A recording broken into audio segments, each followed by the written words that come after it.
Hello again. Hello, hello. How's everyone doing today? Hello, hello, PCU, Lamp, Sunny, John, Panzer, Bellhand, Fang, Aokawa, Daft Punk Fox. I am the real Kuruwaya. Let's go! What just happened?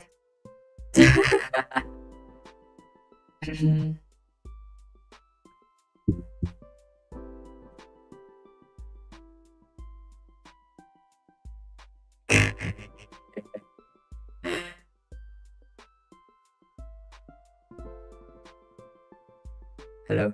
Okay. I pressed something by mistake and I was like, why can't I hear myself anymore? Anyway. I got replaced by a doll. Maybe I've been a doll all this time. And just my vocal modules are failing today.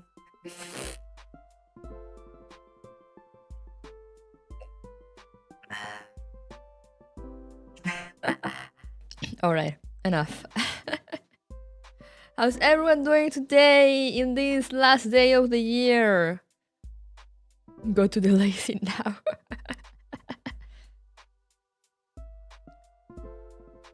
The year with the good old trademark hopes and dreams. Yeah, I love how I was scrolling through Twitter this morning. And everyone was like, yeah, New Year countdown, or like, yeah, I'm gonna be doing a New Year stream, like, you know, take me about like you New Year goals and whatever. Meanwhile, me, slow shock.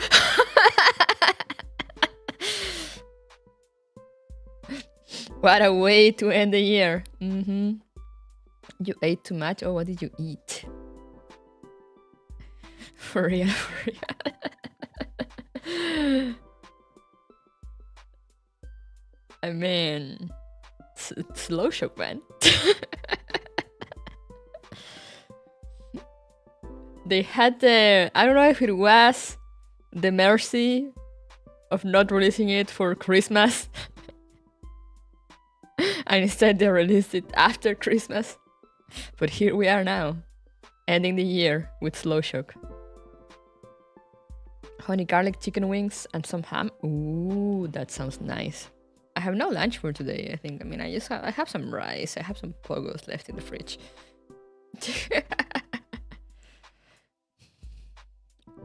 Just I have nothing fancy. I will make some alcohol later, though. Some national mix thingy. It's kind of like eggnog, but like for my country. It's not really eggnog, but I mean, you know, like the similar spirit. I usually do it for Christmas, but I forgot, so now I'm doing it for New Year's. Hey, Crampcan. Had to touch firecrackers to get those wings. The most dangerous wings of all time. Between a hangover and a slow shock, I'm choosing a slow shock. You can't get drunk after. No, you get drunk after a slow shock, you know, to dull the pain. I am so scared. I am so confused.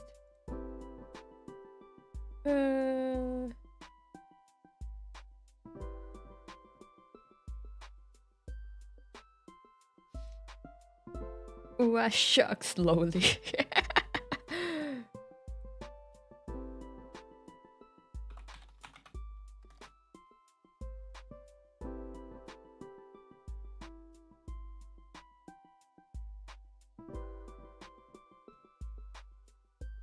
Let me also see.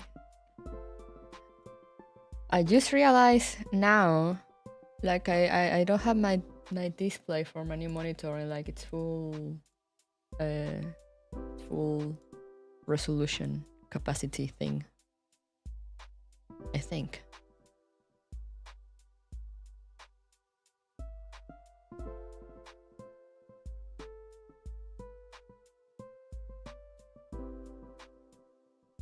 Is it this? Or is it just black borders that I cannot see? I think they're just black borders that are invisible.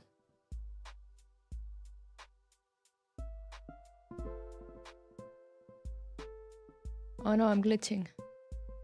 Nope, revert. You know, I think it's fine. Oh no, I'm glitching. Stop that. Yeah, they're always there. Okay, never mind then. I was good. I was good. Now or stop that. Okay, let me restart this.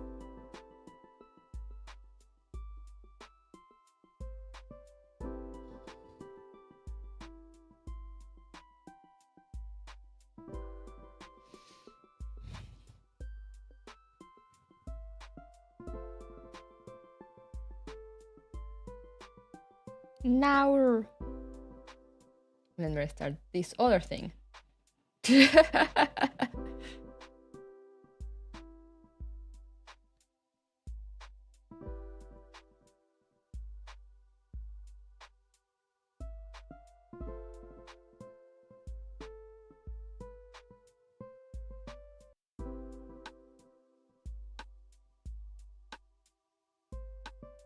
I might not have enough light. It is pretty dark today.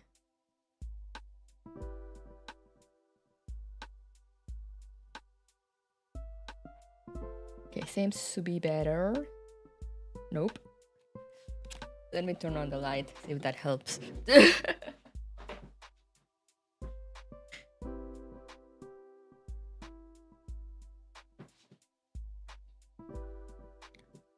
Ooh. Nope. Don't make me restart my iPad. That usually means I need to restart the iPad.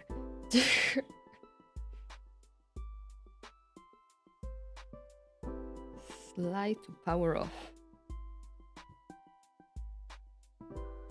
Show your fur turn white since it's winter? No. Not all foxes do that.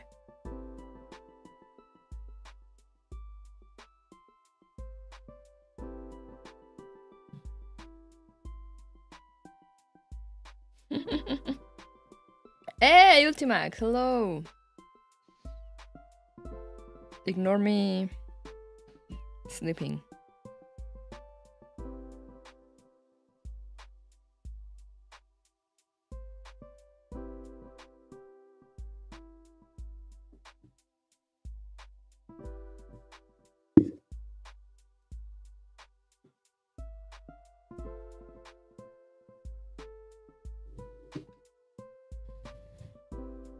Okay, hopefully that will help, and I won't glitch out at random.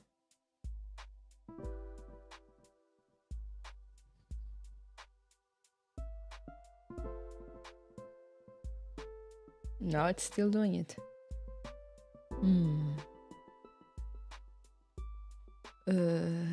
What if I close this? Just restart everything again.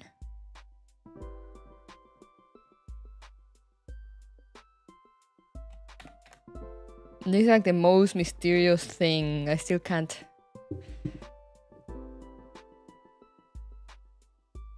I still can't really make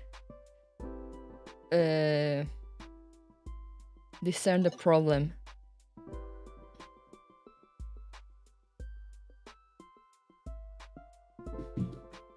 And it was working fine before I stream. It's one of those things. Where's the other thing?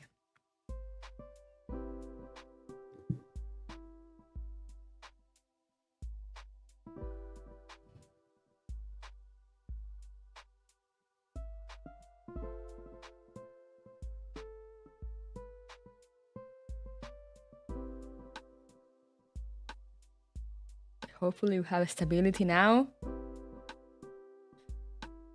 New Year's Eve scuff, let's go! It's in Canadian's blood to turn white in winter? Never mind. God, what the fuck is wrong with this thing? I move it closer. So I need to find like the correct position, the correct electromagnetic field for this.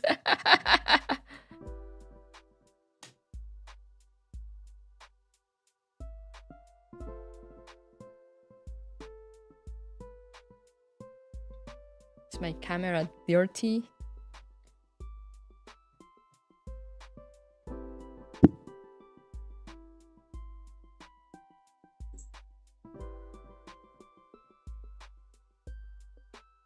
It's just be to the studio, because Be Prettier doesn't do it.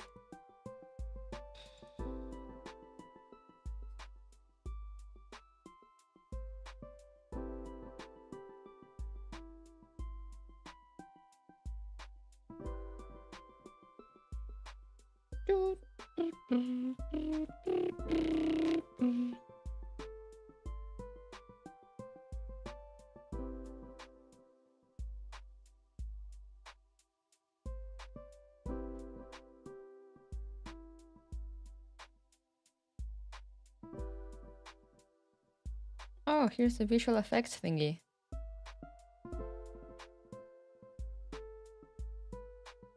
What's this? Weather effects.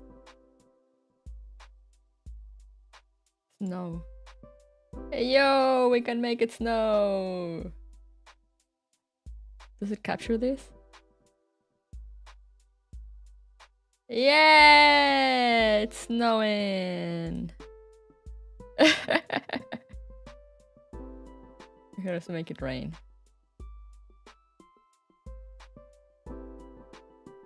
The anime rain.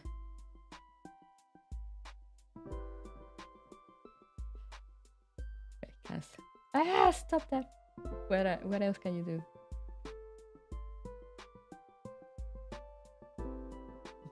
Digital glitch.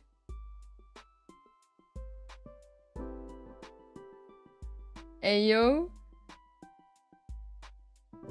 Ah, hoo, hoo, hoo, hoo. Ah, yeah.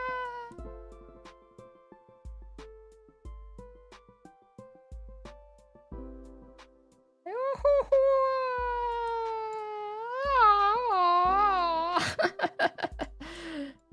I hadn't taken a look at this. So now I'm like, oh wow, what's an analog glitch? What's the difference between that and a...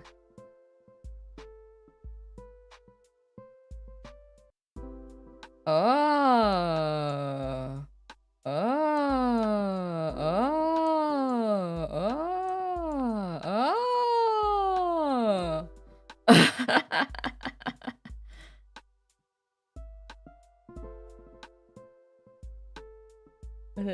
TV static. Ooh.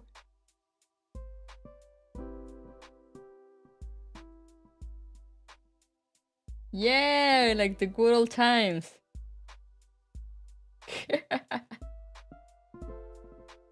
VHS old TV effect.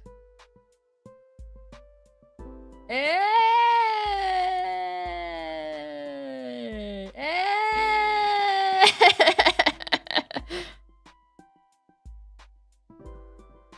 This is fun.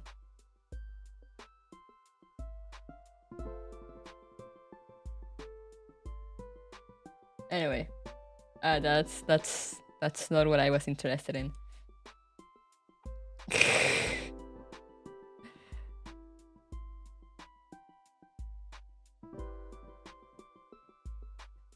I need tech support.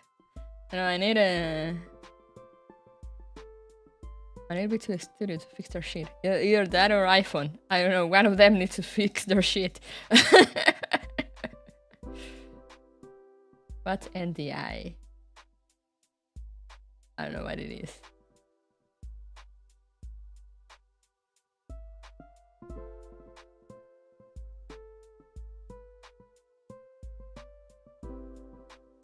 No physics. All right.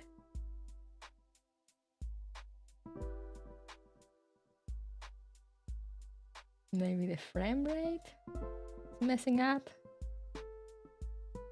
I don't know. We'll see. We'll see. The last one is great. And you can set it to. I don't have the microphone connected, so I don't think you guys heard the distortion. But it actually you can connect it to like change your microphone audio too.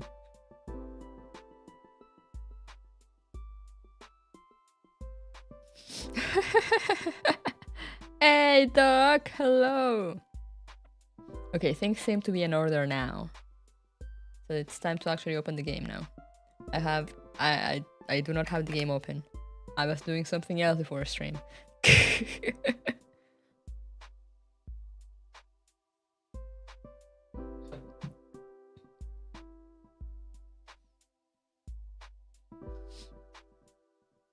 Also, hey, Lou and Metal!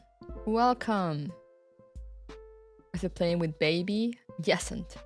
I did go check up on her. She's having fun being out her window.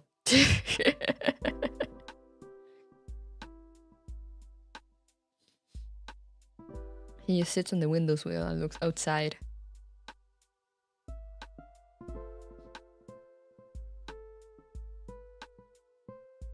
She's enjoying being cat real. When I arrived, I drove my sister to work, and when I drove back in, I saw her at the window. She kind of looked at me from the window. I'm not sure if she recognizes the car though. Can cats recognize cars? She's been on the car a few times when we taking her to the vet. So like I'm not sure if she just saw a car and looked at it, or like she recognized the car, or if she actually saw me inside the car. They can? Puggies.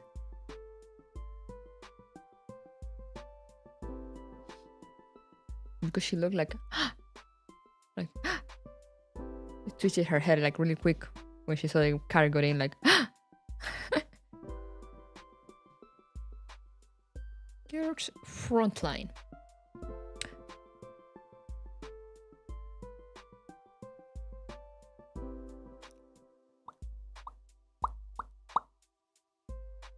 She will see the strange, loud wheel box come in, and that means human I know is here. Mine does even recognize the sound of the engine. Damn!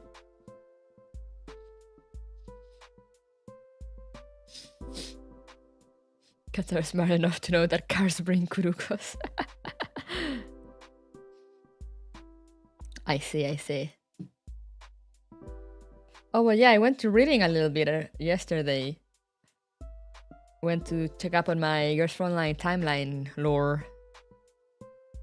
And yeah, the mission Angie is talking about, that they're like kind of listening in to what the Rangers are doing. It is Daybreak Squad trying to get rid of Capita. So I'm like, what? What? I am so confused.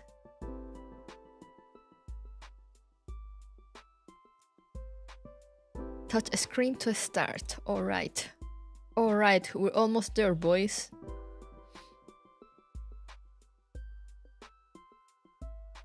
It's still on my account.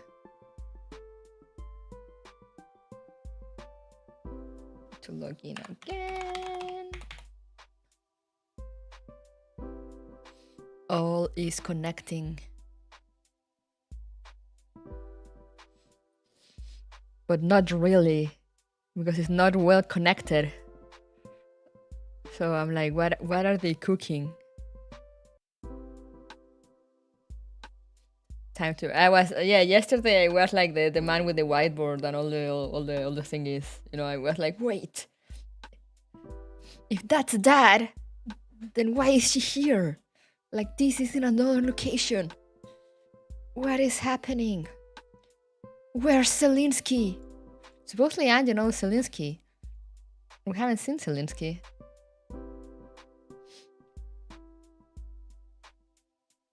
Hey, cat.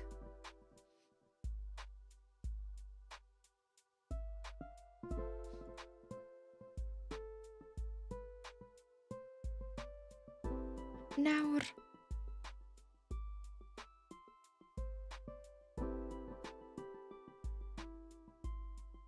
You eat in good.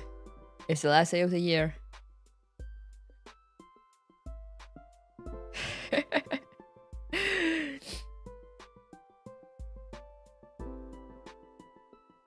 No, it's all the contrary. It doesn't make sense.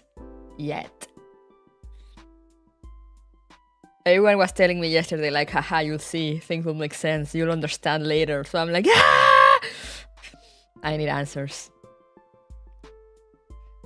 I need answers. So with that being said, let's jump into the game.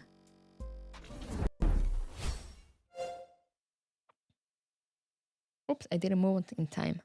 But that's fine. So here we are.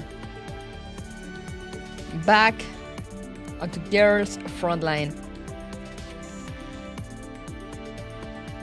You really think it'll make sense? Yes?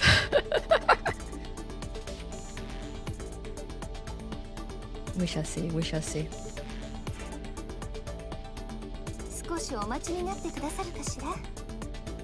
Let me just grab my intelligence thingies. And we'll jump right into it.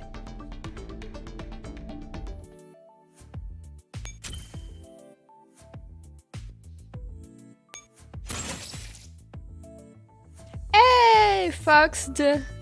Hello, thank you for dropping by. Happy New Year to you too. Thank you for the good wishes. All the best for you as well.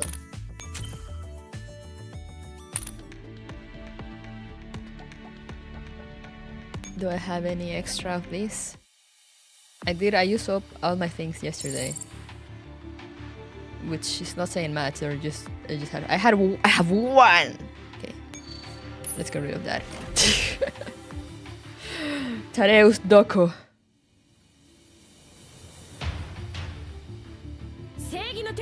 Man, I wonder if I'll get her. I forgot she was in. And I'm like, now.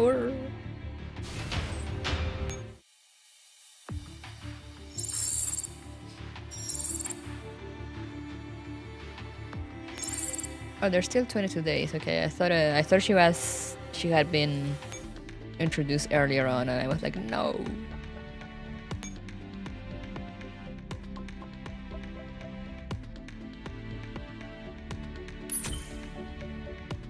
All right.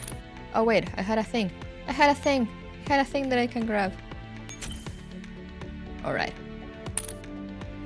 Yeah, I saw she got here. I was like 22 days. I'm like, oh wait, that means she just got here this week. Alongside a slow show, probably.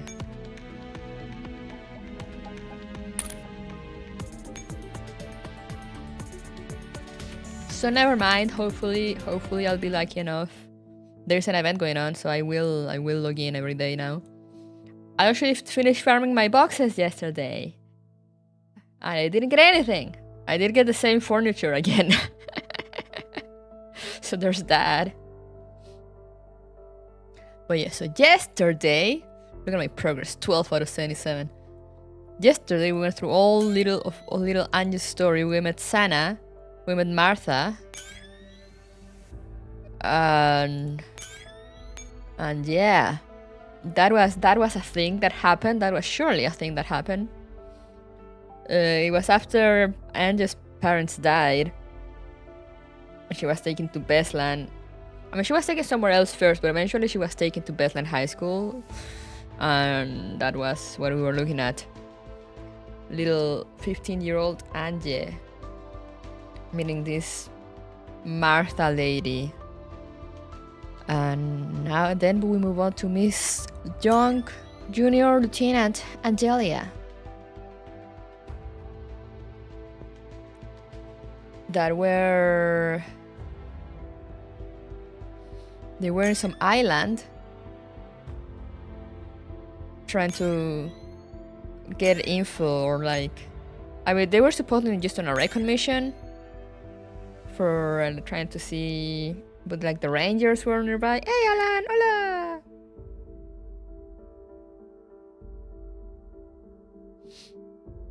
The Rangers were nearby and they speak about something. They were looking for Capita in the Dead Sea. which got me thinking about Daybreak Squad. And then I looked it up, and it was indeed Daybreak Squad. But also, why, if they want to intercept them, why are they on an island if Avernus is like in Germany? So I don't know what's up with that. But they're on some island and they got attacked. She lost a lot of her troops. They managed to intercept a message with I doubt they were the Rangers, because it looked like they were the ones probably that actually rescued Capita.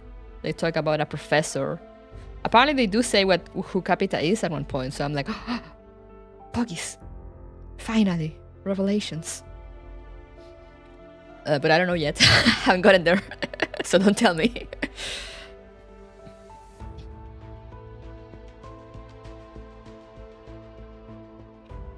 But yeah, the last thing is they intercepted the message talking about like, oh, how the professor, and then it turns out that they had been backtracked when they tracked the message. And they knew they were listening in. So they got attacked again. And now we're on to the aftermath of that, I believe. If memory doesn't fail.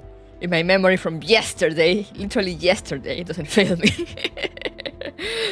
Sometimes I don't understand how I can remember all this lore with like my horrible, horrible memory. But alright, let's go. Hey, Joe! 50-50 chances? Yeah, pretty much. Welcome to ADHD. It is what it is. It's like yesterday I was doing a quick summary of my sister, of like, because she couldn't remember what had happened during like Fixed Point or whatever. She always forgets when a new event drops in Girls Frontline. She always forgets like about all the previous events. And I'm like, okay, so this is what happened. Because she was like, I can't remember how Anje got captured. And I was like, wait, well, back in Mirror Stage. But it's funny also because it's like, I kind of remember like the order of events. But like if you ask me in which event it happened, sometimes I remember, most of the time I don't. But also it's mostly with Commander and Angelia's stories. Like everything else I kinda forget about. Like the whole thing with Nelle and Jay.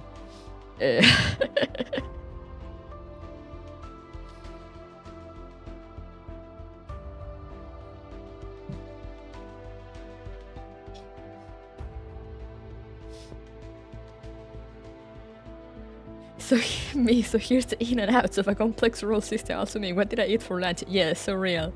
If you nerd out in a hobby, you receive plus 20 IQ points for that hobby. Understandable, that makes sense.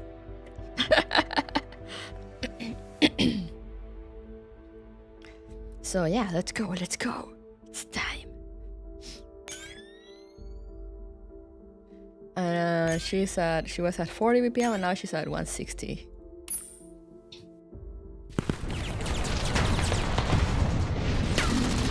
Here we are, in the middle of battle. Gunshots erupt endlessly, like fireworks in the abandoned town.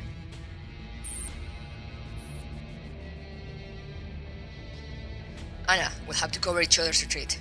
Lead the 3rd platoon in laying down some suppressive fire now.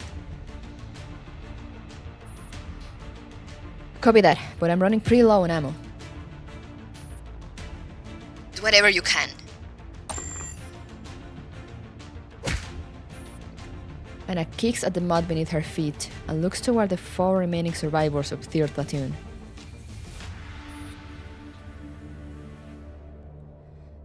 Contact the command post again. I've lost your signal. I can't. There are 3 more guys at the temporary rendezvous point. Get them to come and support us. I have the signal, but nobody's answering. Oh, they're all dead. Conserve ammo and stay low. Anna locks onto a target through her scope and pulls the trigger. An enemy collapses, and Anna ducks back down immediately. A bullet whizzes past the wall she is hiding behind in the next instant. Ma'am, the captain's forces will soon be in position. Clear platoon, tighten up the line and prepare to fall back. Anna quickly plots the next stretch of the retreat route. Are they black mambas or what? They just won't let go. Alexander fires a single shot to stave off some enemy fire, then sprints up to several meters away from Anna.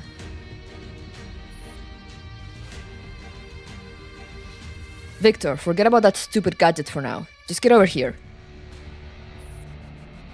I'm coming. The signal's back? YouTube delay is crazy. Yeah, sometimes it's... I think it depends a lot on like where you are.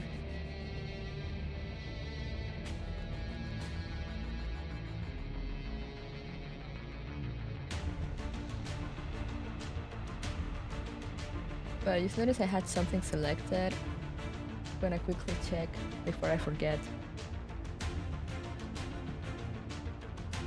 I had selected the on list thing. Oh no, but the one from yesterday, it's there. Okay, good. Wonder how that got turned on.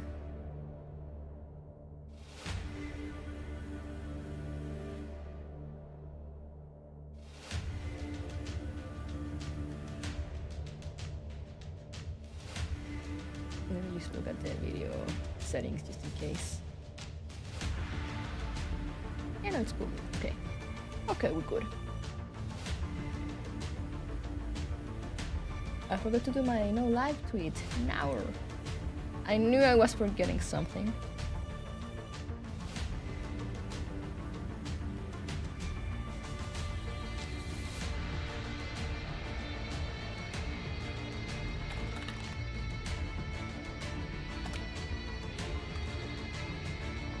Right, there we go.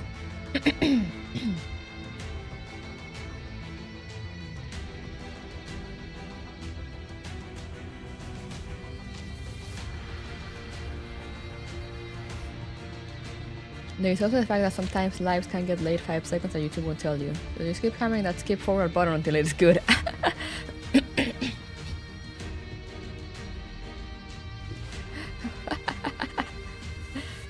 Yeah, exactly.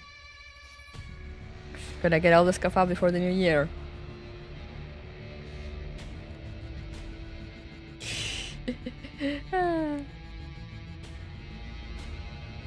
Victor raises the communicator excitedly. A bullet smashes the machine to pieces, along with Victor's hand. Ouch! Yeah, exactly, that's what I said. Ah! Victor, find cover. Victor tries to catch up with Alexander, but ends up stumbling and falling out from behind his cover. Oh, he's so dead. A hail of bullets rain down on him immediately. Blood spurts from his body. Squad leader! It's because I'm in 2023, so am I. So unfortunate that I can't stay for long now, senpai. Stay where you are, moron. Ah! He did not stay where he was. Two soldiers try to drive Victor away, but bullets also penetrate their bodies in the next instant. The soldiers fall next to Victor and scream in pain.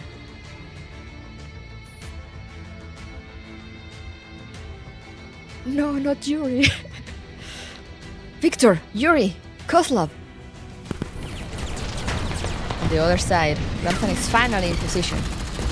He promptly leads his Doll Squad in setting up an attack formation to cover their allies. Ma'am.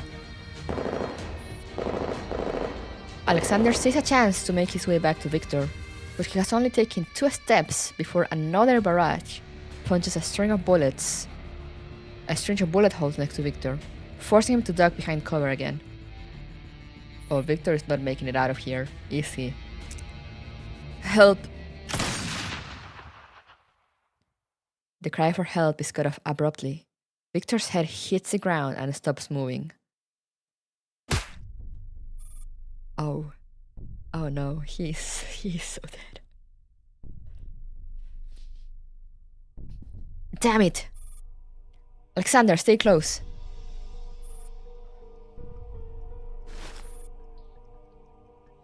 Alexander takes one last look at his comrades lying on the ground and turns away resolutely. Captain, there are only 2 of us left. We can't give you any more cover. Requesting to link up with you. Repeat, requesting to link up. Understood. Make your way over here quickly. Copy that. Am I prepared for next year? I mean, what's there to prepare for? We're about to find out exactly how many children and wives he had. We didn't even get to find out that!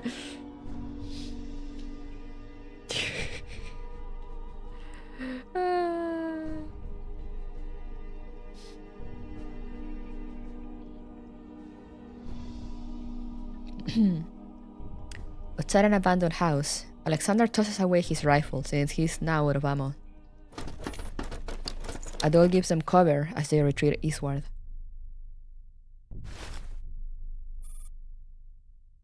Victor was planning to propose to that girl back at the base and even brought flowers. Yeah, we didn't get the tragic backstory, so we need to give it to him, you know? What was Victor planning to do once he got back?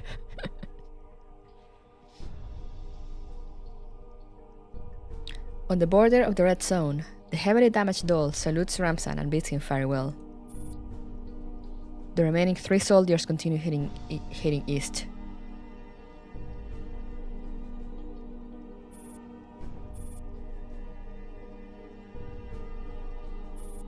Outside the temporary rendezvous point near the red zone. Having shaken off the pursuing enemies for the time being, the group of 3 journeys on in silence until the abandoned plant comes into view behind a thin layer of fog. Our vehicles are hidden inside the plant. We've got 3, all equipped with comms and supply packs. Give me 1. I must deliver the intel. Anna is just about to answer when she suddenly stops in her tracks behind the building. There's a sentry. Not ours. A gunshot suddenly rings out from within the plant.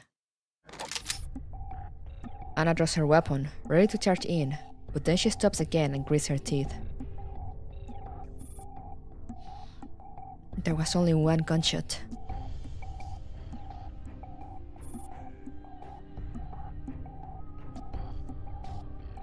They're the only ones left of 3rd platoon. I know that. Wait, what?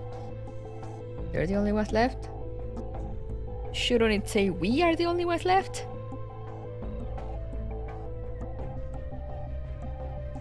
I know that. Anna paces back and forth while Ramzan watches on coldly. Part of the wall has collapsed in the back of the plant. We can enter the building from there. There may still be a chance. Then what are we waiting for? Anna looks toward Ramzan. Don't alert them to our presence. We'll make it up as we go. Hell yeah, we're winging it! Thinking of dropping this account just to reset my YouTube recommendations? No, what you have to do is just watch a bunch of videos of what you want to get recommended. Like one after the other, and then your YouTube will be only that.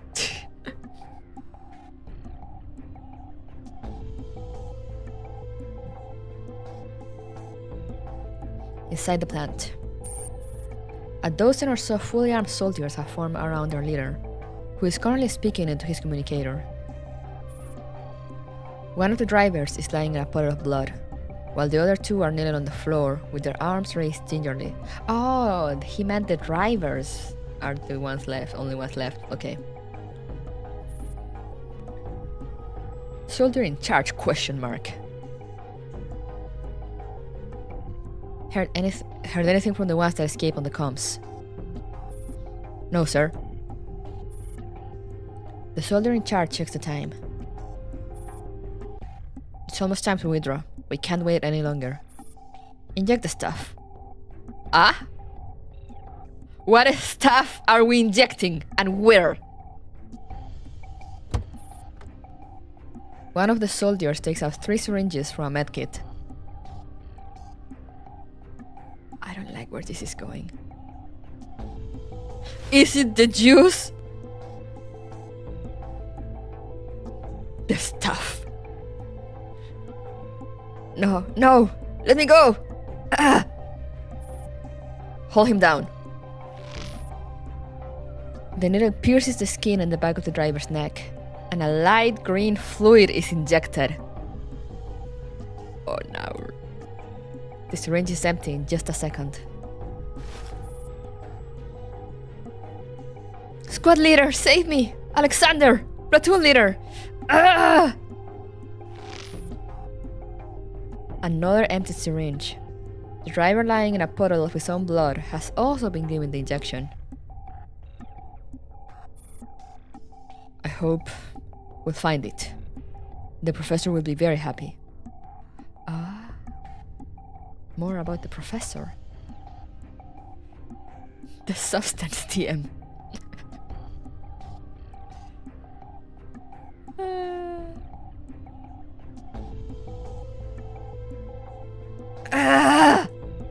They're about to turn into zombies. The grotesque howl sounds utterly inhuman. The 3 drivers' skin turns ashen, and their faces quickly become shriveled. They spasm and writhe violently, their upper and lower teeth knocking and gnawing against each other. The soldiers around them keep their weapons raised and look on indifferently. All failed specimens. We're out of time. Load them into the car and clear the site. The soldier in charge opens fire, and the other soldiers follow suit. The 3 drivers are now motionless. 6 soldiers haul them away with great efficiency. Soon, the plant is still and quiet once more. What a lovely experience this girl's running story also for months. Hey! Thank you for the member message! A lovely experience indeed. In the back of the plant, Alexander's eyes grow red as he watches what just transpires through a crack in the wall. Oh no, where's Freddy when you need him? Okay. We'll have to rely on Google Translate. Maybe they can eat the zombies? What? What does it say, Google Translate? Damn it! Damn it! Thank you, Google Translate.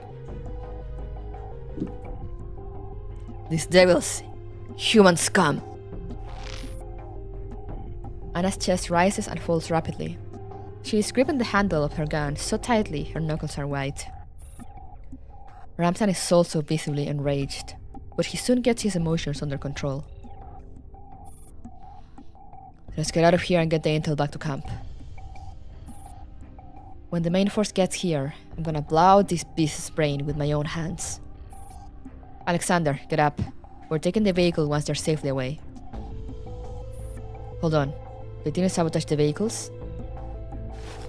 Crap.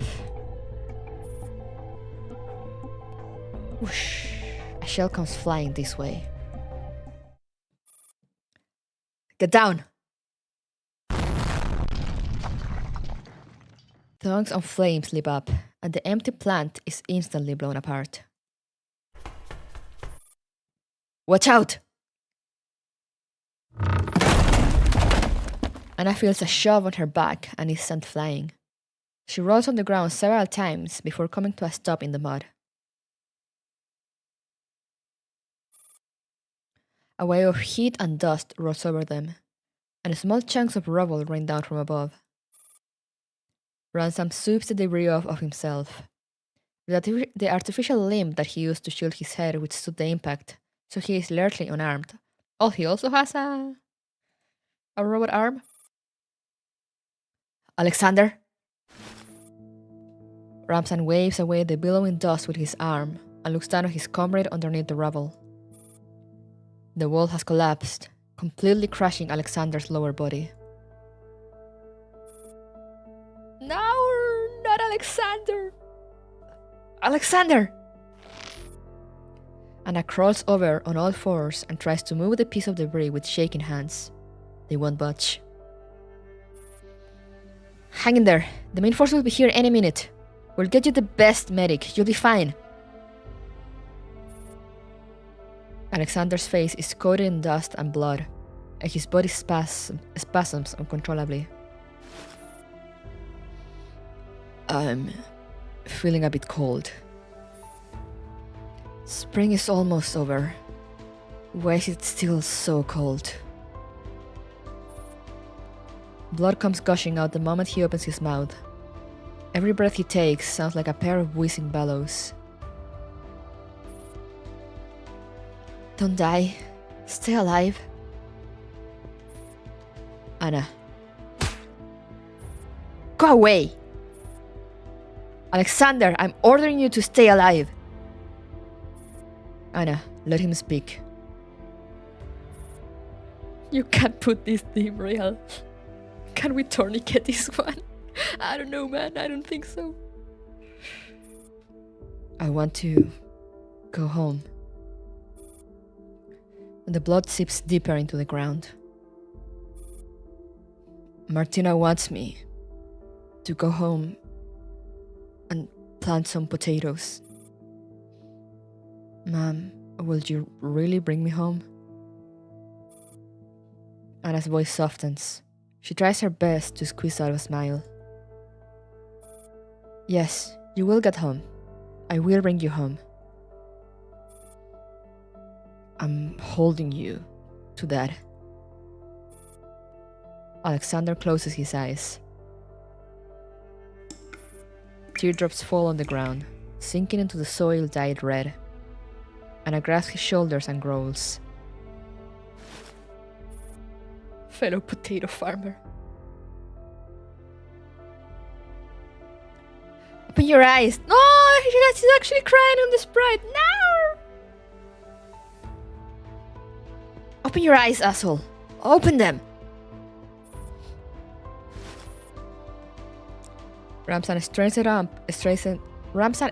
up and honors Alexander with a salute. The dust created by the explosion is still drifting in the air like grey snow. Now we're F's in chats for Alexander. Salute him. There's red flag and there's this dim real.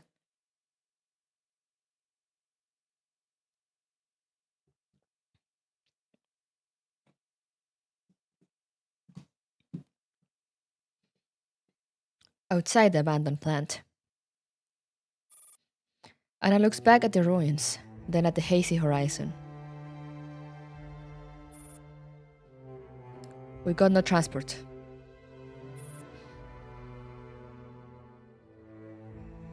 Listen to the song.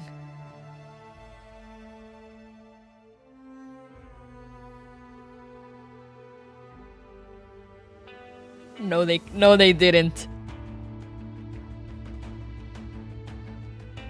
No, they didn't. They didn't just do this.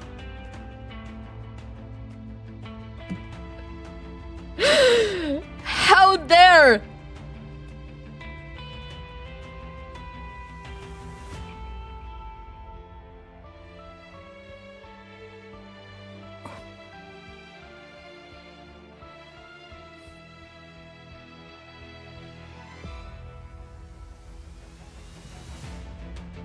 Bruh, they could and they did.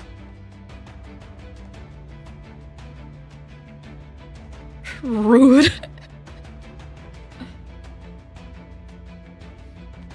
We've got no transport. You still have your legs. Moment of my nightmare, yep. My communicator is broken. Mine still works. You still have your communicator. I got nothing. I don't have anything left. The radiation levels here have decreased noticeably. If we get farther away, we may be able to establish comms. Did you not hear me? I know better than you how it feels to lose comrades. Anna, this is war. This is war. People who want to live die, while those who shouldn't live, live. You still plan on tracking down Capita? Are you going to get yourself killed just for a medal? Fuck medals. I just want Capita dead this instant. Once the main force gets here, they won't make it in time. Remember what they said? Capita is leaving soon. I must find the plant Capita is hiding in before they can get away. If I miss this opportunity, I won't get another. Okay, so you kill Capita, and then what? The nations are like a pack of hyenas staring at each other.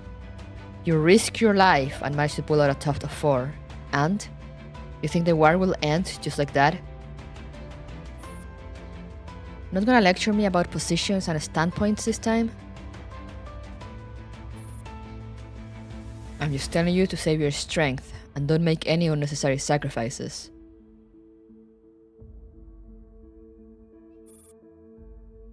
I've got to do something. Last time, I was powerless. All I could do was hide. But this time, I'm not powerless. Anna, wait. Help me or get out of my way.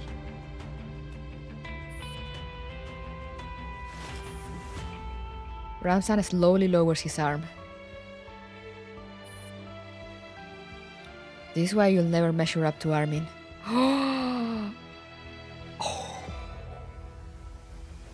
The low blow. If he were here, he'd choose to come with me. Anna does not look back as she brushes past him. She went there. Anna tracks the tire marks all the way through the empty wilderness. The blowing spring breeze has dried the tears on her face. Her eyes are ablaze.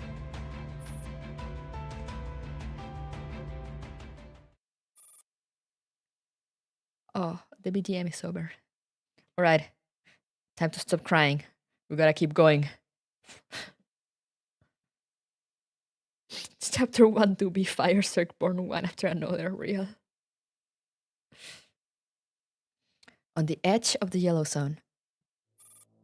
Trenches, high walls, electric fences, towers, and armed guards. At this moment, the gate to the front yard of the plant is wide open. A convoy of 8 cargo vans drive away, and another immediately lines up to take their place. Soldiers continue to load all sorts of supplies and crates into the vehicles. Quickly now, move it. We got 20 minutes left. Be careful with that, you dumbass. If you break that box of samples, you can turn yourself into a sample too.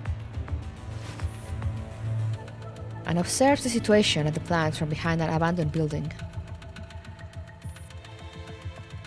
This really is Capita's lab. I may only get one shot, maybe not even that. I'm running out of time. Anna tightens her grip on her gun and presses the barrel against her forehead. Pan, Victor, Alexander, brothers of the 3rd platoon, please watch over me. Anna takes a deep breath and checks her ammo one last time. Then she strides out. Who's there? Anna growls. She thrusts her elbow backward and whirs around. Ramsan stumbles back 2 steps, clutching at his chest. He came with her. Ramsan? Why didn't you dodge it? If I hadn't come, would you have just charged in there? The shortest distance between 2 points is a straight line. You taught me that. All you remember from practical combat class is CQC. Have you left your brains in the classroom? Like teacher, like student. Ramsan lets out a disgruntled huff. Most of them are busy moving right now, so the defense must be lax. It's a 3-step plan. Get inside, find Capita, shoot. Easy! You will be dead before you can shoot. Did you come all the way just to mug me? I got reception on comms. And? The brass ordered me to monitor the plant and gather more intel on Capita. I believe we can work together to a certain extent. I'm not here for intel. Whatever. You do your thing, and I do mine. We each get what we want. Hey, Forethi! Now pay attention, rookie. Let me give you a proper demonstration of how to infiltrate an enemy camp. Whew!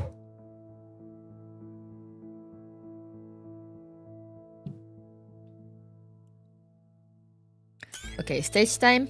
Yep. No, story time. 160 to 180. Oh, I recognize that face.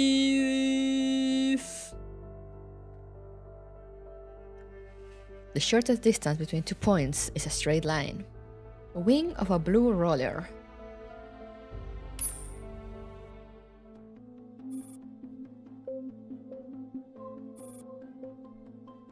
You sure pick an interesting infiltration route. Blech. Just hold your breath. Are they going through the sewers? Ew! Anna crawls forward in the dark sewers, putting one arm in front of the other. Ramsam's artificial arm produces soft echoing thunks as it knocks against the surface of the pipe. The space is filled with the stench of blood. Anna can even feel her skin brushing over some sort of sticky, lumpy substance.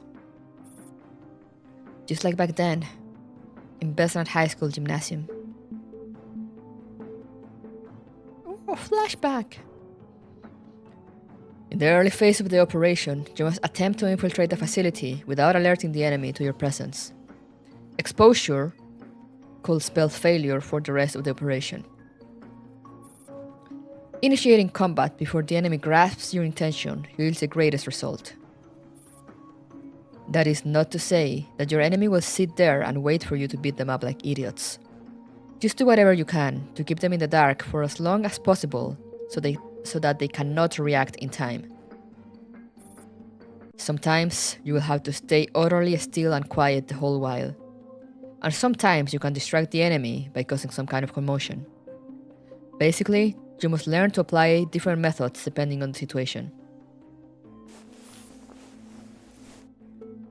Amidst the billowing dust, the cadets crawl on their knees through a low barbed wire fence.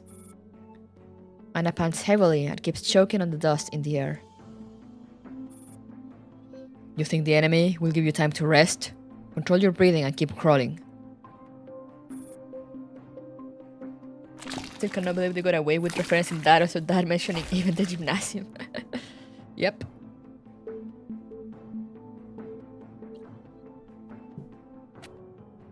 The barbed wire fence is now a dark, endless sewer.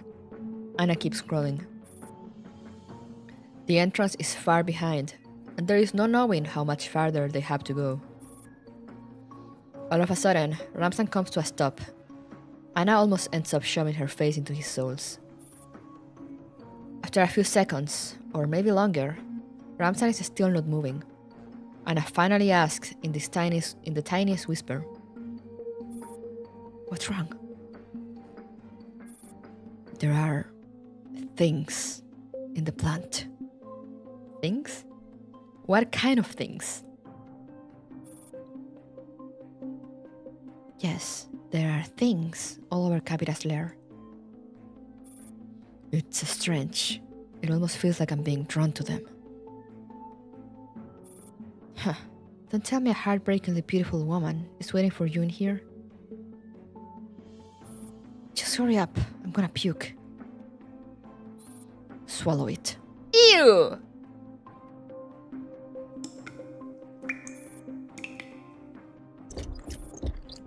In the quiet plant, the clattering of a pushcart grows louder as it comes closer. Once the professor is gone, we'd also better get out of here quickly. Without the professor's tranquilizer, these monsters will go fully rabid and come after human flesh.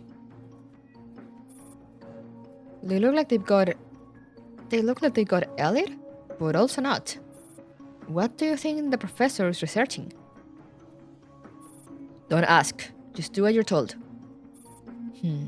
What's this smell? In the sewer, Anna and Ramsan stay utterly still with bated breath, their hands gripping their guns tightly. The footsteps get even closer. The soldiers are practically right above them. What else can it be? Even the ventilation valve can't get rid of this foul stink. A metal door is opened. Something is thrown inside heavily. So many specimens didn't make the cut today. Ugh, let's go already. Qué rico. The soldiers dust their hands off and leaves. A short while later, the drainage grate of the sewer opens with a creak. An artificial arm grabs onto the floorboards, and Ramsam stiffly pulls himself out. Following the sound they just heard, Anna finds a metal door that was opened not long ago. She peers inside through the hole about the size of a hand. Victor? Victor's gunshot wound has already solidified. Underneath the bloodstains are silicified skin tissues. The grey crystalline substance has spread across half of his sunken face. Victor is lying on the very top of a pile of bodies, wide-eyed and utterly still.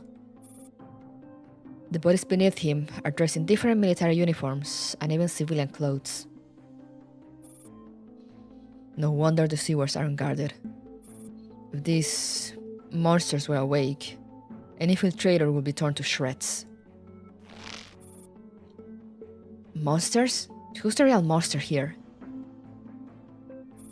In my medical opinion, I think that's bad. Anna clenches her jaw. 8 minutes left. Distract the enemy by causing some kind of commotion. A simple but effective method. Remember that? No? Alright, let's go our separate ways. You go and gather your intel. I must also do what I set out to do. There are quite a few more. Without the postcard, you'd... The soldier's chatter stops abruptly. He stares at the two standing people.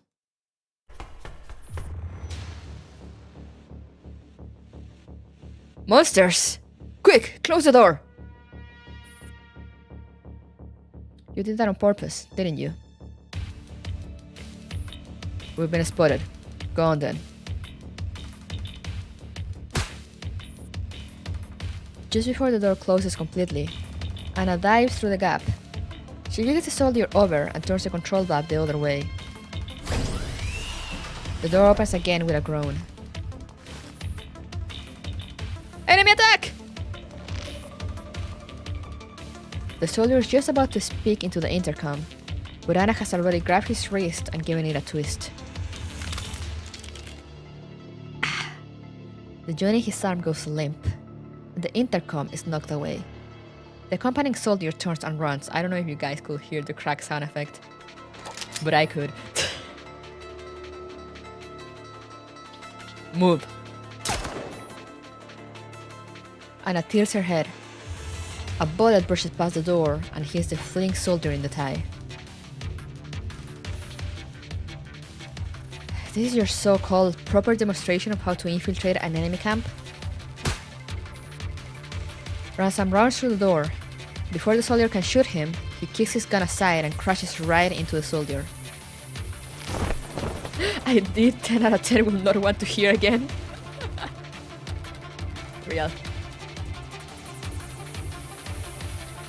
The two men roll across the floor, wrestling each other. Ramsan wraps his arms and legs around the soldier to pin him down. Then, he raises his artificial arm and punches the soldier right in the face. The soldier grows still instantly. With blood splattered all over his face, Ramsam's scream looks all the more terrifying. And a proper demonstration of CQC.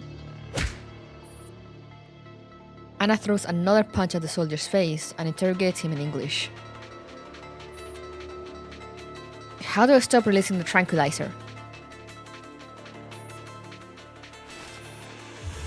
The soldier presses his lips together in silence, but his eyes drift towards something behind Anna.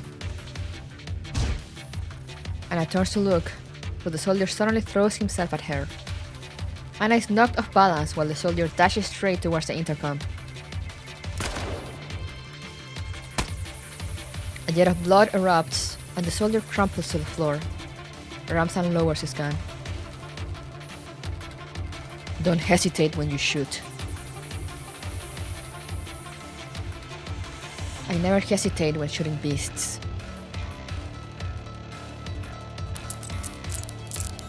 Anna starts tapping away at the operation interface without another glance at the soldier on the floor. The last soldier's security clearance is still in effect.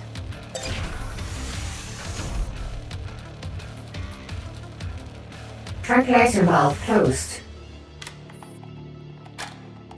Ramsan plucks a few weapons and magazines of the dead soldiers and hands one to Anna.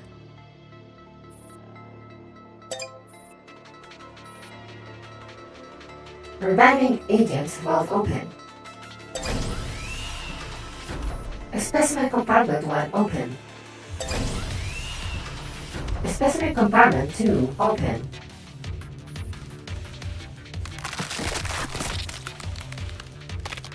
The specimens gradually awaken and start crawling or shuffling through the corridor with their contorted bodies, their last expressions still frozen on their faces as they died. A voice suddenly speaks through the intercom on the floor.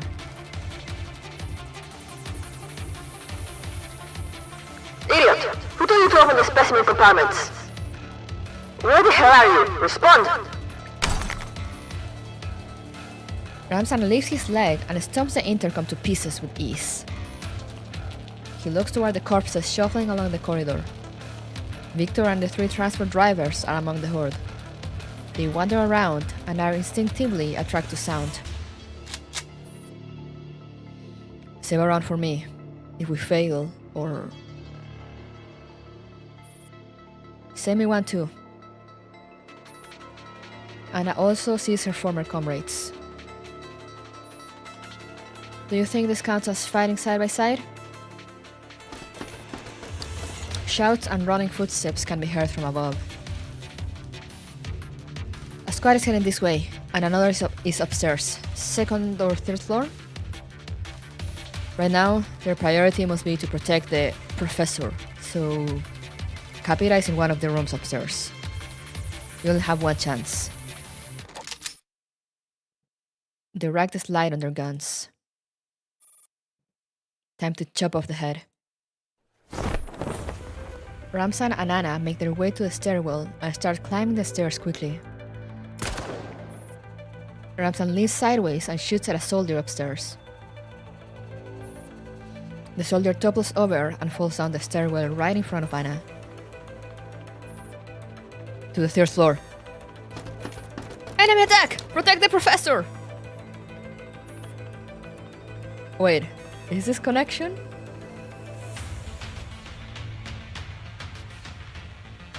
Is it?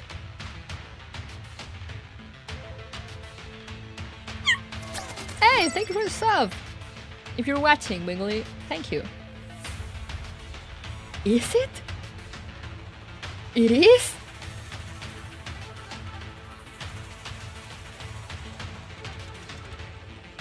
I don't remember connection properly.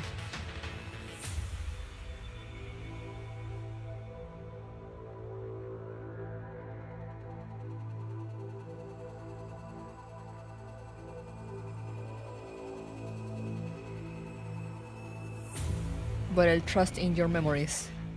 In your musical memories.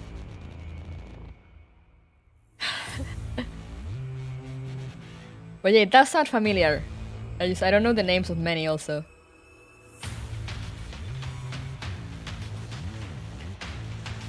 Heavy footsteps come from downstairs. The beginning part of the music was connection? Oh.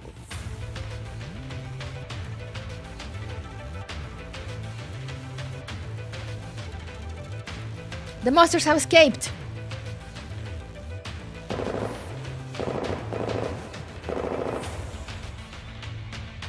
This part? I'll let you guys in chat discern.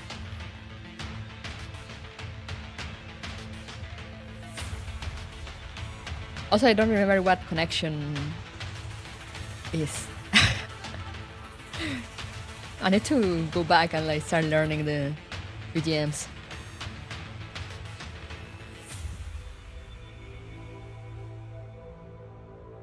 Shattered Connection OST. Ah, man, you have good memory. Enemy attack! Protect the professor! Blah, blah. The monsters have escaped! Ah! Keep going up. In just a few seconds, Anna and Ramsan have reached the corridor on the 3rd floor. The shouts and cries from downstairs grow more and more frequent, and the monsters' howls have gradually moved up to the 2nd floor. There's no cover in the corridor. We'll just have to run for it. It was for a while the best rated ending song. Best OST in all of Chris Frontline and OSTs. Anna and Ramsan look at each other and nod.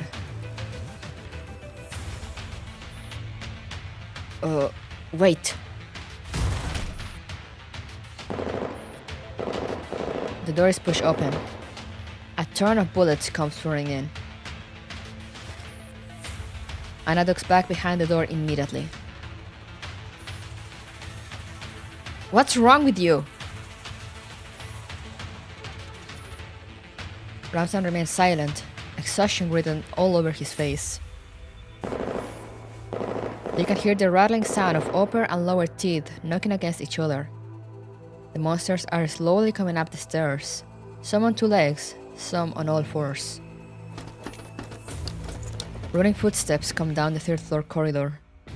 The 4 guards are closing in on them. There's no time! Cover me! Anna rolls back out and fires consecutive shots down the corridor while staying close to the floor. Whoosh! Bullets whiz past Anna over her head. Blood splatters onto the wall behind 2 of the guards in the corridor. Ramsan also exchanges fire with the remaining 2 guards. Ramsan! The guards collapse. But a bullet also hits Ramsan in the chest. He stumbles back a few steps and crumples to the floor.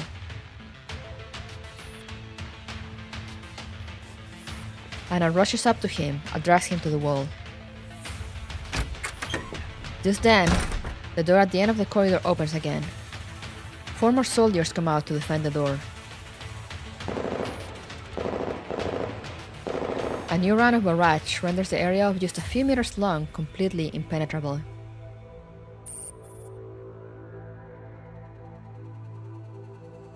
How long till the aircraft gets here? The enemies are getting close. An impatient voice shouts through the intercom. 2 minutes. Fuck, there are too many monsters. We can't get up there. Grenades, rocket launchers, use everything we got. Get your asses up here, even if you have to crawl. No harm can come to the professor.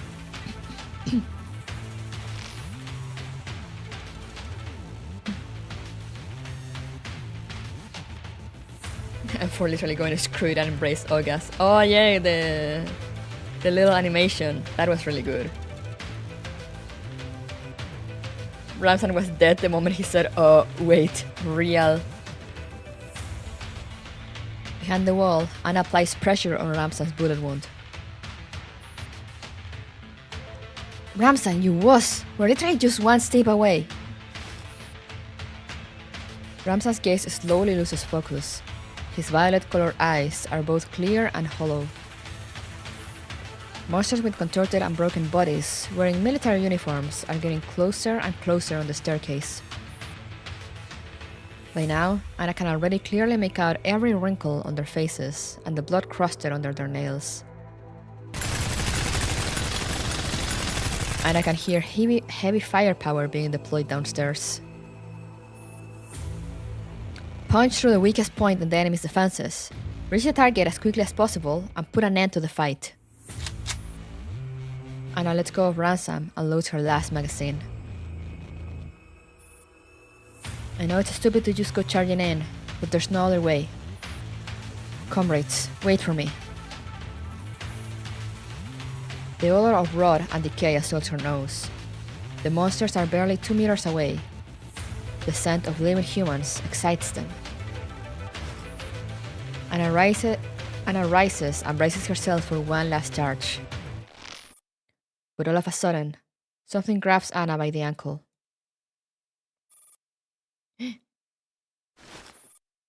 On the floor, Ramsan's eyes snap open. They are now bright red. Ah.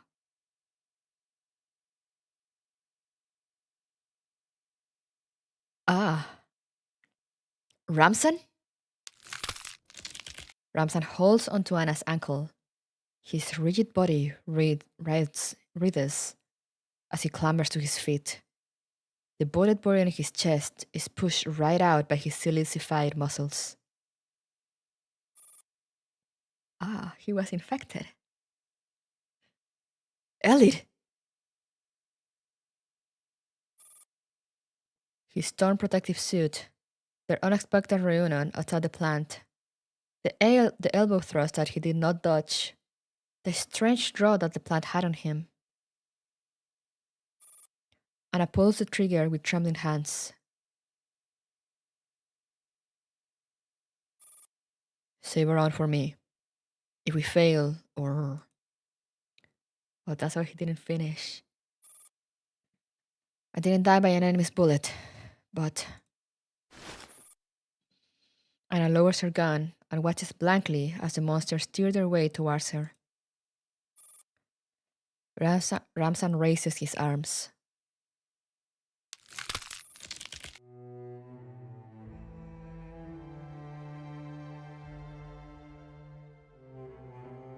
Again? Really? I have no growl sounds. I have no proper growl sounds. Hey, Sprint Nighter. We're doing fine here, as you can see.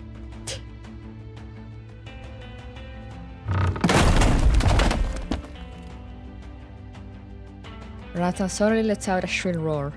He turns around and starts knocking the monsters away ferociously.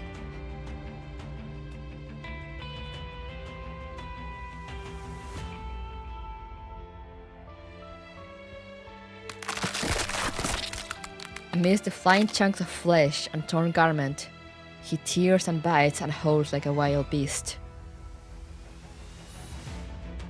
He actually turned on them? Ramsan? Ramsan lets out another roar. The monsters seem to have received some sort of command and start rushing down the corridor. Ramsan's chin is covered in gore, and his eyes are still blank and unfocused.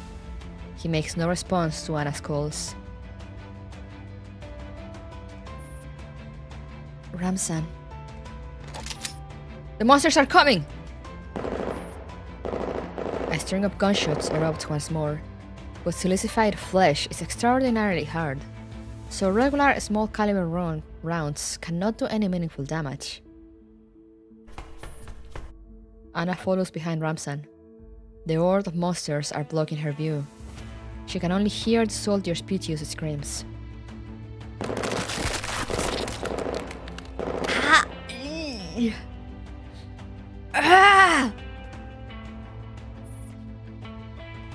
Shrieks of terror, gunshots, cries, dying groans.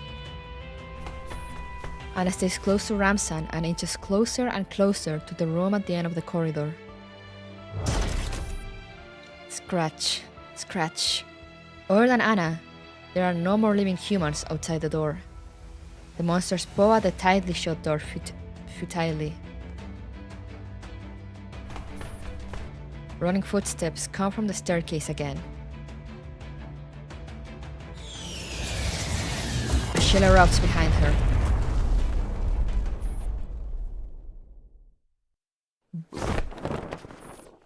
Right before she stands flying, Anna feels something shielding her from behind, like the safety box that concealed her completely back then. The powerful impact clears the corridor and blows the door right open. He protected her? Since Ransom was the subject they were looking for, it does look like, or like something close to it. Remember, these are just wet, fresh vegetables being torn sounds. Well, they don't sound like that when you're reading them in this context.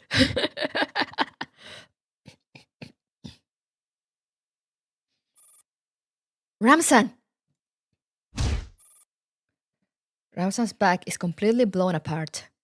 He's lying sprawled on the floor like a torn dish rag.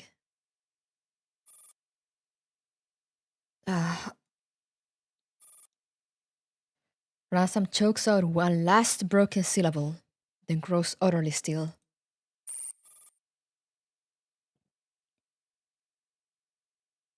He was trying to say her name. I'm safe for now. Is Jarker still not...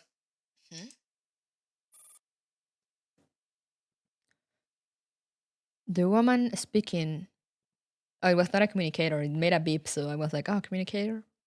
Hey! Thank you for the member salute. Slip back hello.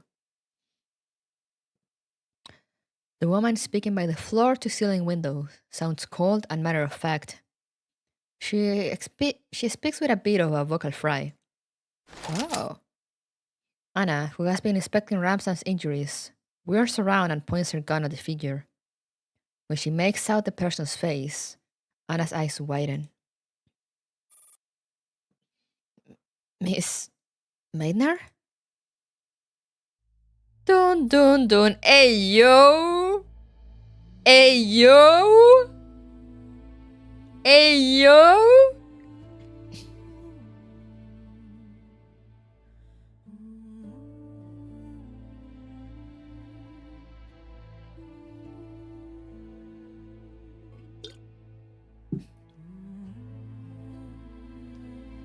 The way her eyes shine.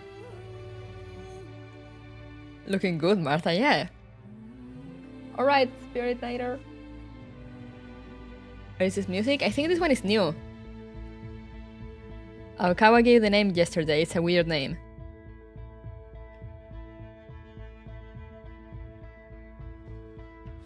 Damn, she's looking at me like I'm a worm.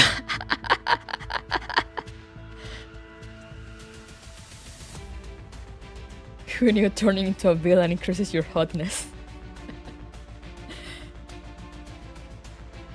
Yeah, Velopleki, I don't know how you say it. But it's really good.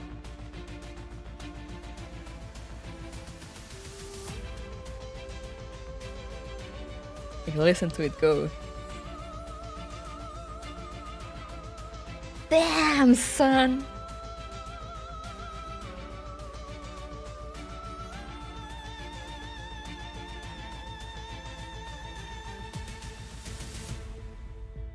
Yeah, it has Ace Combat 7 vibes. I'm just gonna...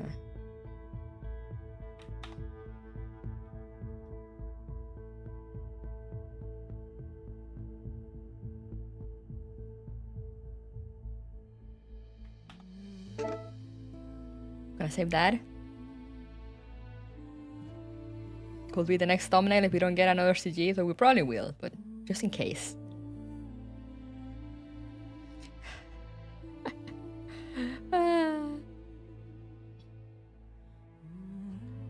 The woman is standing in the sunlight shining through the...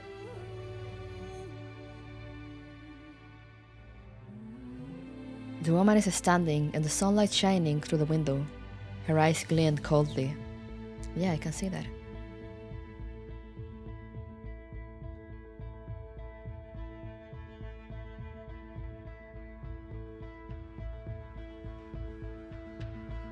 I'm convinced Mika makes very simple yet striking CGs compared to other gachas. I will die on this hill.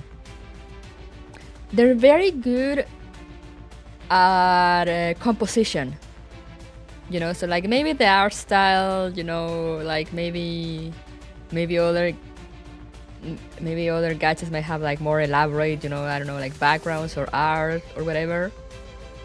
This is a very, at least a more of a messy kind of style that goes very well with the setting, but it's just very good at composition.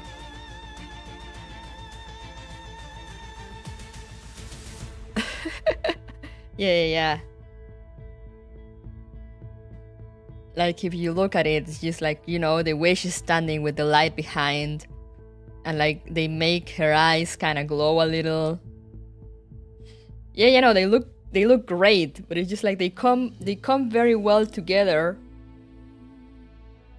because of the art style, you know, the like the grainy texture they use. And the composition, they just come together very well. Like, it's not overwhelming, no, because, I mean, you have to center on her, you know? They're very good at just, this is the center of this CG, you know? This is what you have to focus on. Like, she's right there with the light and the stance, you know, the power stance. And she's still recognizable enough. Like, she has changed a lot from the last time you saw her, but still recognizable enough that you can tell right away, oh my god, it's her. That's there.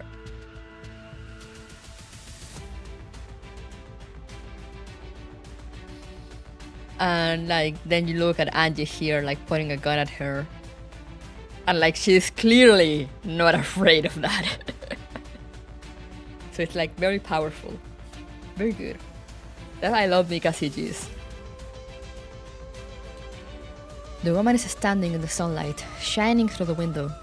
Her eyes glint coldly. The sunlight highlights her profile. I never thought we'd meet again under these circumstances. Anna? You're Capitan? Yes. You're the one doing this kind of monstrous research? Yes. Why? No amount of explanation will ever change our positions. Perhaps this was meant to be from the very beginning.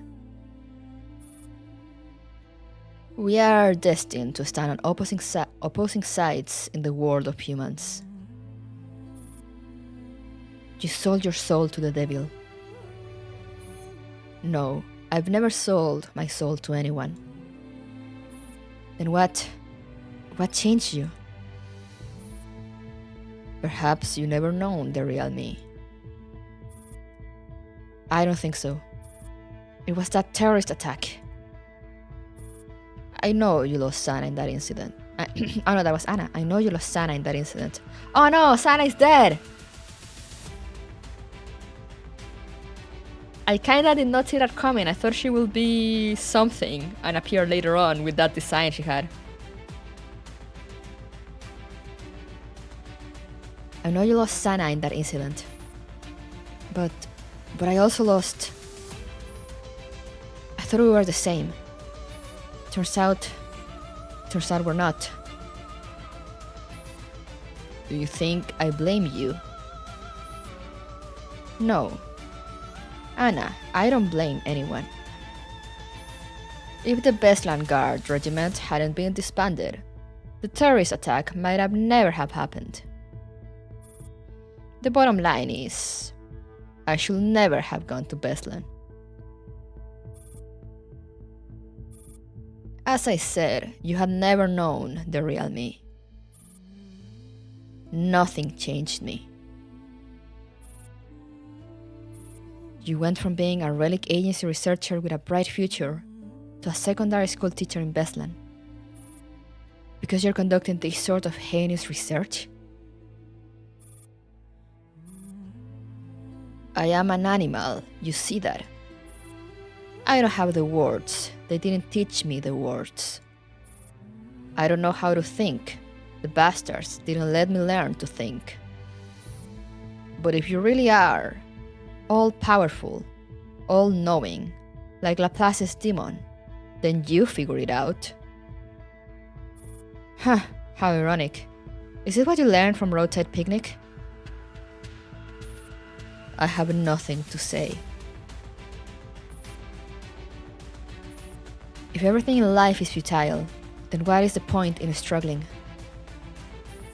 From humanity's earliest wars to our last heartbreaking struggles, the only thing left to do is kill ourselves.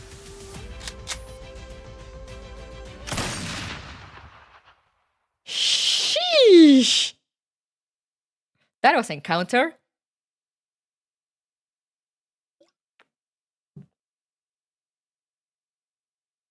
That was Encounter. Also, the thing that helps, I think, with Mika CGs is that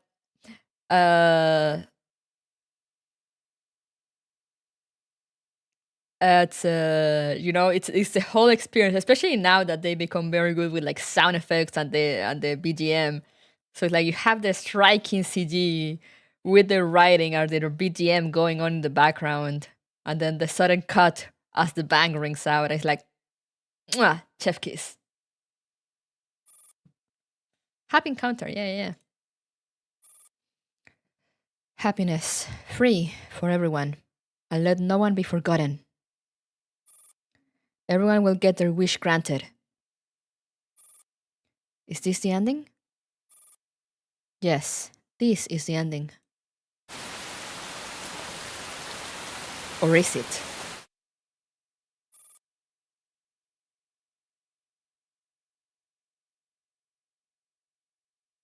No matter how many times you lose your memory, no matter how the people around you present themselves, you never change your mind. I expected nothing less from my student. I'm convinced this is Martha now. You don't seem to know her well enough. It is the same dialogue from when we finished last time. Perhaps, but so-called education doesn't take place only in a limited time. Even seemingly trivial words can cause significant ripples in others' lives.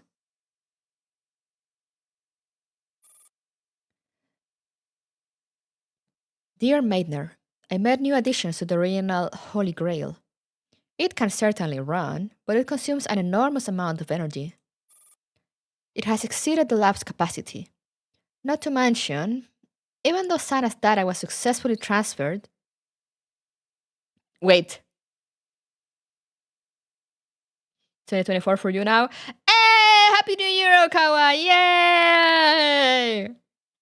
I imagine you as that meme picture, you know, the lady on the computer looks around, thumbs up, then looks back at the computer.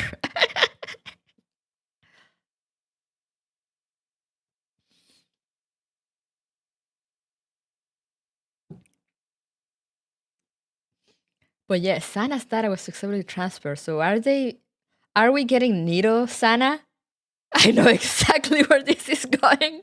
Happy New Year! Yeah!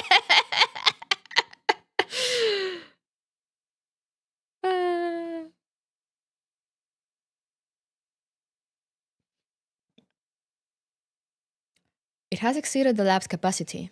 Not to mention, even though Sana's data was successfully transferred, the result of the surgical procedure was not ideal. That thing right now is no longer Sana herself. The procedure is ethically questionable to begin with, and despite my best efforts, it ended in failure. My dear Martha, it is time you gave up. Humans should not play God. She is dead. I cannot possibly revive the dead by sacrificing the living. This goes against the principle of our collaboration. Blackwell, Berlin, 2051. Who was Blackwell? I feel like I should remember the name Blackwell, but I don't. Can someone refresh my memory? Well.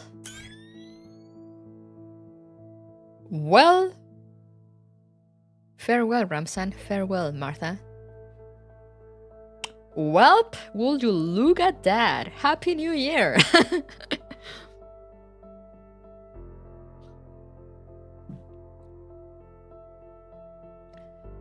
Let me go replenish. Later you will see what Blackwell is. Oh, okay, so it's not no one that I should remember, okay. What a way to bring in the new year, yeah. You know, Blackwell, because the name Blackwell sounds familiar, but also Blackwell is like I feel like it's a very common last name in like fiction. So I'm like, did I hear it somewhere else, and I'm just getting mixed up. We got Commander now, and then Agent. But first, a small break so I can go replenish my water and also go to the bathroom because, you know, a lot of drinking in these reading streams, so I'll be right back, guys.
I'm back.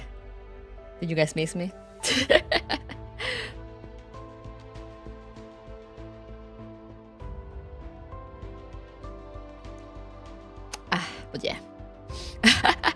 I have emptied my water and replenished my water bottle. And I'm ready to continue.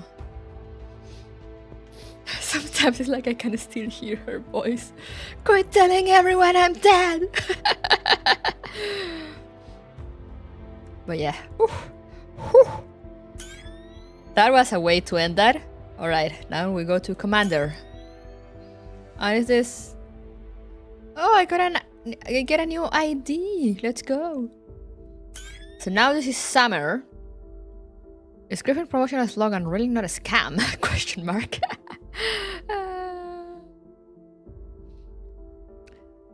I can't believe Kurbu died in 2023. I'm not dead. So Summer, the Swan, Group 9, number 1. Group 9, okay. Okay, actually, did I get any other? Oh no, I already got all the thingies, profile thingies from here. So let's go.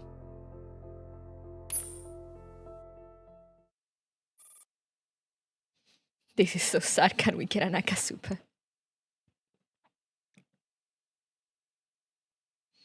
Dear Dear Blackwell, for the sake of the Hippocratic Oath, I'm begging you, please help me. I can't put my feelings into words, but I know what I want to do. Perhaps it is out of guilt towards Sana. Perhaps it is out of my desire to take revenge on those bastards at the Relic Agency. Or perhaps I am truly consumed by despair. When all humanity, including our sense of right and wrong, is utterly lost, what is the point in defending our so-called values? Humans have a long-standing tradition of slaughtering each other. It is a cardinal sin coded in our very genes. I think you are the only one in the world who can help me.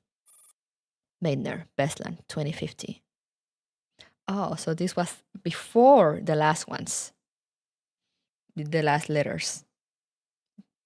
Because the last letters messages were from 2051.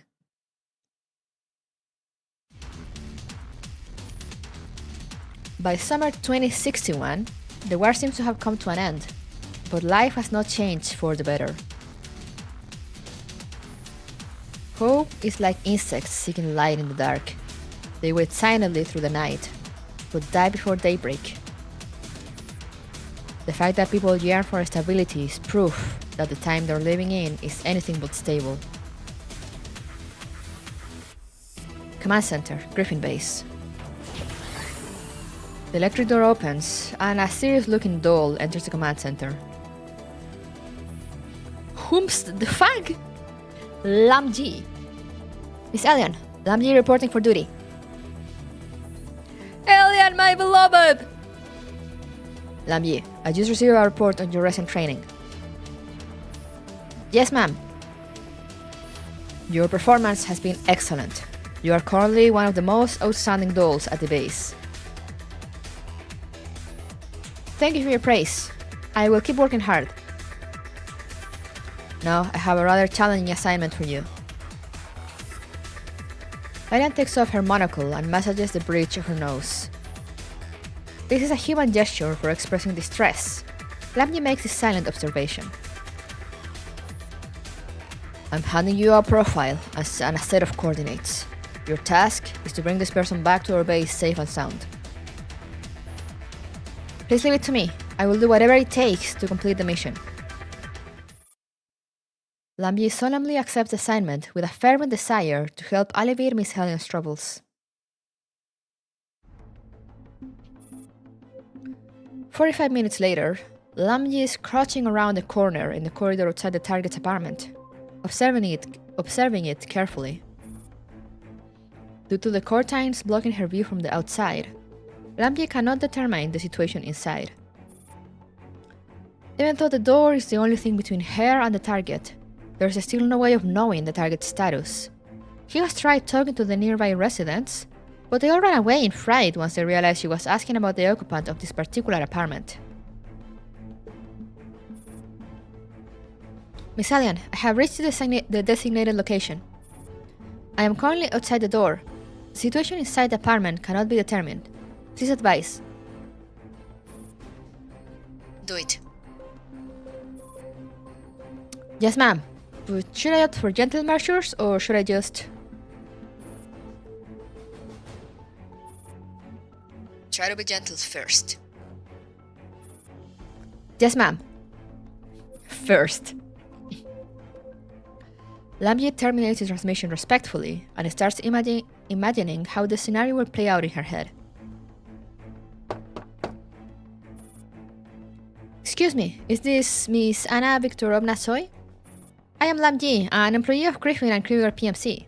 I would like to extend an invitation to you to join Griffin as a commander. I decline. The woman before her seems cold and standoffish. Considering that she is a former officer who got discharged from the military in the recent wave of disarmament, her bitter reaction is totally understandable. Don't panic, Lambier. Just follow the script given by Miss Kalina. Oh no, not the script by Kalina. Please hear me out before you finalize your decision.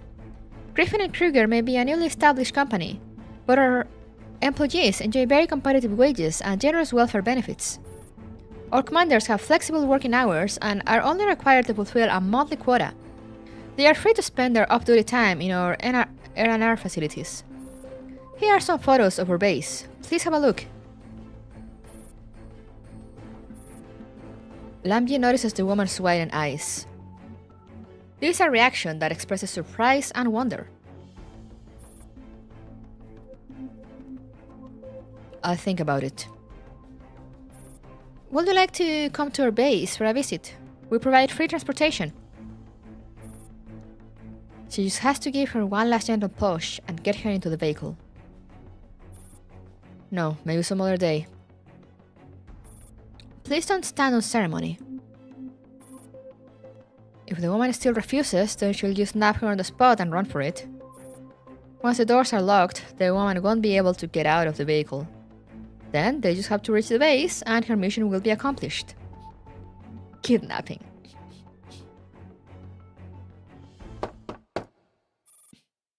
Having completed her mental rehearsal, Lambier tidies her clothing and hair and walks up to her target's, Anna's, door. She rings the doorbell politely. Oh, she was just going through it.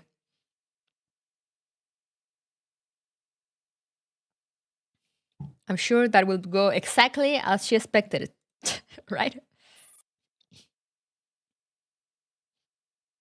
Excuse me, is this Miss Anna Viktorovna Choi? I am Lambier, an employee of Griffin.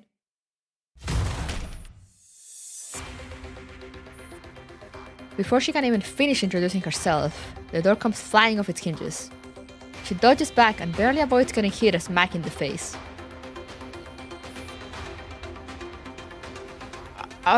Miss Soy, I believe there must be some kind of misunderstanding. Huh? The mission target is standing before her, stepping on the door that she has just demolished with a sneer. Lambier can smell the pungent scent of alcohol coming from the woman. Probably vodka. I mean you no harm. I am simply here on behalf of Griffin and Kruger PMC to extend an invitation. Anna closes in on Lambier at an alarming speed and delivers 2 successive straight punches to her abdomen. Lambier's vision goes dark for a moment, and her legs wobble. I've had enough of you fucking PMCs. You come and harass me every single day like flies buzzing around my head.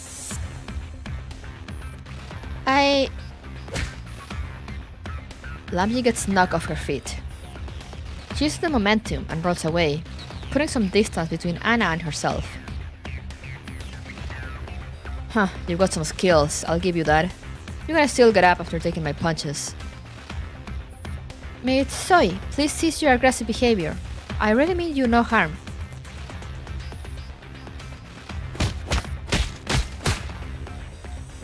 She's not listening. Lambier's pleas are utterly ignored. In fact, Anna's punches are thrown with even more speed and ferocity. Lambier can only keep dodging in the cramped corridor while trying to proceed with her plan. Griffin and Kruger may be an ill-established company, but our employees enjoy very competitive wages and generous welfare benefits.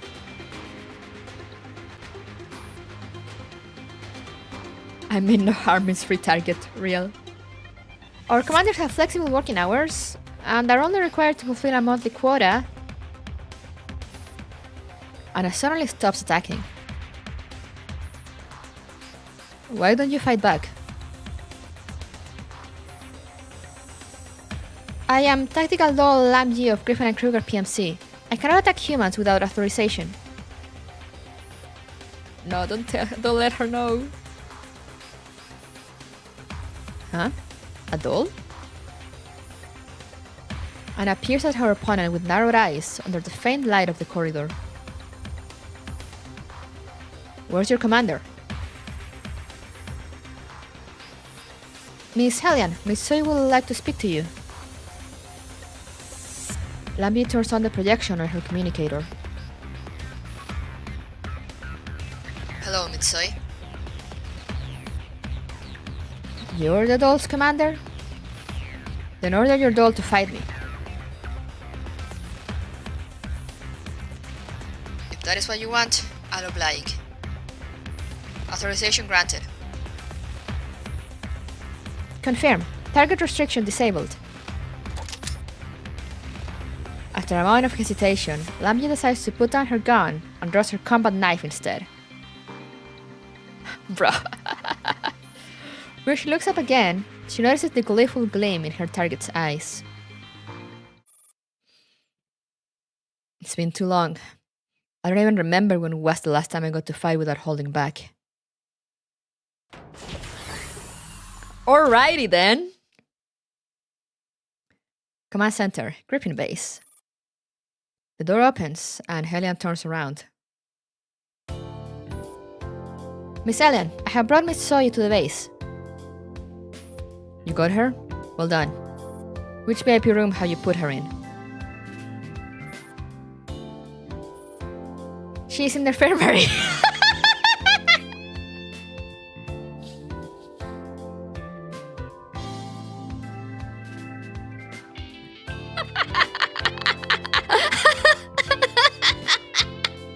Based. If it works, it works.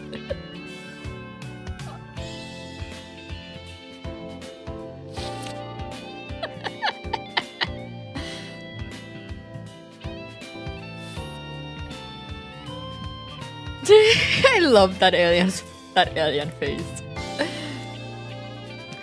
The infirmary?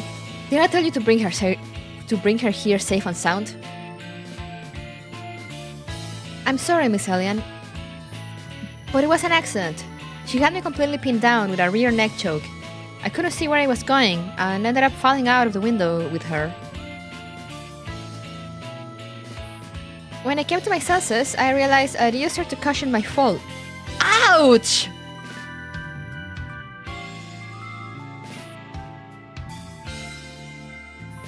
I ran a scan on her. There aren't any broken bones or injuries to her organs. She's currently being given specialized care in the infirmary. Whoopsie. Hellion takes a closer look at Lamji and finally sees that she is covered in injuries. She has also lost the use of one of her arms. Sheesh! Sorry you had to go through that, Lamji. Now go and get yourself patched up. Aren't those really heavy? We assume so, yeah. I mean, we've been told they're heavier than humans. We don't know how much more.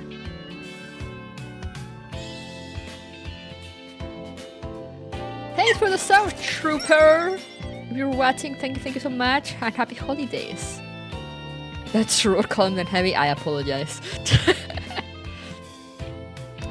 Yes, ma'am.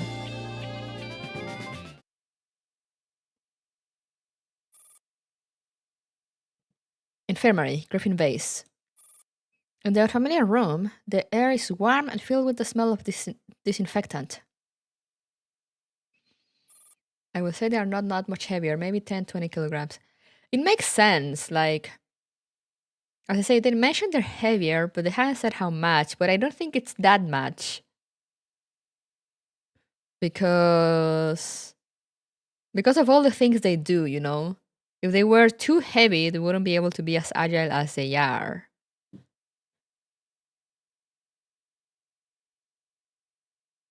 And it's not like they're like yeah, they're like more resistant than humans, of course, but it's not like, you know, like if one punches you, it will hurt more because they're not made of flesh and bone. But as you saw with just now, and a human, a trained human, can still get like injuries on them. Yeah, depends a lot on the material used to make them, and that's the thing we don't know. We've never been told how they're made or what they're made of. But yeah, especially given how they behave and their movements, and like too much added weight will be a disadvantage for them fighting on like more muddy terrains or soft ground. Like, yeah, I don't think they are that much heavier.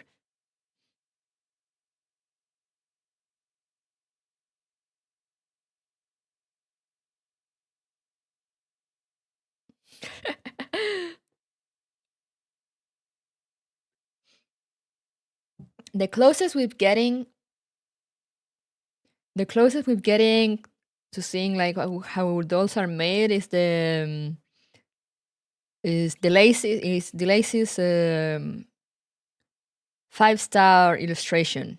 You know, when you raise her to 5 stars, she gets this like really little splash art. That's the name I was going for. And then she's looking at what seems to be the inside of a doll. You know, it's like you see like a lot of synthetic muscle just kind of floating on the air, like as she looks at it. And yeah, it is just basically what looks like a lot of synthetic muscle.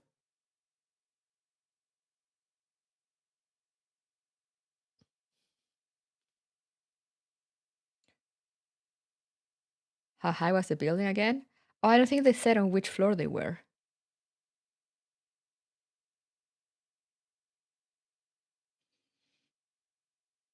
Torin also has a skinless doll in her alt animation, if I saw it correctly. Ah, maybe. I will need to go watch it again. But yeah.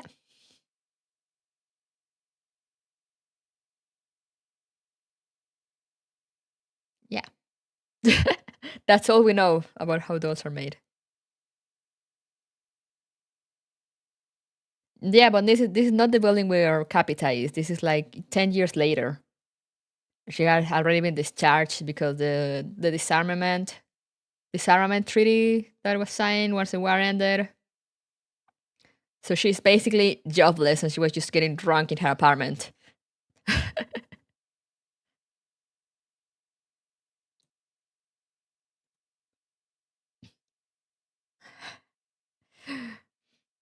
Are you awake? Miss Soy, are you feeling well? Anna tries to focus on the woman's face, but her head is still a bit woozy. Something also feels weird about her body. She lowers her head and sniffs herself. The odor of alcohol has been replaced by the smell of a brand new uniform. Hey! It's Daddy Kruger! Where'd you sign up? Sign up!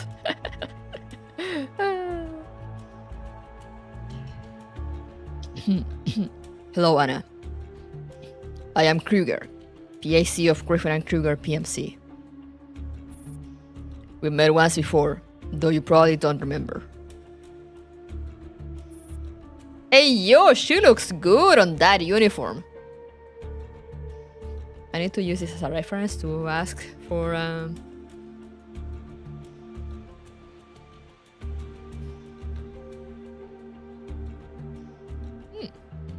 Yeah, she does. One does not simply sign up for Griffin.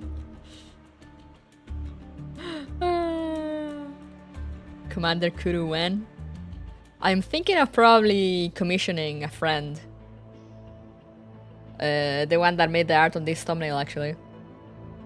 To draw me like the different gacha outfits I play. So, you know, so like Commander Kuru, Professor Kuru, Trailblazer Kuru.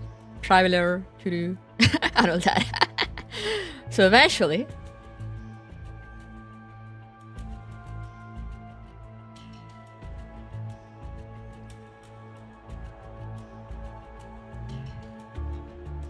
I'll sign up as a janitor for Griffin if I get to see Angelia like that every day. Real.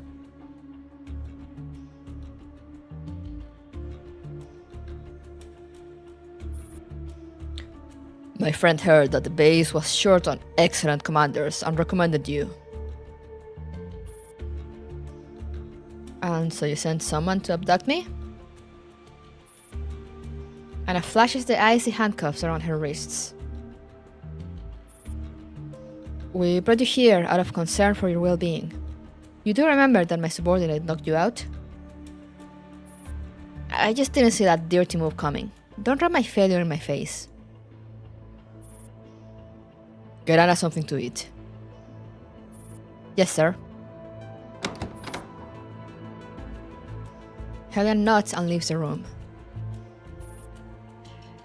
Those dolls may not be very strong right now, but with your leadership and more technical improvements, they may be able to change the world someday.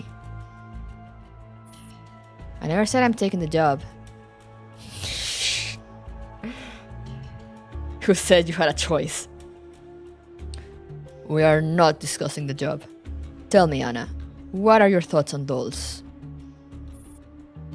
Kruger holds up his tactical tablet in front of Anna. The profile of the doll that Anna had fought is being displayed on the screen. Bunch of ungainly tin cans. Wow!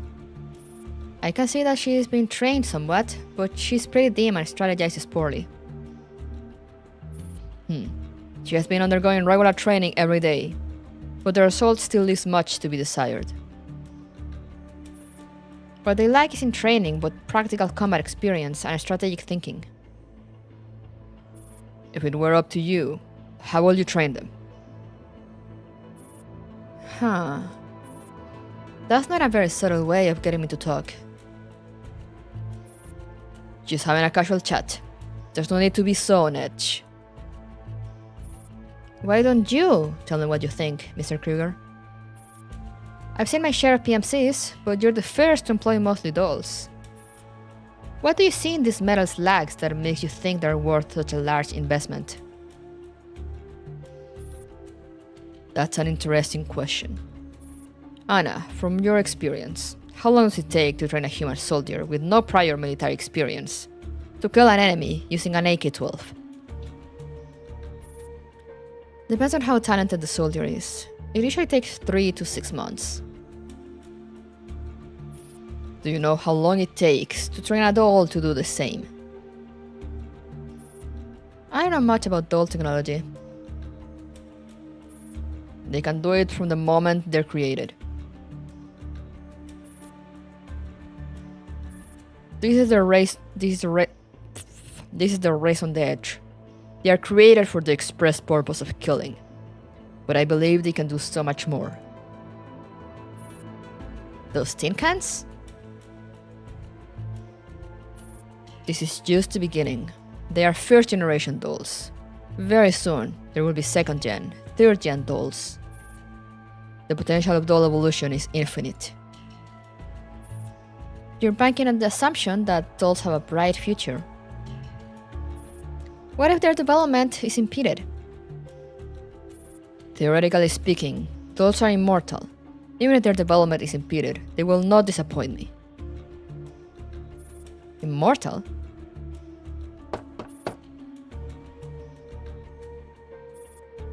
Please come in. Hello, Mr. Kruger. Hello, Miss Soy. I have brought your lunch. You're the one who... How may I help you, Miss Soy? No, nothing. The smiling doll leaves the room after putting down the food and cutleries. Hellion comes in afterwards.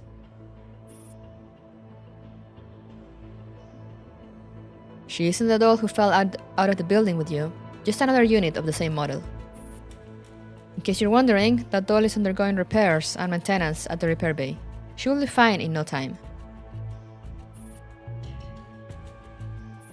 Dolls don't currently have the ability to pass on memories, so losing any of them in battle is still a big problem for us. But there will soon be the technological breakthrough in regards to doll memories. Anna says nothing. She gazes thoughtfully at the doorway through which the doll just left. Waifus are the future. Won't that doll begrudge me for how I treated her? Holy crap, PRC reference! Yeah! No. Why? It's how they're designed. Huh. Don't tell me dolls are designed to be benevolent and forgiving of all evil. Unlike humans, dolls are created with a fundamental command that compels them to be loyal to their commander. The command is absolute. You'll never have to worry about being betrayed by a doll on the battlefield, Miss Soy.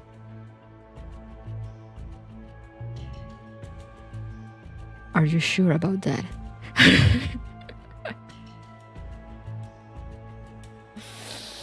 Don't jinx it. That'll never happen. You looked me up pretty thoroughly. Helian places an employment contract on the table. You may find the work underwhelming, but at least the pay is decent and the hours are flexible. I know you have your own problems, and I do not intend to pry into them. Griffin is not a rigid workplace. All I care about is if you can do your job well. Where you go after work is your business. Helen pushes the contract towards Anna. I hope you have communicated our sincerity sufficiently.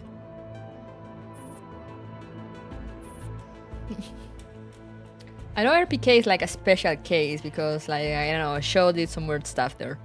I haven't read the mod stories. I should read the 5 mod stories.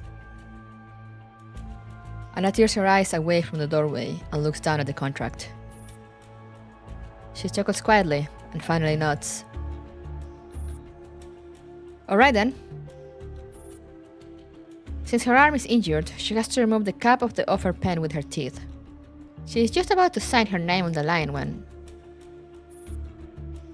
One moment. You're not gonna add more terms now, are you? No, but for the sake of security, I recommend that you take on a new name. You think of it as your alias at Griffin.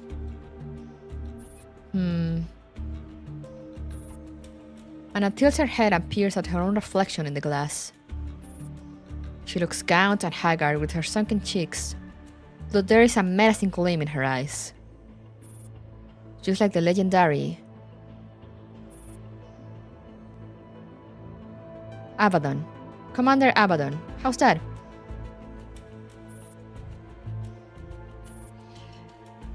This name does not suit you.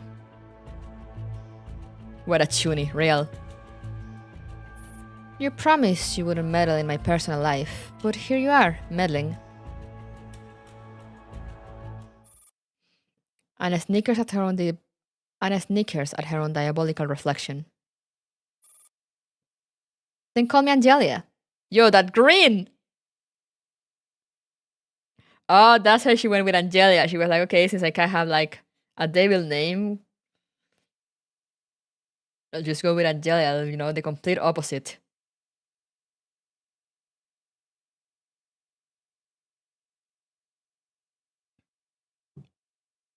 That's a smile worth fighting for.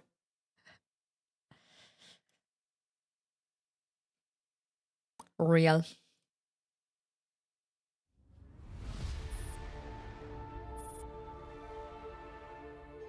A machine operates steadily. A woman is standing next to the slumbering test subject, her dark hood helping her blend in with the stillness in the room. Her wider fingers leaf through the pages of the test subject's file carefully, until a girl dressed in white hurries over.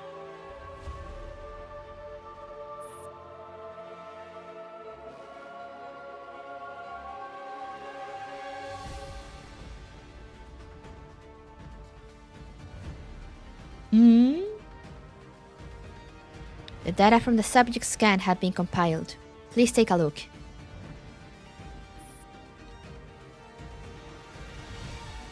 Me trying to look at the face through the darkness and through my lights glare on the monitor.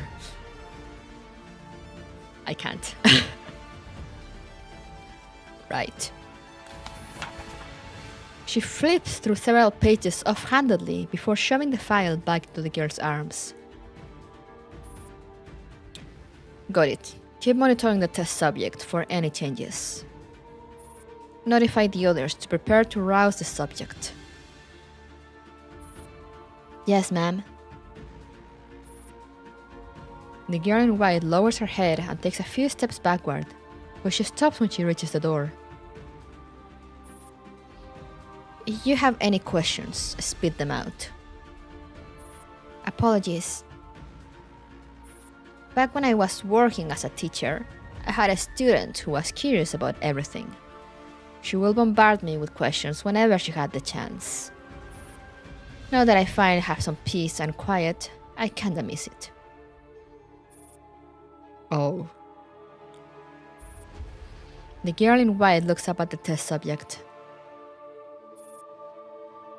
I would like to know, what exactly is it that determines a human's identity? Is it something in their biological makeup, such as genetics or physical appearance? Or is it something more internal, like their experience or beliefs?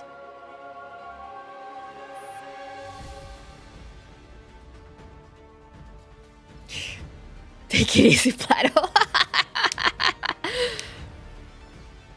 Your real question is whether the test subject is still the same human she was before she died, I gather.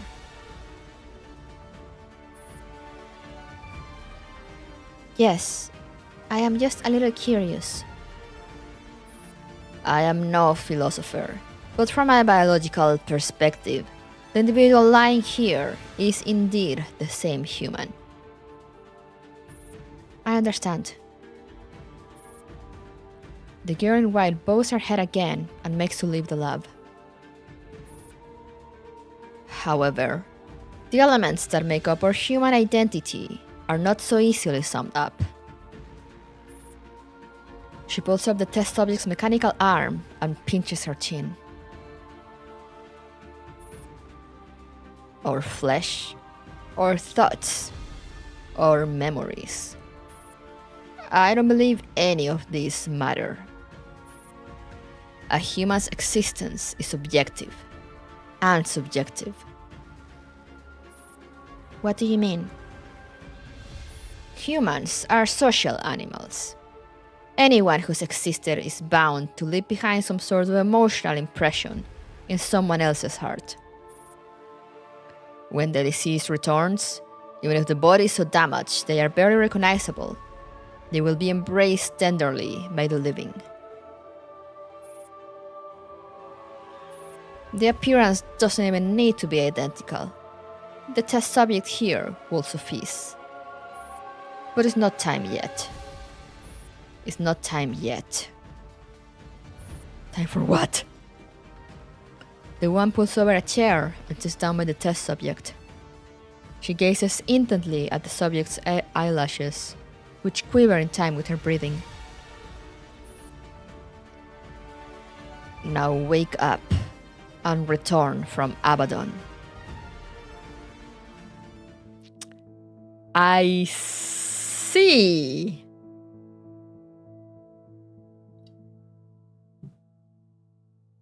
Did we just get a glimpse of like what's currently going on in between the flashbacks?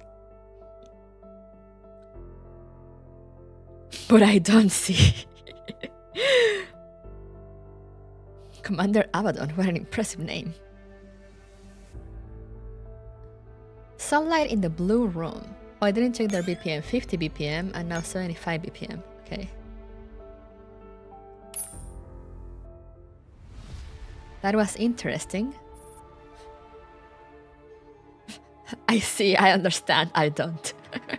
Naruho don't. Angie needs some milk? Real. Angie needs a lot of things. How long has it been since he was awakened? He does not know. Perhaps it does not matter. He now has a reason to keep on living. All for the sake of...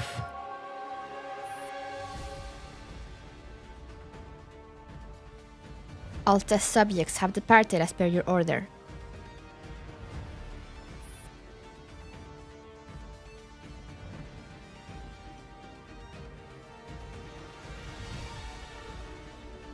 Wait a second.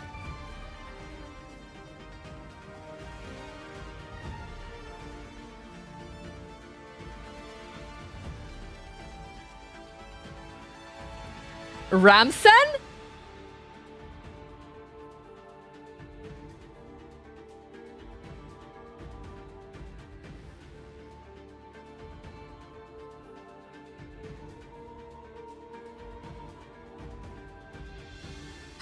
Paradeus is branching out, yeah.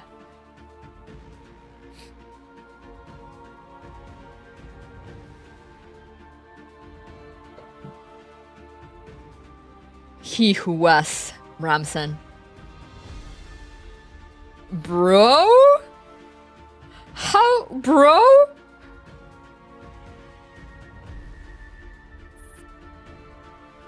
The screens are showing live feeds from the POV of the test subjects carrying out the infiltration.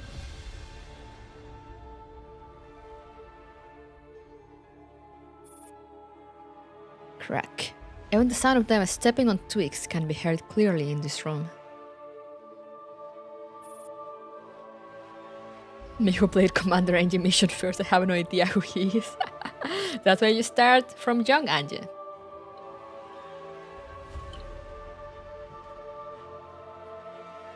Then I shall take my leave.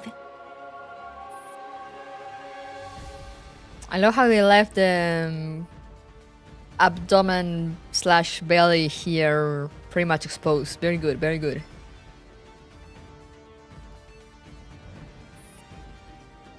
The girl in white is the newest model at the base, but she never dares look him in the eye, not even once. Why? Is he really so terrifying? He wants to look into a mirror, but then he remembers too late that he has smashed everything with a reflective surface. There's nothing he can do. He feels the scar on his face with his cold fingers, then traces the crisscrossing sewn-up seams down his neck and collarbones.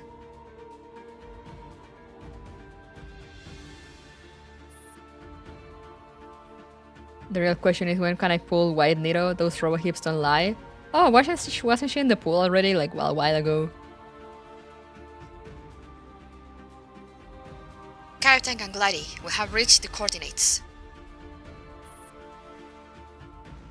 Proceed with the infiltration and gather intelligence on the target. Roger. He swivels a chair to the right, revealing the patchwork corpse slumped on it with a plush toy in its arms.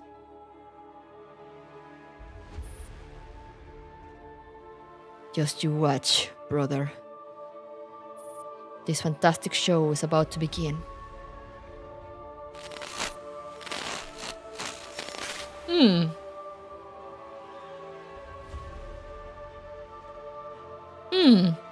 Where's the Gundam?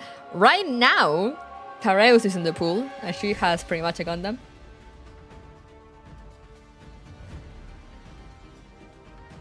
I love how they already said his name, or like his code name, and they still put question mark.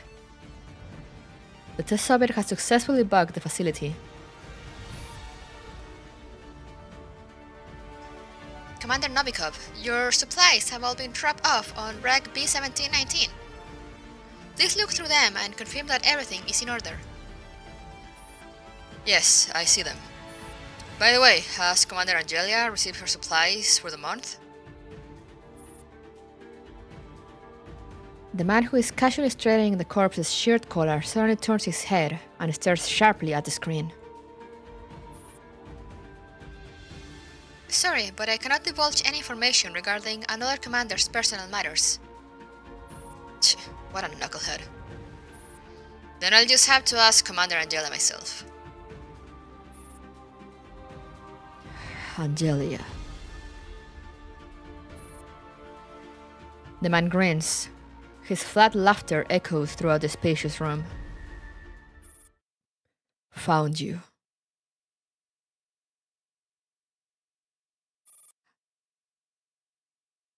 I see. The sound of intense gunfire is pervasive even in dense forest in midsummer, resounding through the thick foliage. Lying in the grass on her stomach, Lamji turns uneasily to look at her laid-back commander. She is currently lying on a hammock, dozing off peacefully. Why aren't we attacking?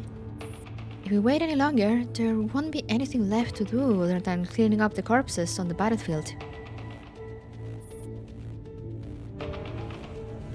What are you grumbling about, Lamji? Nothing. Lamji has been serving under Commander Angelia for several years, but she still can't make sense of her. Like right now, Lamji is so anxious she is fighting the urge to pace back and forth. But Angela just turns on her hammock and dozes off again. After much hemming and hawing, Lamji finally decides to say something. Commander. Isn't it time we moved? The other teams have already engaged the target. Give it a little longer. Yes, ma'am. Lamji can only swallow her gripes and instructs her other teammates to keep waiting.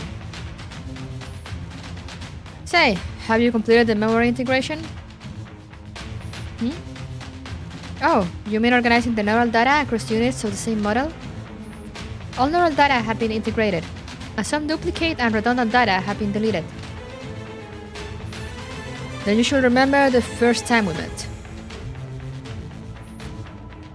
You mean that time when I jumped out the window and crushed you underneath me? Why would you ask if you don't want to think about it? You mean that time when I cornered you and made you so desperate that your only option was to jump out the window and drag me along with you? Oh, falling from that height is no problem for a doll. I was rather surprised that you came out of that alive. Whew. You sound almost smug. Well, you're a legend at the base, even though you don't seem to take anything seriously and rely on nothing but your sheer dumb luck.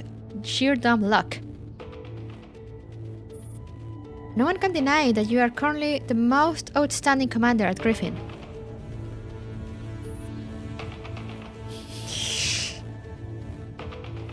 So you're the one who spread all the rumors.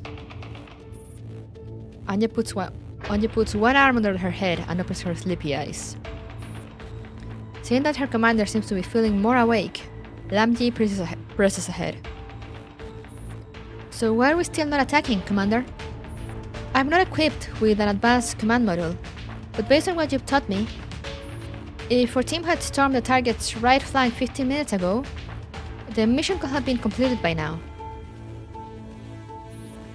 Hey, Happy New Year for people in +7, GMT +7. Yay! You get to see Angelia. Lamji, what is the purpose of dolls? Anya changes the subject abruptly, leaving Lamji's question unanswered. Her eyelids droop again. To complete missions? That's right. But there's no end to missions. Anya finally sits up on her hammock. She props herself up on one arm and yawns lazily. The more challenging training exercises you. I had to have dinner? Huh? Why are you having dinner at like 3 p.m., 2 3 p.m.? What?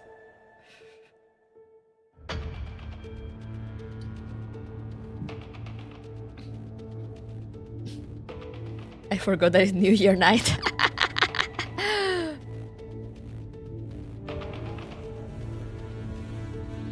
It happens. You mean lunch, right? Then, yeah, that's what I will assume. I have to take responsibility? How?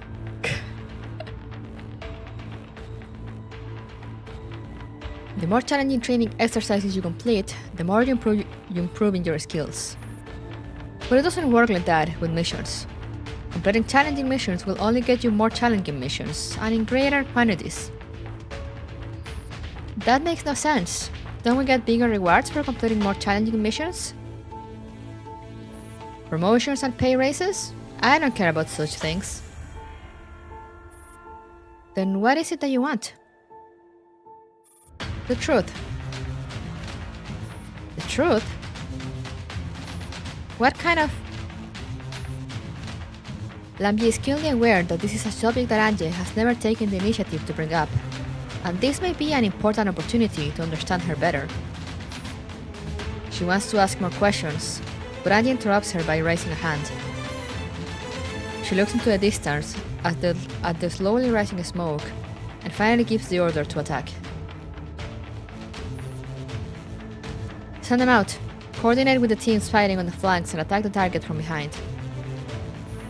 Yes, Commander.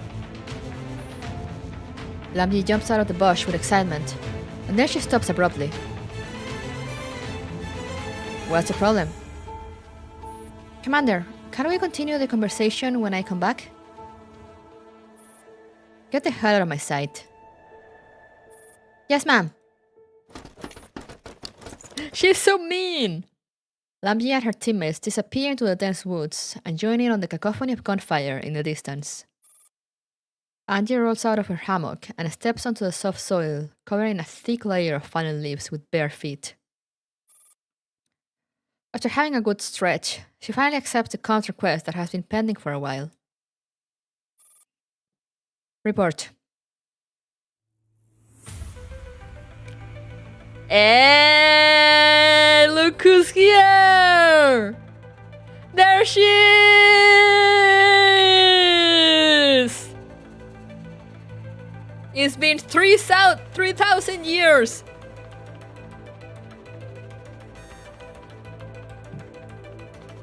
Oh my god! I'm about to cry. No Waker's Frontline references. M4. I love how everyone went insane. Cinnamon roll! In her cinnamon roll era. My sweet baby, precious, beautiful, cute cinnamon roll. Meanwhile, cat, bark, bark, bark.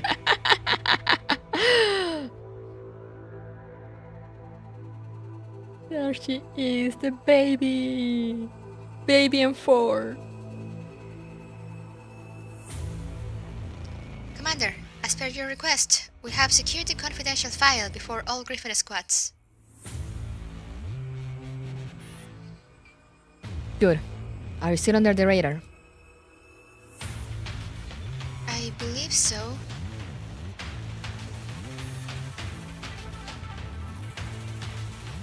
What's with the hesitation?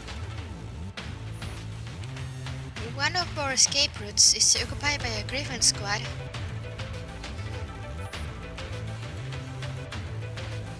Now this is fan service! Real.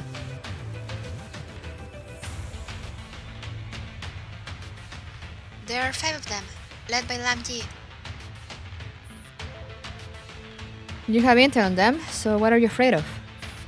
Go ahead and make your move before they spot you. But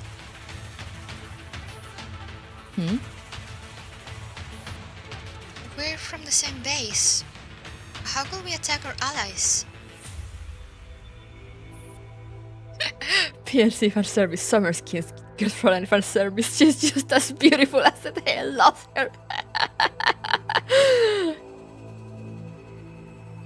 Huh? You never met? They're completely unaware of the AR team's existence. Panties I sleep, nostalgia, real shit.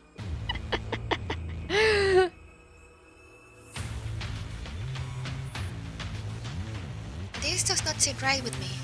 We should be protecting our allies. Even if doing so will botch the mission?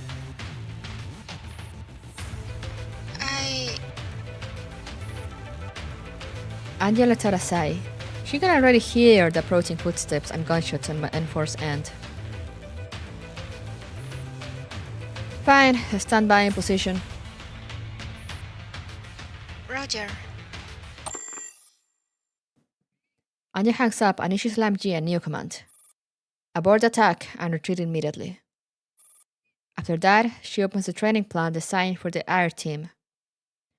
They are absolutely brilliant in their training simulations, but their performance in actual combat can only be described as pathetic.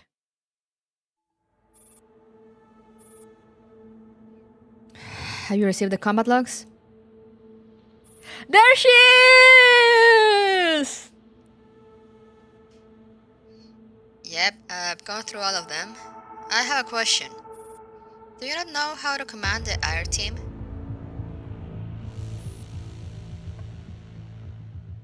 Are you questioning my ability as a commander? Beloved cat. No, not at all. The air team is special. What works on other dolls may not work on them.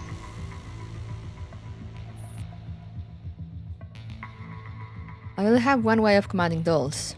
They do as I say. I know, but out of all the dolls on the air team, M4 is especially different. That child is very much like a human. This means that she can make very human mistakes, such as letting emotions get the better of her. I don't know much about doll tech. All I care about is if she can complete her missions. Judging by her current stats, I think it's better if she stays in your lab and off the battlefield. Don't be so quick to judge, Commander Angelia. This is only the beginning. Suit yourself, as long as your deal still stands. But of course, that has been the agreement since day one. You take charge of the air team, and I'll get you your monthly outings. Which reminds me, it's almost time for my outing this month. How is the paperwork coming along? I'm on it. Gotta go now. Alright. So that's how they met. I see. Versica ends the call, but Angie is in no hurry to leave the comms channel. She strokes her chin and taps the communicator with her fingers leisurely. Tch. Why, hello. How does it feel eavesdropping on your competitor? Hey, yo! Really? Like one after the other? Yo, Happy New Year! Thank you, Mika. Sure.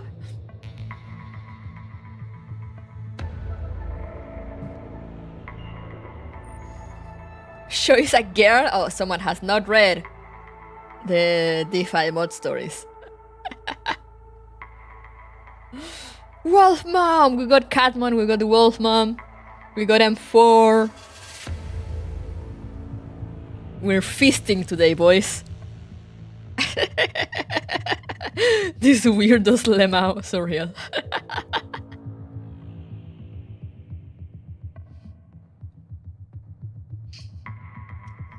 So that's what she offered you? No wonder you abandoned the wolf pack and took on the air team. Wait, she actually what?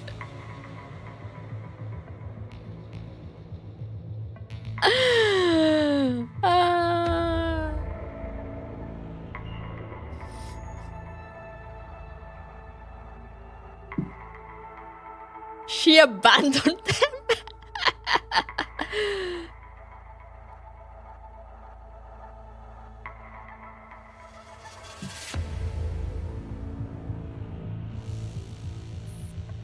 I told you, I don't care what team I command as long as they can get the job done. She does not give a fuck. From what I heard, the R team isn't up to your standard. Even dolls have room to grow. Persica's offer must be very tempting.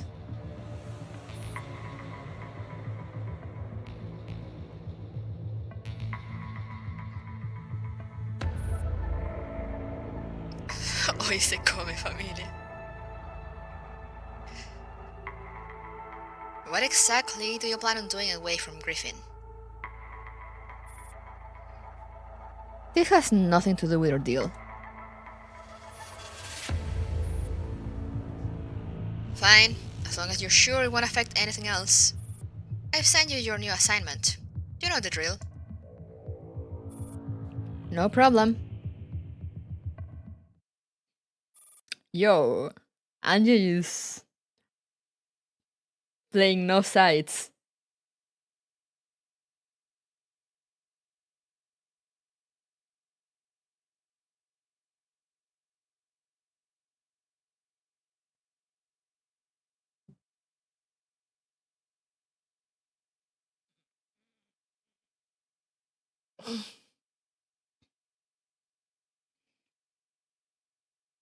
The outings fixed it.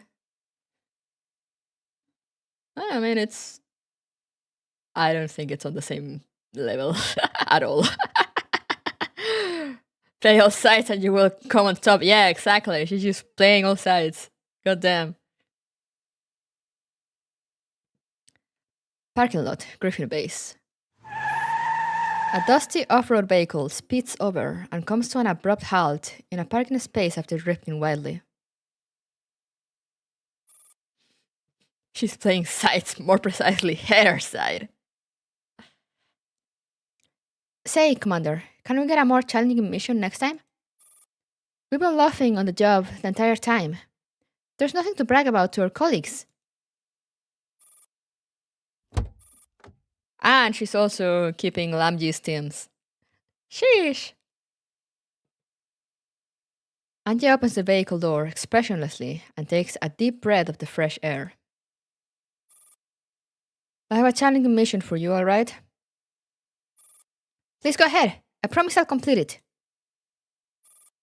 Retake your driving test. Whew! Damn. Huh? Angie gets out of the vehicle.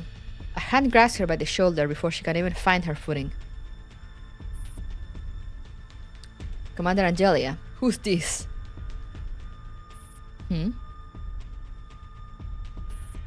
Please come with us. We are detaining you on suspicion of murdering Commander Novikov.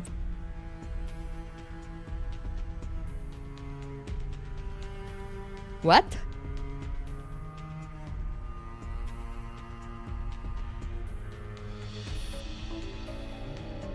Novikov is dead?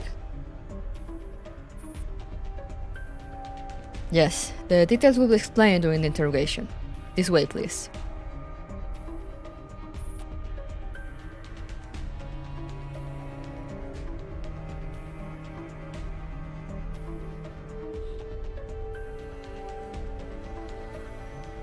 An almost issue? I mean, yeah, the thing is that it didn't even get to be an issue because they just explain it in the same sentence.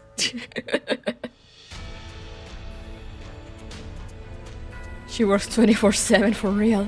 When will she have had time for murder? She's always working.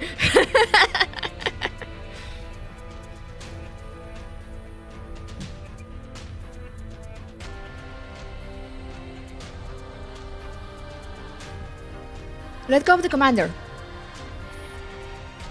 Lamie exits the vehicle and throws herself in front of Angie. Lamie, return to your dorm and stand by. But I'll buy you the drink I owe you some other day. Yes, ma'am. But the drink! Lampy moves out of the way, reluctantly, and watches as Angie gets taken away. Angie moves further and further away until her figure shrinks into a small, unrecognizable black pixel in Lampy's eyes. But she keeps on looking, as if praying for a miracle that will not happen. Well, arrested. Why do I still have something? If I get out and grab the rewards, would it go away? Oh yeah, I got a new ID that I need to wear. 指揮官、お待ちしておりました。早速今日の行動を開始してください。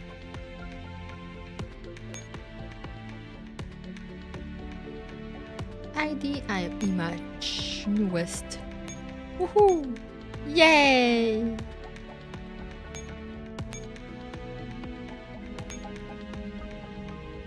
Visual bug, I see.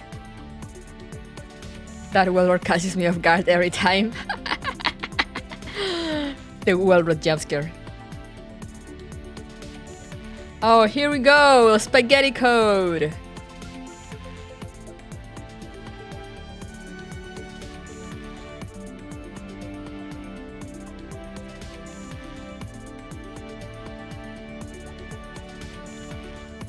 Right, let me just hide the screen.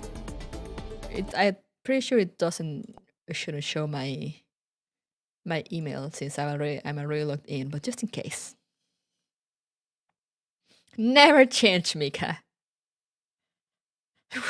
We're playing a Mika game, almost forgot.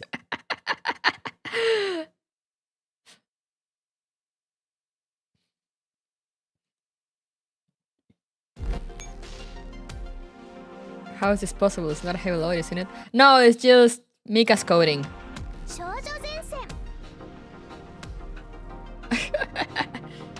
Mika's coding has never been the best. You can't really see it much on their newer games, but it is pretty evident in Girls Frontline. Alright, we're back.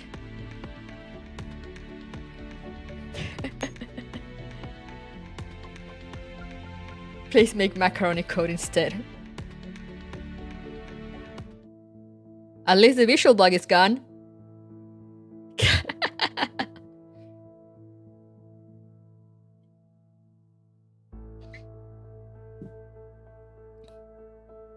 Game has been out for 7 years, yeah. I don't know how it has survived 7 years, but here we are.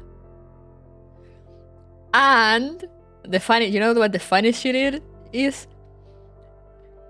Is that the newest client, the one we're using now, is actually better than what we had before. So like imagine the things we had to deal with on release.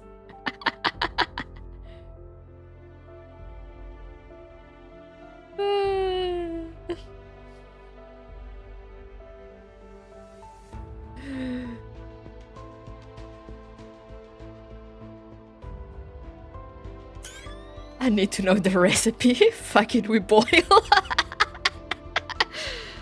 Oh, I got a new icon too. Yay! So now we go, yeah, we finished that. And we go to Summer, the Angelus. How about her BPM? Her BPM is going up. Well, I just noticed her face expression changes. I had not realized that. Oh my god. That's what I get for not looking at her face. And now it's going up to 100 BPM. How Girls Frontline survived 7 years of Stockholm Syndrome. Real. Barbie keeps holding me at gunpoint.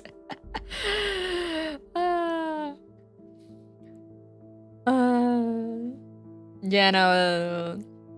Mika's code is put together with like some scotch, some tape, some wire, and hopes and dreams.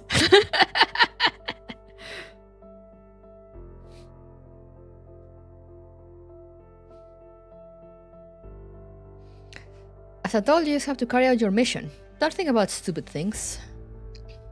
She was so nice.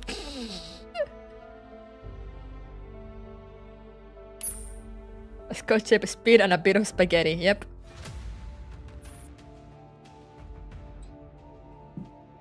Oh, we're back here? It's a flashback. Captain Ganglari, his vital signs are gone. And he still gave nothing away. We interrogated him as per your order, but we could not obtain any new information from him that we did not already possess.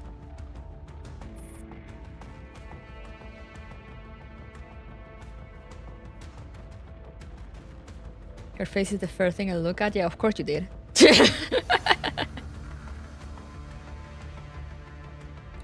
Oh yeah, they killed Nikov, probably. In the live feed on the screen, a test subject stands up next to Novikov's corpse. Oh yeah, it said it right there, I wasn't reading.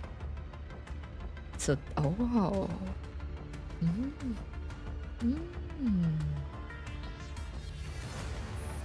Novikov is sprawled on the floor of the warehouse. His face is bruised and swollen, and blood is spurting out from the dagger still lodged in the main artery in his neck.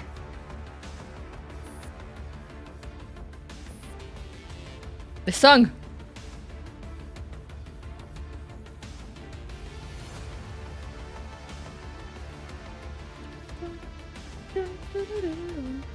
It's no, I forgot the name. Solar Sea.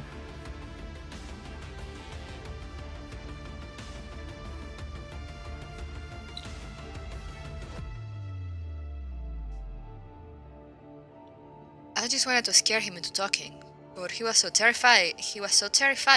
He stumbled into the dagger himself. What, really?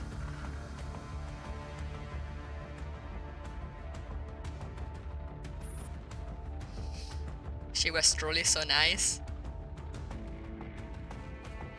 Wait, Ange? I was being sarcastic. She's an asshole.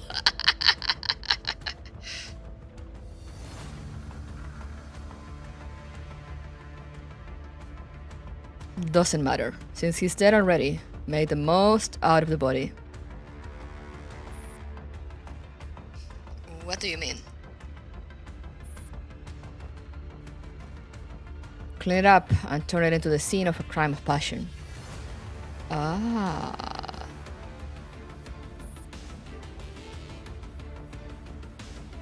Fabricate a murder scene to incriminate Commander Angelia? Understood.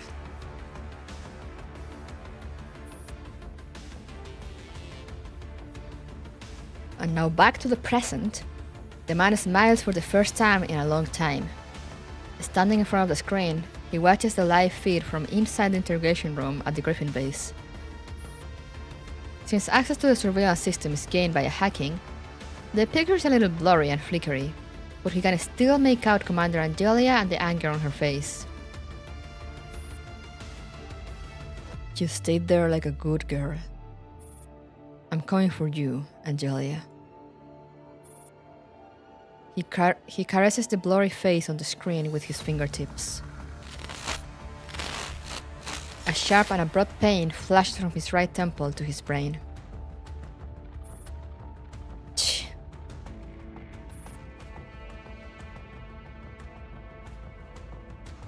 I was sarcastic too. Okay, although you just can't write sarcasm.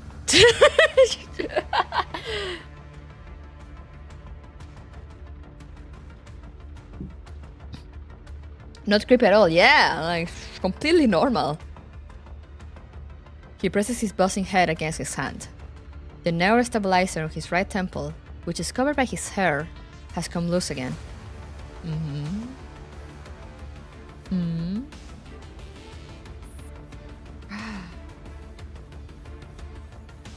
Wait, I think disconnected here.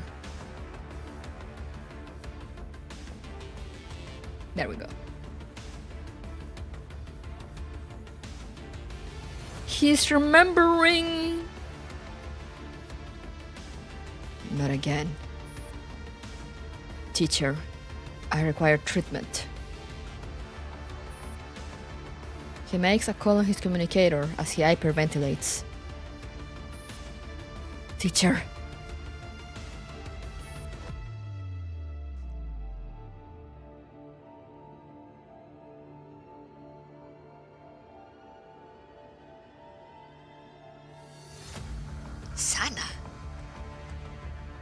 Sister Sana is currently undergoing reconfiguration. If you have anything urgent to report, I will relay it once the procedure is completed. Sana. My neurostabilizer is malfunctioning again. I need the teacher. I will notify her as soon as the experiment is over. Right. Is there anything else I could help you with? How is Sana doing? Her condition is stable. Teacher said to reassure you if you inquire about this. Focus on completing your mission. Do not forget what you have been through. Understood. He puts down the communicator and slowly sits down on the metal chair. He no longer sees the interrogation room at the Griffin base, and he is no longer in a heavily contaminated wasteland. He has returned to the birch woodland back home, and Sana is waiting for him under a tree. They agreed to go looking for birds in the woods today. Let's go, Sana. Okay. He smacks his own red and freezing cheeks, then takes her hand, which is wrapped in a thick mitten. Together, they wade through the knee-deep snow into the distance.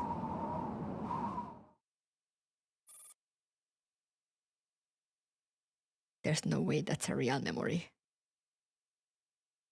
Sana, I will avenge you and my brother. The murderer who shot you in Beslan will be cut to pieces.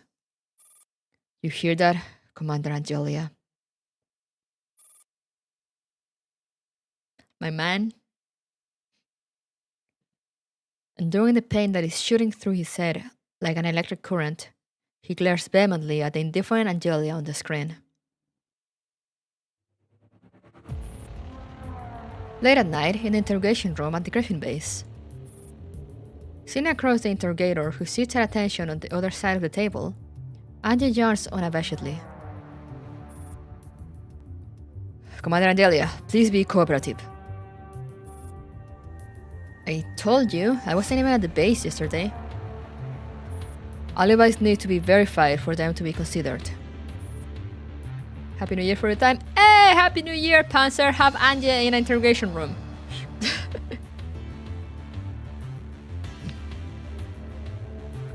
Please start from the beginning and explain your itinerary yesterday. I left the base at 7 in the morning, and as per my arrangement with IOP, went to the lab over there to help test the dolls. I cannot reveal anything specific about my work due to a confidentiality agreement. It has been verified. Your statement matches the surveillance records in the Griffin base, an IOP's building. Thank you, it's a great time for Angie. Once I was done with my work, I went back to the Griffin base. That was about 10 in the evening. Let me go over this again. You left the Griffin base at 7 AM yesterday to run tests for IOP. Then you returned to the Griffin base at around 10 PM after completing your work. Is that correct? Yes. Presumably, you already know the time of the crime? I heard the body was found around 4 PM. At 4 o'clock yesterday afternoon, a T-Doll in the employment of Griffin and Kruger PMC discovered the deceased Commander Novikov in the logistics warehouse. That proves I didn't have the time to commit the crime, no? Actually, I have a few questions regarding your alibi. I'm wondering if this was the chain of murders that happened before we as the commander joined Griffin. Or if it's just like an isolated case. The interrogator turns his tablet around and shows it to Angie. It is a CCTV footage. Commander Angelia, according to your statement, from 7 AM to 10 PM yesterday, you were either commuting to and from the IOP lab or working in the lab.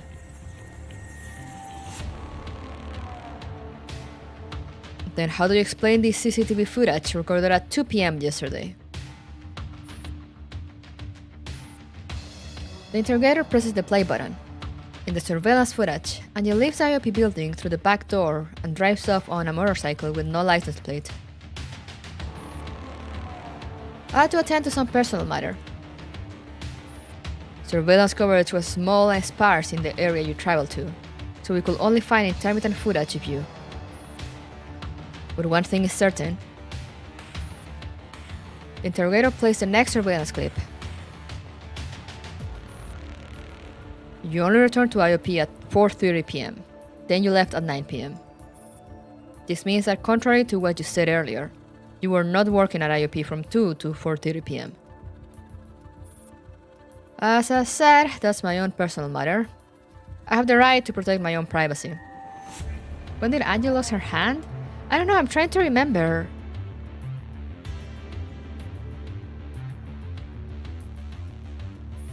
According to the statements given by other commanders, you have had multiple heated arguments with Commander Novikov. Testimony shows that you have threatened to kill him before. He had bugged and spied me repeatedly in the past and shamelessly feigned innocence when I found out. I have found listening devices installed around me on at least 5 occasions. Also, he was a creep, lovely. But you didn't have proof that he was the one behind the bugs, so Griffin decided not to pass judgment on him.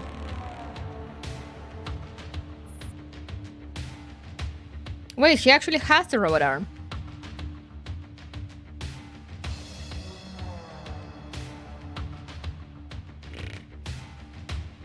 I'm guessing it was during the war, while she was a soldier.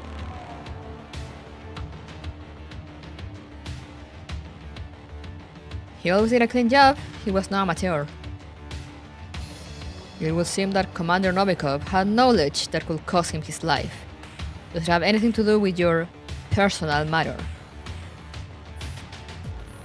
You already consider me the culprit, so you're trying to trick me into letting something slip? Don't be testy, Commander Angelia. I am just making reasonable assumptions and routine inquiries. Novikov's death has nothing to do with me. He was no more than an irritating fly to me. I have more important things to do than worry about being harassed by a fly. Your personal matter seems to be quite the priority for you. Let me say this again. Angel's patience has reached its limit. My personal matter is completely irrelevant to this case. Besides, I have an alibi. Your alibi cannot be entirely verified unless you are willing to explain the missing link. Angel clenches her fist and fights the urge to punch this man's aggravating face.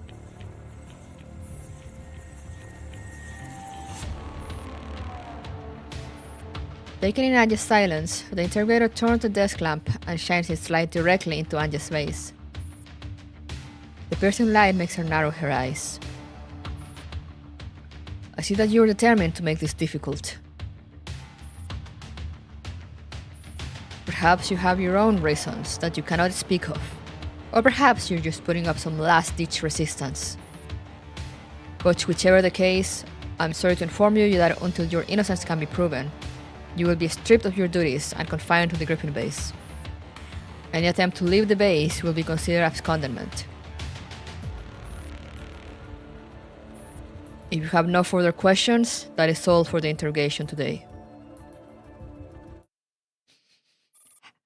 House arrest. Lamji paces uneasily along the quiet corridor. A piercing white light is shining through the window on the door of the interrogation room at the end. It has been 8 hours since Angie went inside, and it does not look like she's coming out anytime soon. The other commanders only had to go through some perfunctory questioning. Why are they turning up the heat on Commander Angelia? The interrogation room door opens. Commander! Lamji? Didn't I tell you to stand by at your dorm? I was worried about you. I'm fine. Anya...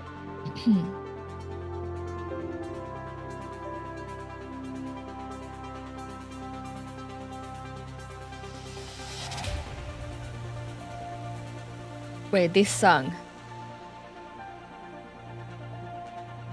Or no, oh no, this is the new song, I think.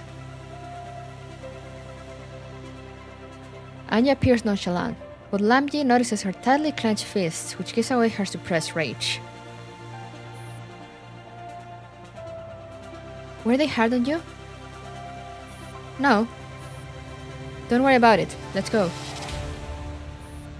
Miss Elia came by earlier and told me to let you know that the brass is taking the murder of this commander very seriously and has dispatched an investigation team from the capital. All suspected commanders have to be suspended from duty and undergo investigation. They're probably worried that this may be related to the serial murder of Griffin employees that happened a year ago. Ah, okay, so that was before. She's telling me to bear with it? Yeah, I believe that's what she's getting at. Huh. Can you run an errand for me, Lamye? I'll do whatever I can. Take this to 16 Lab for me and hand it to Professor Persica. Commander. Lamye sounds utterly defeated. I was banned from leaving the Griffin base not long after you entered the interrogation room. Even my counter missions are restricted to only internal calls within Griffin. Even you? I see. Get some water. Then go get some rest for now. Commander. What is it? Do you sit tight and kill some time at the Griffin base? Things will just blow over. Would you consider doing that? Come on, Lamb. You should know her better than this by now. We'll see. Angie waves at Lambier as usual and walks off. Lambier is left standing outside the door. She checks and double checks the surroundings, and only leaves after making absolutely sure that nothing is amiss. This is the first time she's seen Angie looking so grim. On the other side of the door, leaning against the door, Angie looks outside the window at the quiet summer night. She can only hear the continuous chirps of insects, rising and falling like the breath of the night. Damn it, I'm so close. Close to what, woman? Angie slumps on the floor weakly. The cries of the cicadas sound especially loud in the silent room. Angie listens to it while lying on the floor, but she suddenly realizes that the noise is made by cicadas with some sort of vibration. What's this? She gets up from the floor irritably, steps over the stains left by her cold sweat, and looks for the source of the vibration. Soon, the statue of wolves by the door catches her attention. The statue was a gift from Shaw. Oh! She spots a strange glint in the eyes of one of the wolves, so she reaches out a hand.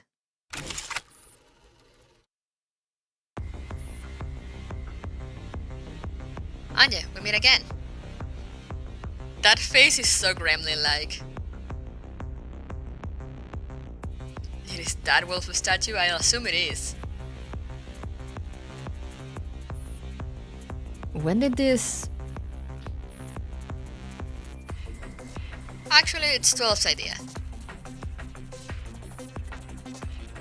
Hey, look who's here!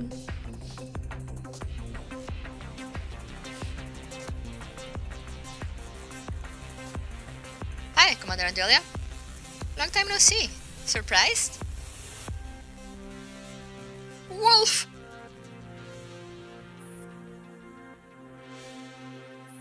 Always keep an eye on even one's closest ally. You told me that. Burst into tears. I didn't tell you to... Never mind. Thanks to you, I can still communicate with the outside world. I hear you're in big trouble. Not really, but the timing is truly terrible. By the by, my offer still stands. You desperately need to get out of your current predicament and continue your quest, don't you? AK-12 is older than I thought. Yeah, I thought they were made later on.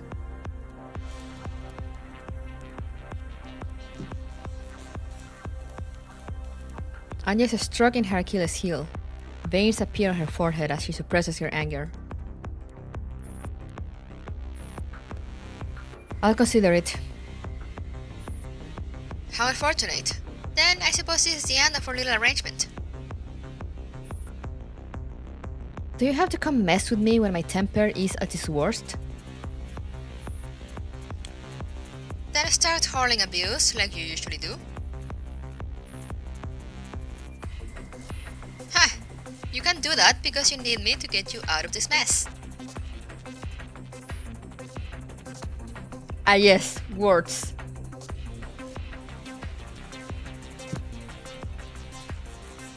You fucking bitch. Thank you, Google Translate.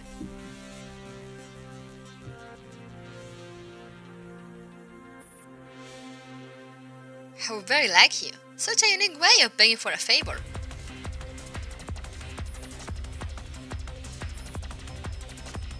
And your rubs are throbbing temples.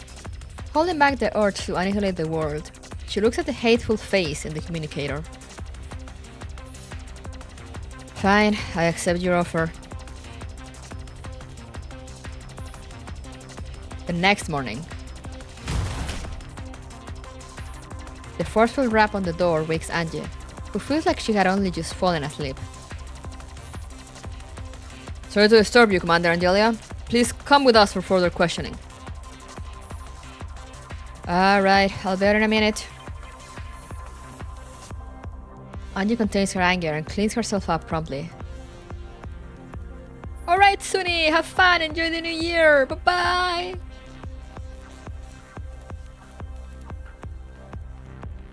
You slept for 3 hours, 12 minutes, and had only 15 minutes of REM sleep. You're suffering from severe sleep deprivation, Commander Angelia. I don't need you to tell me that. Hey! Commander, we have reached the target location. Please provide further directives. That is the wake point in the security of the Griffin base. The CCTV here broke down a few days before the incident. I suspect that the murderer entered the base from there. 3 hours is good enough for everyone. Yeah. It does look pretty close to where Commander Novikov was found dead on this map. See if you can find any traces left behind by the culprit. Yes, ma'am. Commander Angelia, why didn't you bring this to the investigation team's attention? Wouldn't this clear you of any suspicion? I don't trust them.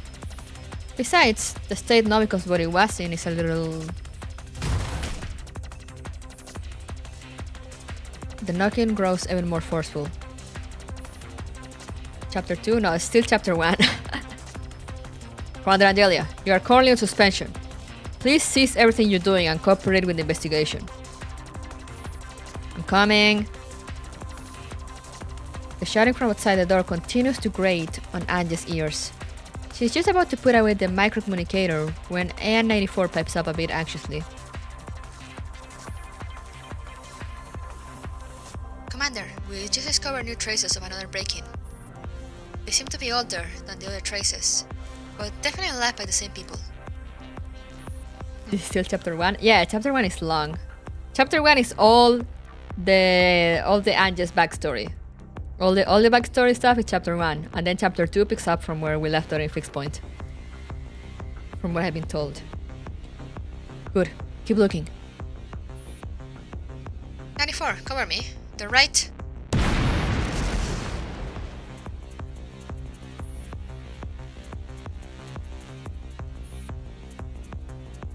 Anya does a double take at the sudden loud noise. 12, 94. There is nothing but static from the communicator. No response from the wolf pack. Just then. Hey, don't try anything funny. You're a major suspect, so don't make trouble and do as you're told.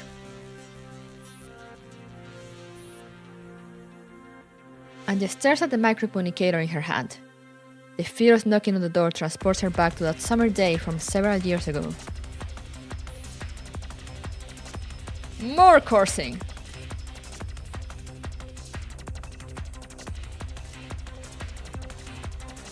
Okay, it's pretty much just screaming fuck. Fun fact, I just realized my stream was behind and that was why there was such a big delay. I was wondering, because you were the only one with like the biggest delay. I'm like, strange. But yeah, I have the thing that lets you like go back into the stream. So like, guys, if anytime like you pause the stream or something and then you come back to it, you will be behind. So remember to check in.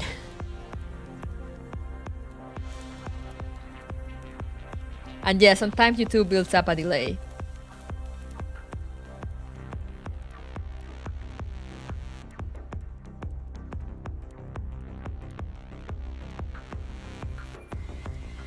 I haven't paused it or touched it, I don't know why it did. Yeah, no, it just does it sometimes. Usually it's not so long though.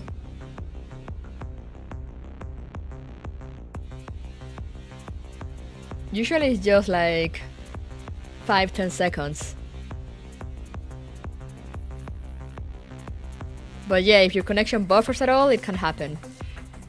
So like, you know when you're watching a stream that doesn't have this thing, you will usually start like skipping frames or something. I think in this one, like you don't really hear it as much.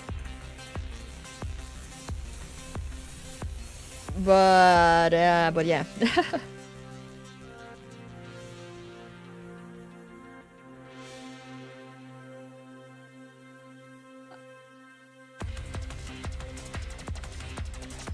I heard the last day when I opened a stream and I started from its very beginning. I had to go.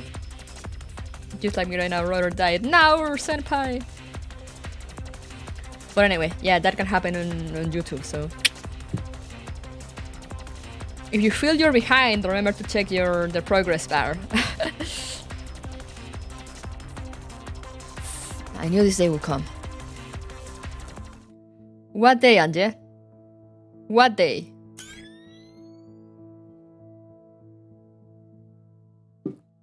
Commander Anja has been long. It's been only 4 story notes, but I feel like it's been long. Or maybe just because I want to go to the bathroom again, god damn it. Anyway, yeah, little water break again because I did run out of water. So little bathroom break again.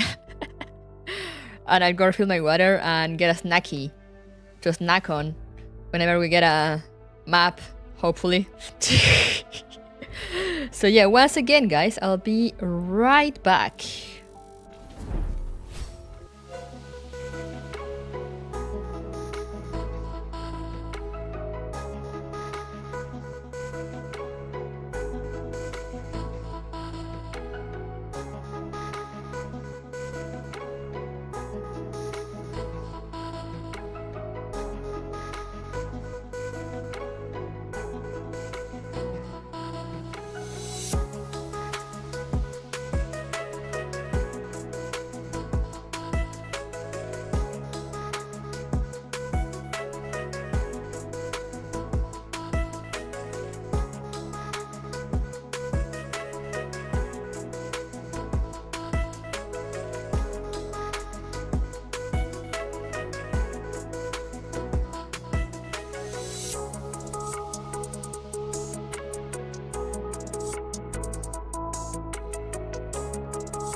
I am returned.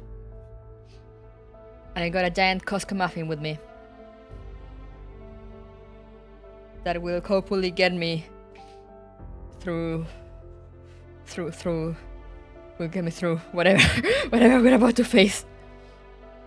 A what? A what? A muffin. But like from Costco, so it's big.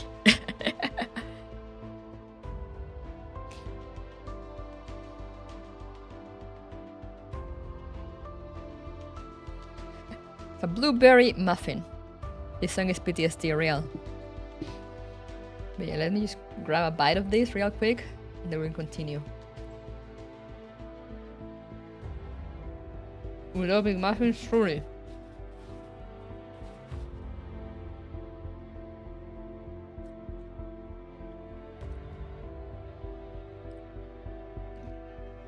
From hate, yeah, that's true. But yeah, got water, muffin. My cat's sleeping. Never mind, my cat is here. Baby, no. Get off here. This is not for you.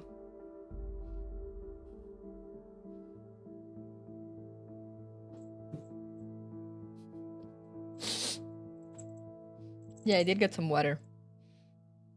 I might need to go get her food because otherwise she's gonna bother me endlessly. Are you hungry, baby?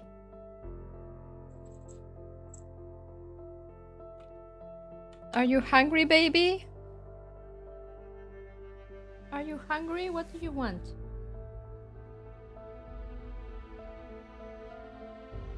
What do you want, baby? What do you want? You want me to give you some soup?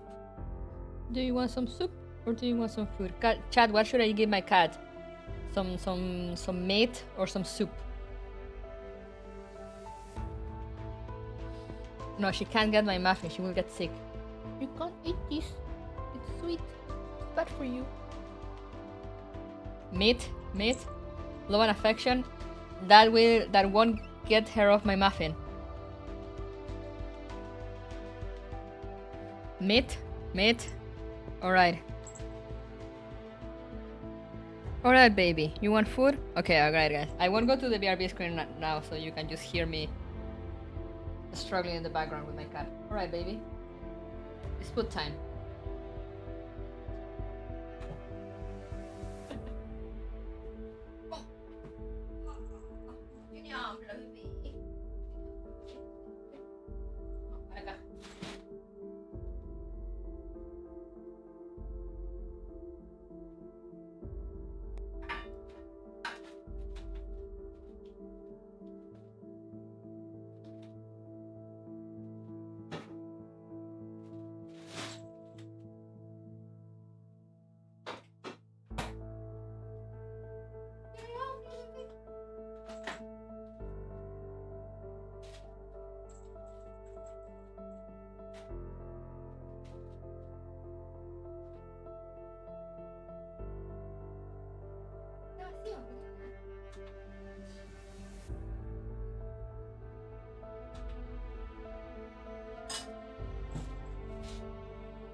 hang.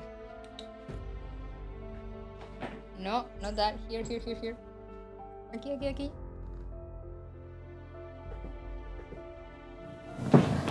Shh.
Aquí. Hola.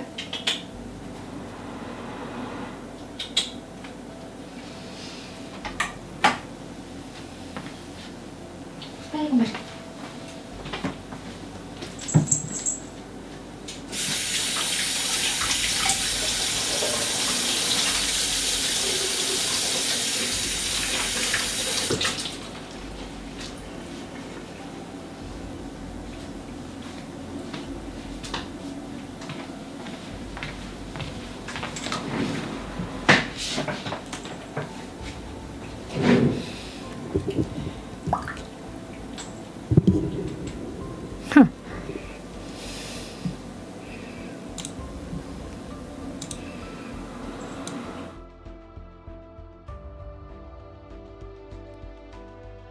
Alright, I am returned.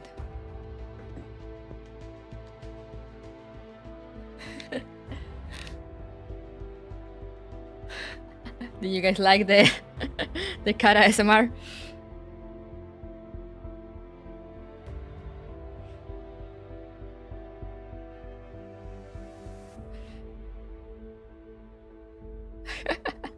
What happened? Let's see. Lost your cord, they cried so much. Oh yeah, I am on my way there. Yes. The baby!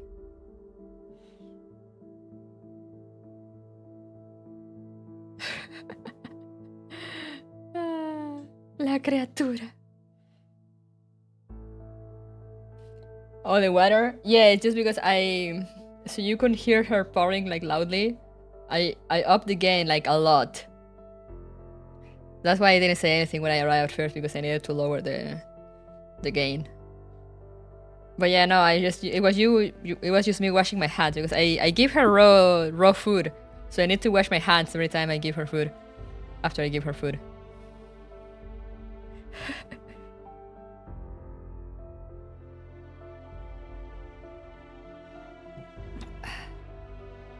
But yeah, now we're ready. She's happily eating. I was gonna take a picture to like show you guys, but then I was like, oh, maybe some people will not like to see raw bloody meat with some raw egg in between, and I didn't do it. But just know she's being fed. She's eating right now behind me. Because Fran is just pain and suffering. Yes. Love and hope. Love and hope. Anyway, now we're back to Angelia for real. Her beeping keeps going up. Huh, interesting. Blown away. There's all a story.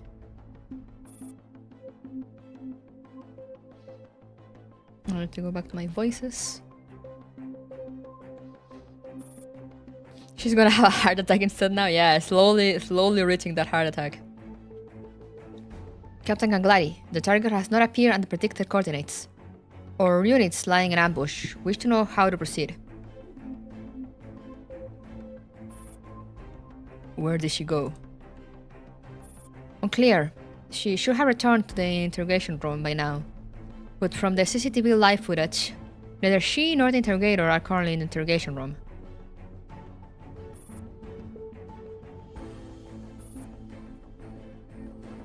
Have they postponed her interrogation today? Is she still waiting at the dorm? He has never been one to give up so easily. There's nothing she hates more than being put on the back foot, so she will certainly do whatever she can to regain her initiative. Then what should we do? My guess is that she overpowered the guard who was supposed to escort her, and she's now trying to break out of the Griffin base. Tell the ambush team to search for signs of a breakout around Commander Angelia's dormitory. Yes, sir. You got your food! No! Sorry.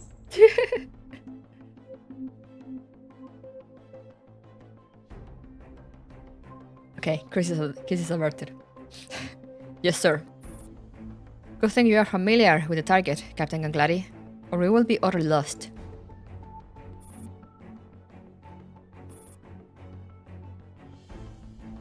The test subject exits the room, leaving him alone with his thoughts.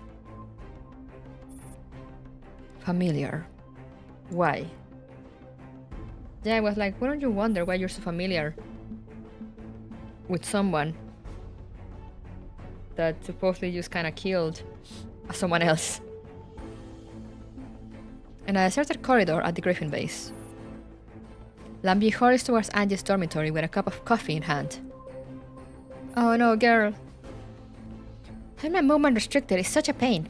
I can't even go to the grocery store for some vodka. Good thing I managed to sort something out at the cafe here. Lambie looks down at the coffee she's holding. A whiff of vodka can be detected amidst the rich aroma of the coffee. Let's go! I hope this will make the commander feel better. Anxiety drives Lambie to cook at her pace. She can almost picture Angie right now. The once high and mighty ace Griffin commander has her rights taken away because of some strange, unfounded accusation and is now confined in a small apartment. Lambie can only lament her superior's misfortune. Angie's dorm is just around the corner. Down, kitty, down. Why did you fall on your side? Why did you drop on your side? You have 4 legs.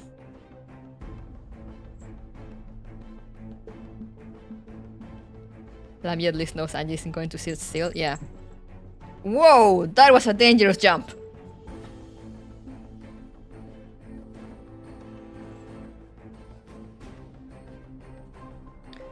Angie's dorm is just around the corner. Lambie lands on her stride and marches toward the familiar apartment.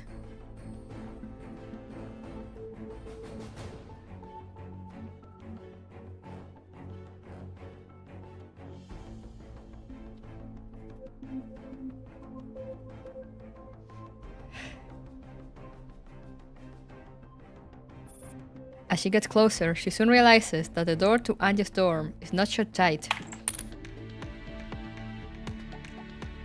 Baby! Look at what you did! Look at what you did! Look at what you did!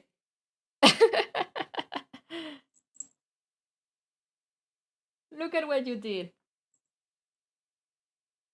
You have your food there. You still have food left.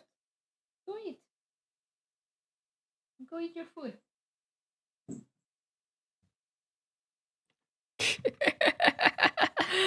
Ah.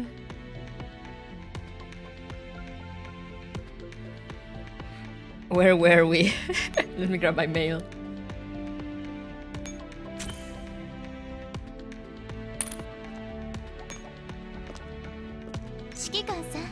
I think she's confused because I've been standing up a lot. She usually lets me stream in peace.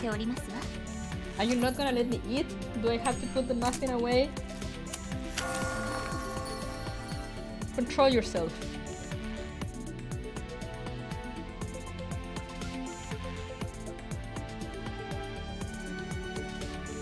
Are you quiet now?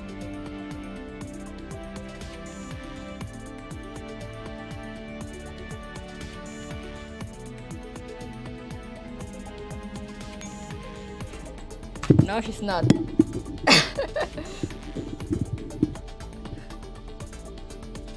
What's wrong with you?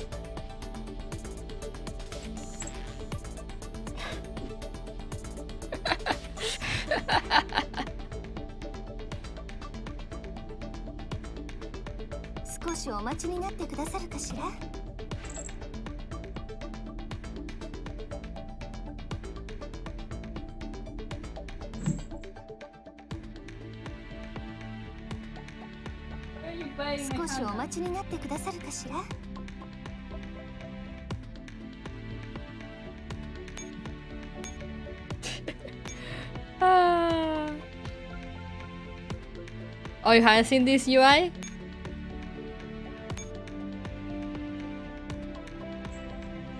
Yeah, it's there now.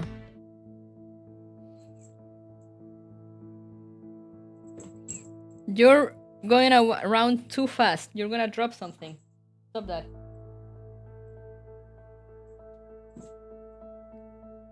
Did Maple fix her PC issues? Nope. She contacted her. She contacted Ironside to try to have it look at.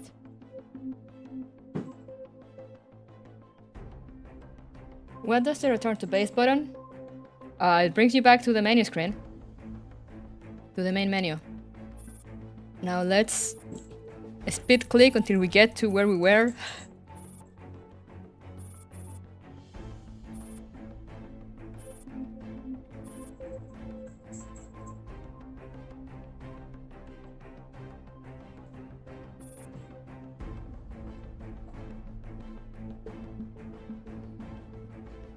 I need an automatic toy to give her at times like this. She just got very playful all of a sudden.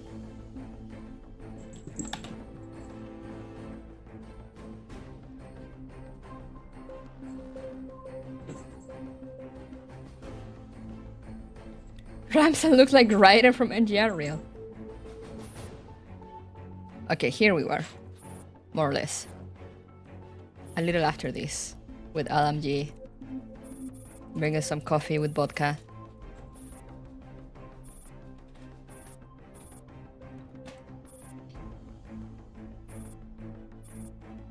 Here we go. Angelus' dorm is just around the corner. Lambie lengthens her stride and marches toward the familiar apartment. As she gets closer, she soon realizes that the door to Angelus' dorm is not shut tight, and it is completely dark inside. Commander? Her instincts compel her to load her weapon, but she then remembers she is no longer authorized to carry ammunition. Oh, now. She has no choice but to hold onto the coffee with one hand and her combat knife with the other, as she carefully pushes the door open and enters the room. Why don't you just put the coffee aside? A handful of the guards she saw yesterday are sprawled around the doorway, unconscious for the time being. Lambie looks around the apartment in shock and finds Angie in the living room, pinning one of the guards to the floor with a knee and searching him. Lambie, you came. Commander, what happened here? Isn't it obvious? I knocked them all out, and I'm now picking up some decent weapons to stage a prison break. Come here, your turn. Angie stows away the pistols and stun batons she finds on the guards and gazes at Lambie, who is standing at the door, still dumbfounded. What do you mean it's my turn? Don't be scared, it's just for show. Otherwise, they'd think you helped me escape and make things really difficult for you. Hold on. What? What am I supposed to do once you're gone? A new commander will come along. No, I'm staying with you. Angie walks up to Lambie and glares at her balefully, but Lambie refuses to back down. Do you know what will happen to you if you leave the Griffin base with me? Become an outlaw who's constantly wanted and pursued? I don't care. Lambi observes Angie's every move carefully, ready to counter any attacks Angie initiates. She has already resolved to go with Angie, even if she has to beg shamelessly.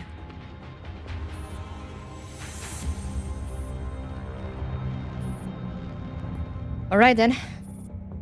You can come with me, but you must first disable your Gryffindor identification signal, or we'll be spotted a mile away. You actually agreed? Sure, no problem. How do I do that? Enter level 2. Hurry. Okay. You're being fooled. Lambi immediately dives into her subconscious and enters level 2. Then what? Access your neural cloud and turn over all authorizations to me. Done. But I'm not seeing anything about the signal. Beep. Before Lambi can finish her sentence, her neural space starts flashing a red alert. She got played. Activate Advanced Search Engine and find all data related to Commander Angelia.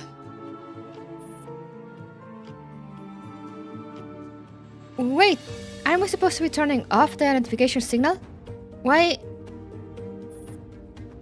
Lambi desperately tries to terminate the operation, but Angie has already taken control of her neural cloud. She can only watch helplessly as Angie digs up all the relevant memories.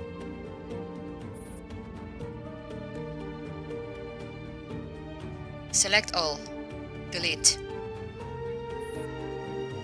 No! No, this is so mean! Lambi lets out a piteous scream as her memories of the past disappear rapidly, one after the other. Why? Angie! You are an exceptional and righteous Tidal who deserves a bright future. You should not go down this dark path with me. Cancel the wipe! Stop it! If you will just sit tight and kill some time at the base, this will blow over sooner or later. Why wouldn't you do that? If everything in life is futile, then what is the point in struggling? What? Lamie, I'll buy you the drink I owe you in my next life.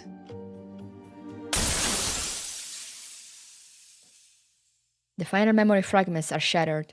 Lambi's neural cloud initiates a reboot. Her consciousness slowly slips away into darkness. On the training ground near the Griffin base, Anya takes off her commander's uniform and bolts out of the window of the dormitory building. She avoids the surveillance cameras and slips into the woods. If all goes according to plan, she will circle around the Forsted training ground and eventually make it out of the base. Hey, there we go! Now it's easier to see the arm. 12. Are you out of combat? They had absolutely no desire to fight us. They left something behind and left in a hurry. And just Silverhand real. Give me the coordinates and wait for me. Yes, ma'am. Angie can feel the blood pumping through her veins. She breathes deeply to keep herself from hyperventilating. She has been waiting for this for far too long. The ghost ship that she has been chasing after all these years has finally appeared before her, and she can finally row with its rusted oars. Commander? Hey! Wow, it really is the Commander! I thought I wouldn't get to see you in a while. Unexpected obstacles have appeared in her way. What are you doing here? We are recreating the mission from the other day. Hey! Effort has been really down since we messed up the mission. So we decided to recreate the scenario and see if we can find another solution. Yes, I am trying to figure out how we could have completed the mission without sacrificing any Griffin dolls.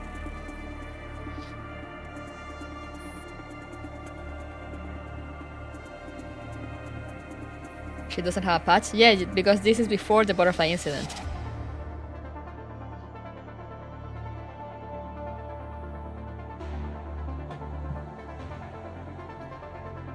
In case you're wondering, this is simulation number 5. I shredded the dummy standing every single time. Alright, I get it. Terminate the simulation and return to the base at once. Roger. Where are you going, Commander? That's none of your business. Commander, where's your uniform? I'm your doll adjutant. F4 wants to borrow her squad's combat log from the mission. Go find her yourselves. Anja marches off after answering the questions gruffly. M16 frowns and sends a message to Lamji.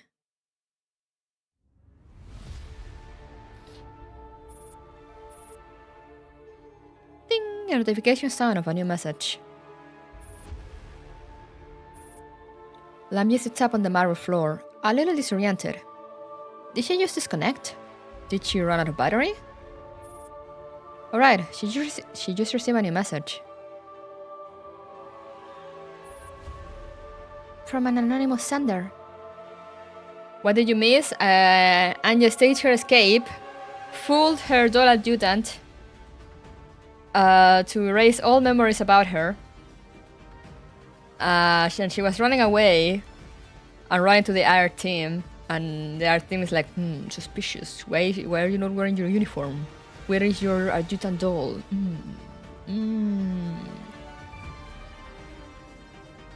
From an anonymous sender. Do you know where Commander Angelia has gone? Commander Angelia? Who's that? Confused, Lamia replies to the message, but accidentally knocks over the cup of coffee next to her hand. Oh no! The coffee has gone cold. Its bitter smell, laced with the pungent stench of alcohol, soaks Lamji's clothes. What's this? Why does the coffee smell vaguely of alcohol? Lamia takes a sip out of curiosity and bemusement. Tastes really weird, but nostalgic somehow. M16 puts away her communicator and whispers to M4. M4, something's off with the commander. She's probably forcing her way out of the base. What? Then what should we do? We must intercept her. The consequences will be unthinkable if we let her leave. Okay. Sub 2, intercept the commander. 15 and I will try to slow her down, and I'll leave it to you to seal off her escape route, 16.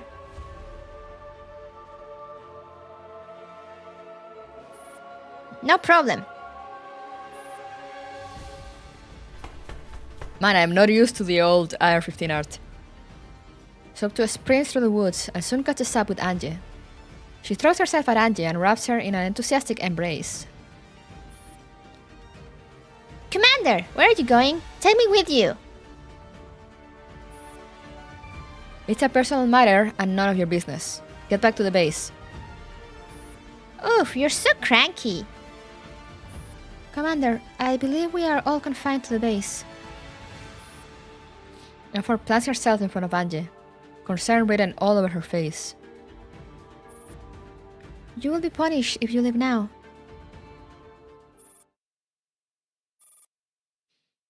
Angie gazes fiercely at M4 and IR-15, who are blocking her path. Then make a choice. What choice? Activate your signal sensor and tell me what you see. There are a lot of active signals over at the base. Several squads have mobilized and seem to be moving in different directions around the base. How many dolls are there on the closest squad? A 5-doll squad will reach us in 5 minutes. Very well. Target them and eliminate them on the spot. Huh? But they're just... Make your choice, M4. Follow me or defy me. Why? I don't understand. Just make your choice. Hey, M4! They're getting close! They can already hear the leaves rustling in the wood at the foot of the hill. M4? Sorry, Commander. I can't do it. Angie smiles in relief at M4's clear rejection. Well done. You stood by your choice. Commander? You don't have to call me Commander anymore. From this moment, I'm no longer the commander of the IR team. Someday, a more suitable commander will lead you into a bright future. As for me, I have my own path to tread. What do you mean? I don't want you to go. Commander, I still don't understand. Why? have to go. Alright, PCU, Happy New Year! Fuck William, his open dreams, real! Thank you! Enjoy whatever it is you have to do. Thank you for dropping by! The abrupt gunshots ring out. The Griffin signals are gone. Time's up. Execute mandatory command. Huh? All members, enter sleep mode. Sheesh! Captain Ganglari, we have located Commander Angelia by following her tracks. We are currently in pursuit. Right. How many dolls does she have with her? It's unclear, but a Griffin squad was ambushed just now. They were eliminated in just a few seconds and didn't even have the chance to put up a fight. Looks like she's brought along an elite squad. How should we proceed? Keep your distance, but stay with her and await my orders. Yes, Captain.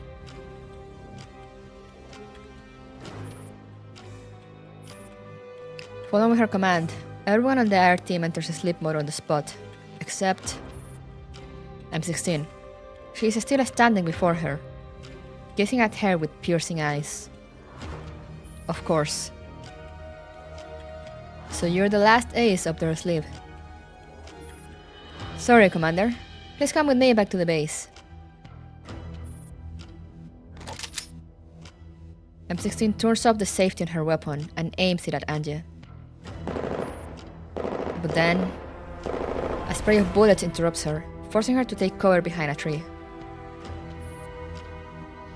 Such rapid and dramatic changes on the battlefield.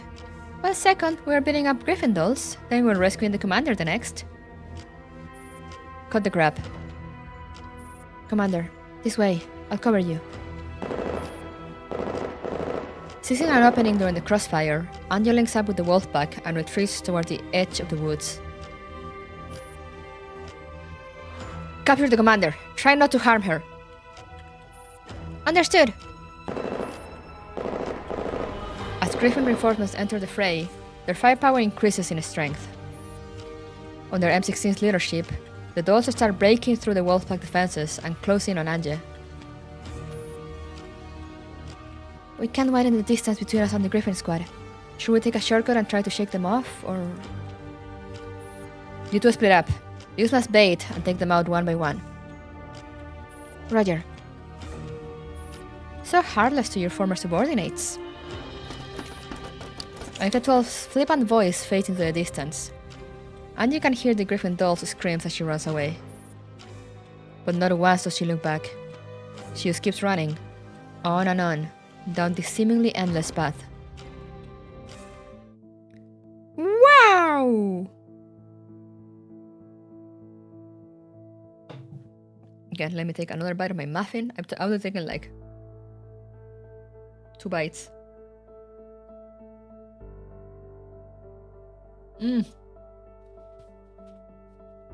Yeah, he just casually betrays everyone.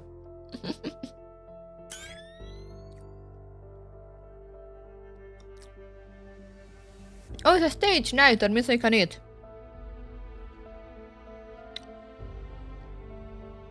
Landy, stop wasting vodka. Okay. Path in the forest. I went back down to 80 BPM.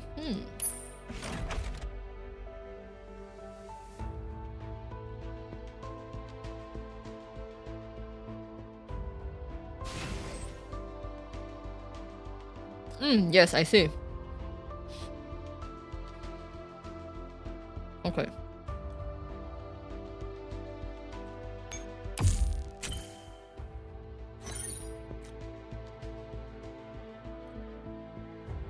Occupy Pacific Neutral Radar.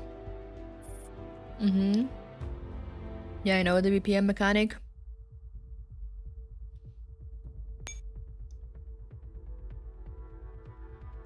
Okay, under 250, above 50. That was the thing, okay. Alright. I'm gonna assume they all can fight. Except maybe Angie. Where is the... Oh, that radar. Do I need to get there with Angie? I'm gonna assume I need to get there with Angie, because otherwise it will be too easy. Like, and 94 is right there. Don't hurt the air team, I'm destroying them.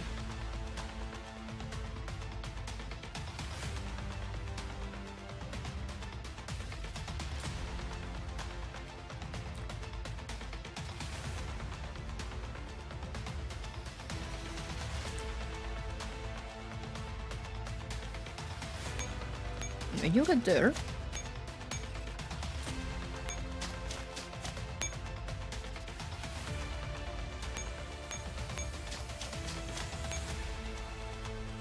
And you get there.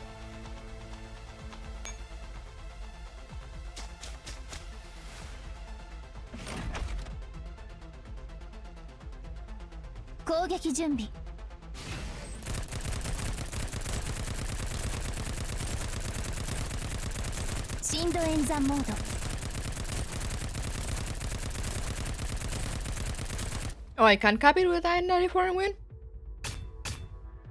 任務結果保存中保存完了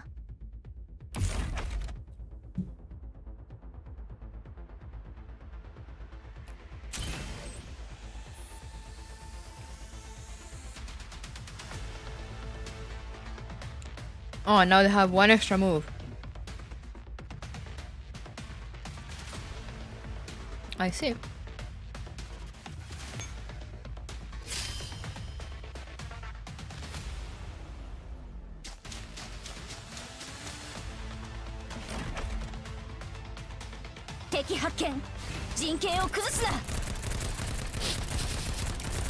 Already destroyed. M4.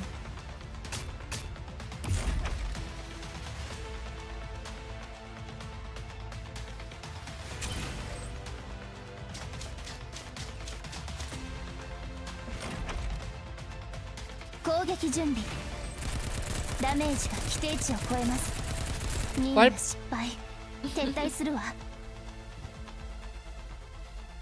Oh no, she's dead.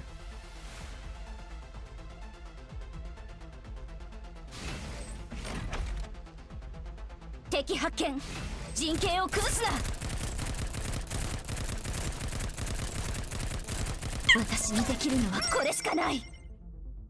for the sub! I'm not even gonna try to read that, but thank you.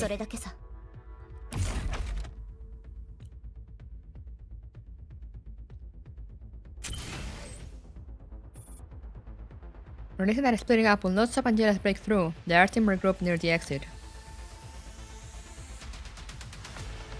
Oh, damn!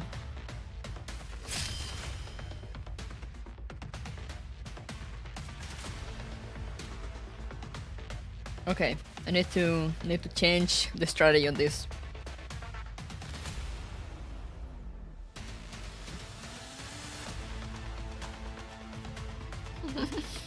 F.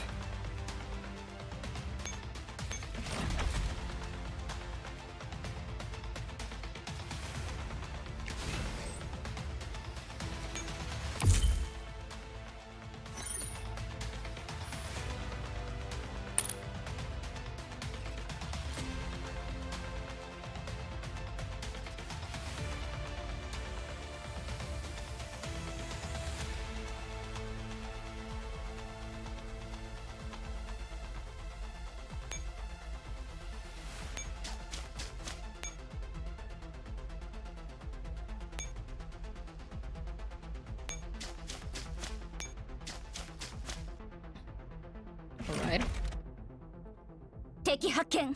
陣形を崩すな。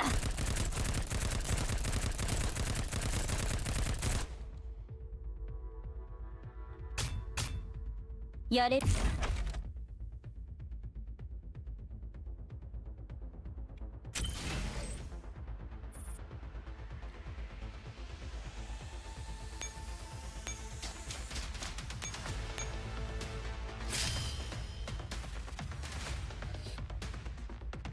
Yeah, true.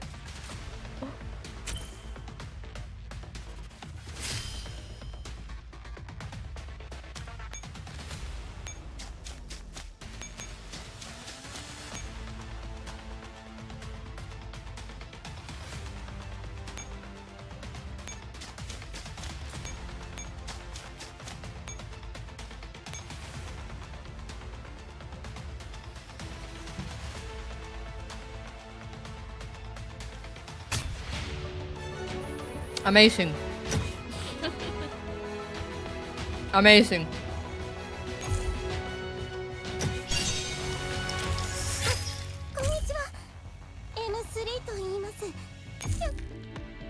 I can't believe you can literally just finish it with 94.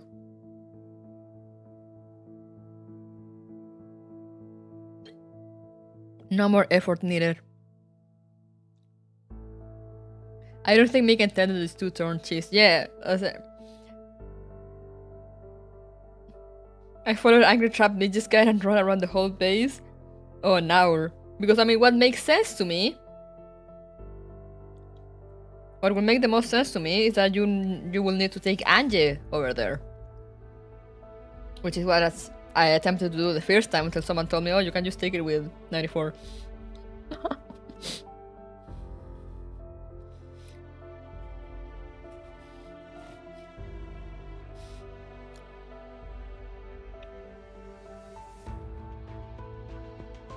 So yeah, what I'm assuming they wanted is that you had to take Angelia there. But no, you can just straight ahead. Either that or they're just playing mind tricks.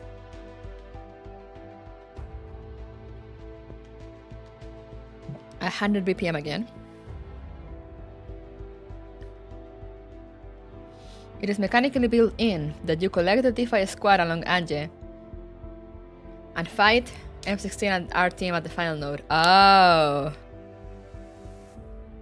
Well, they need to fix that then, because you can't just chase it in 2 turns. The Goldfinch. Griffin dolls, don't tell anyone you've served under my command. No fights needed, thumbs up, yep. I mean, we had a 94 just absolutely obliterate M4. And that was it, victory.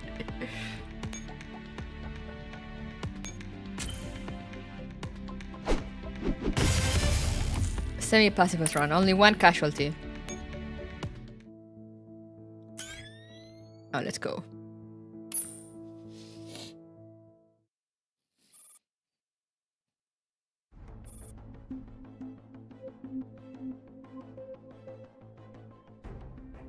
M16 lets out a hoarse chuckle, then she slowly lowers her weapon. I surrender. What's up, baby? Are you more calm now? You still can't have Muffin, that's bad for you. No, no, no, no, no. No, no, no, no, no. Go back down, slowly.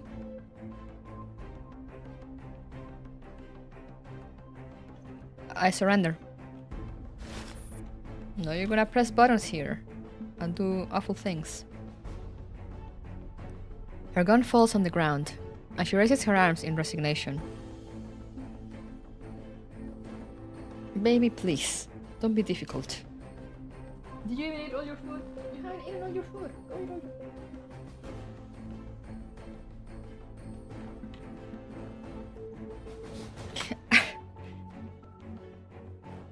You can't eat this. It's not for you. It's not for kitties.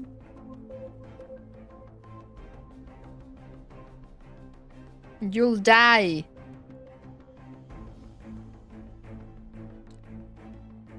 Her gun falls on the ground, and she raises her arms in resignation. The Griffin squad has been wiped out, leaving M16 all alone and out of ammo.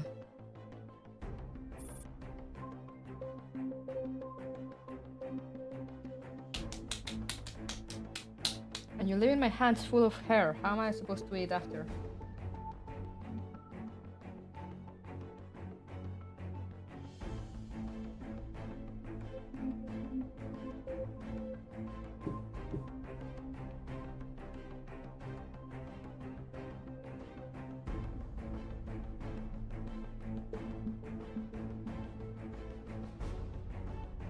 There's nothing on my hands.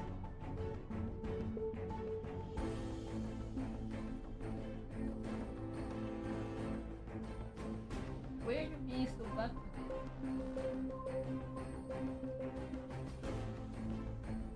No. No. No.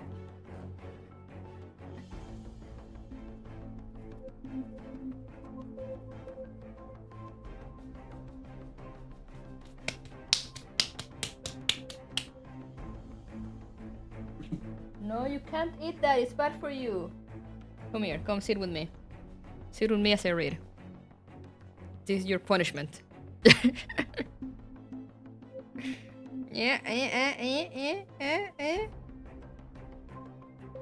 What? You don't like hugs?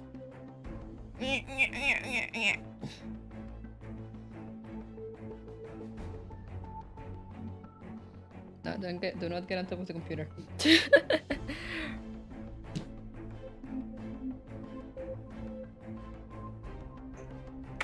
Oh my god.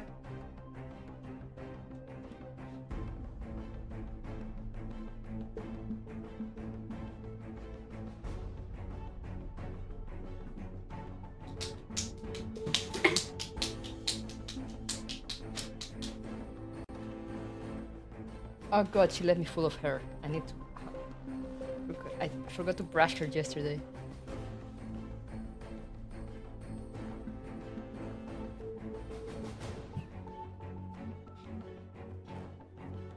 Anyway, where were we?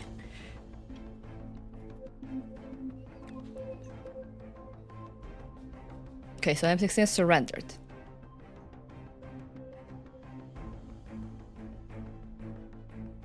And yeah, all threats eradicated. What should we do with this one? Any thoughts?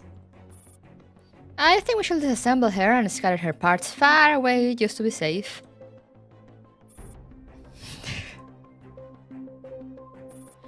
She's part of the IR team. She may not survive being taken apart so savagely. Just immobilize her and disable her comms module. Roger. No fun. AK-12 yawns as she holds M16 down for 94 to break her spinal cord. Ouch!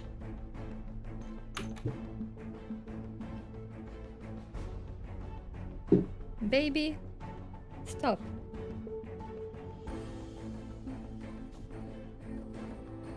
Stop.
Alright, sorry about that. Lesson learned, never to try to eat While streaming again. Can't do that anymore.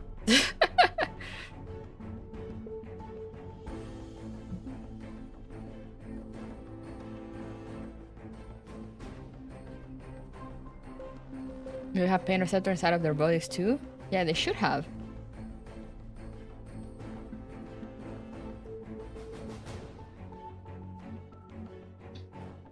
I could tell Jans as she holds M16 down for A94 to break her spinal cord. M16 body slumps. Her face is pressed against the muddy ground, but her eyes remain fixed firmly on Ange. Anything else you'd like to say? Commander Angelia, everything could have returned to normal if you had just stayed at the base for a while. Why must you... I've changed my mind. We'll learn her language module as well.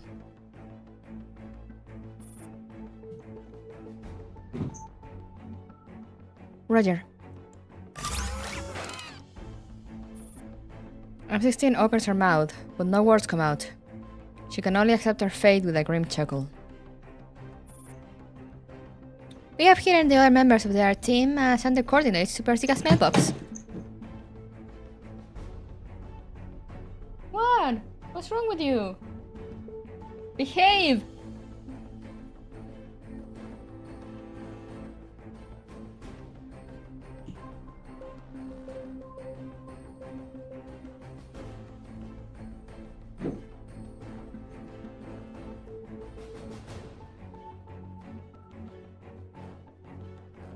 We have hidden the other members of the IR team and sent their coordinates to Persica's mailbox. Good, now let's go. Persica doesn't strike me as someone that checks her emails regularly. True. Take me to where you encounter the strangers.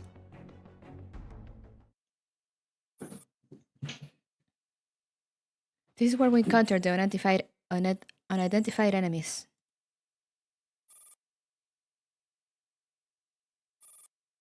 I've seen this before. What are they? The ground is covered in traces of a battle, as well as messy footprints. But Ange's eyes overlook them completely, and are instead fixed on...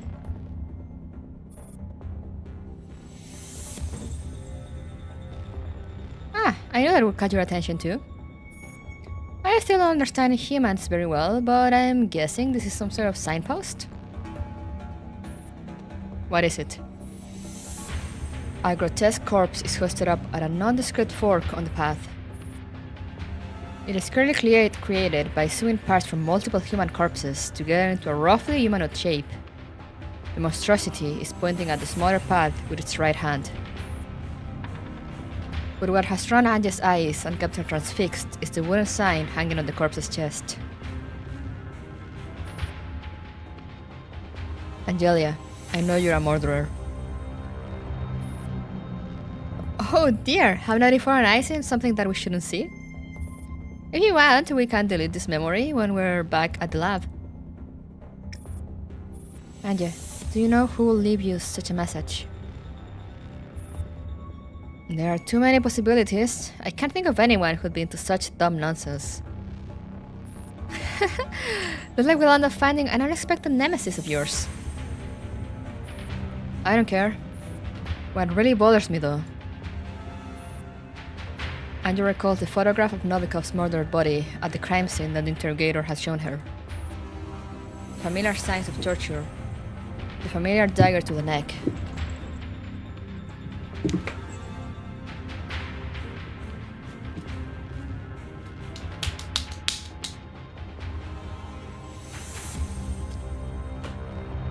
Right, there you.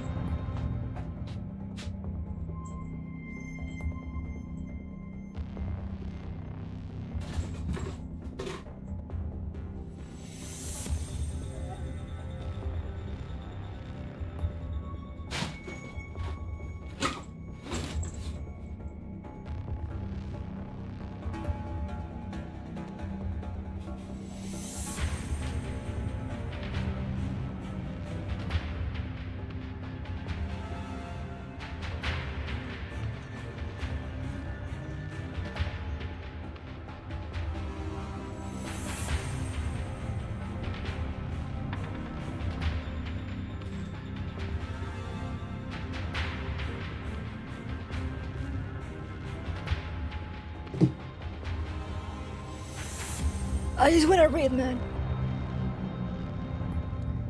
The familiar signs of torture, the familiar dagger to the neck. Only someone who knows her extremely well could possibly know about these things. But there is no such person in the world anymore. Anja? Come, let's see which debt this nemesis would like to settle with me.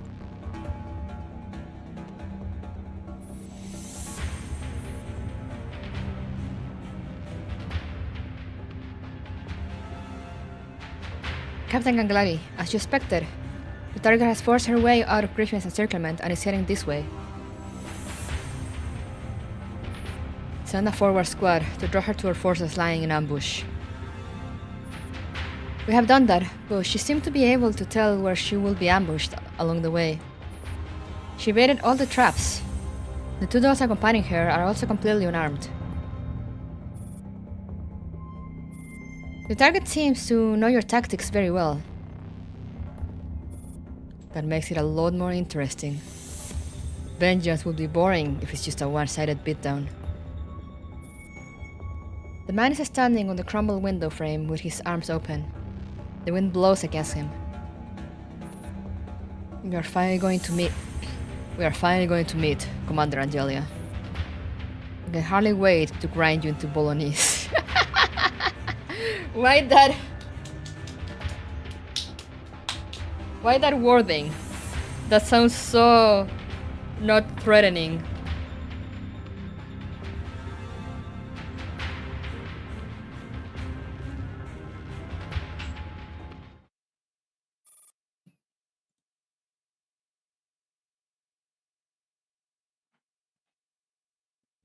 Going in the direction pointed by the grotesque signpost, they have had a few encounters with the enemy.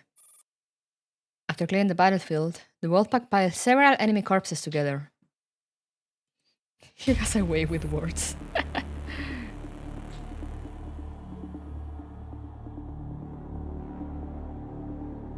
They look like that signpost.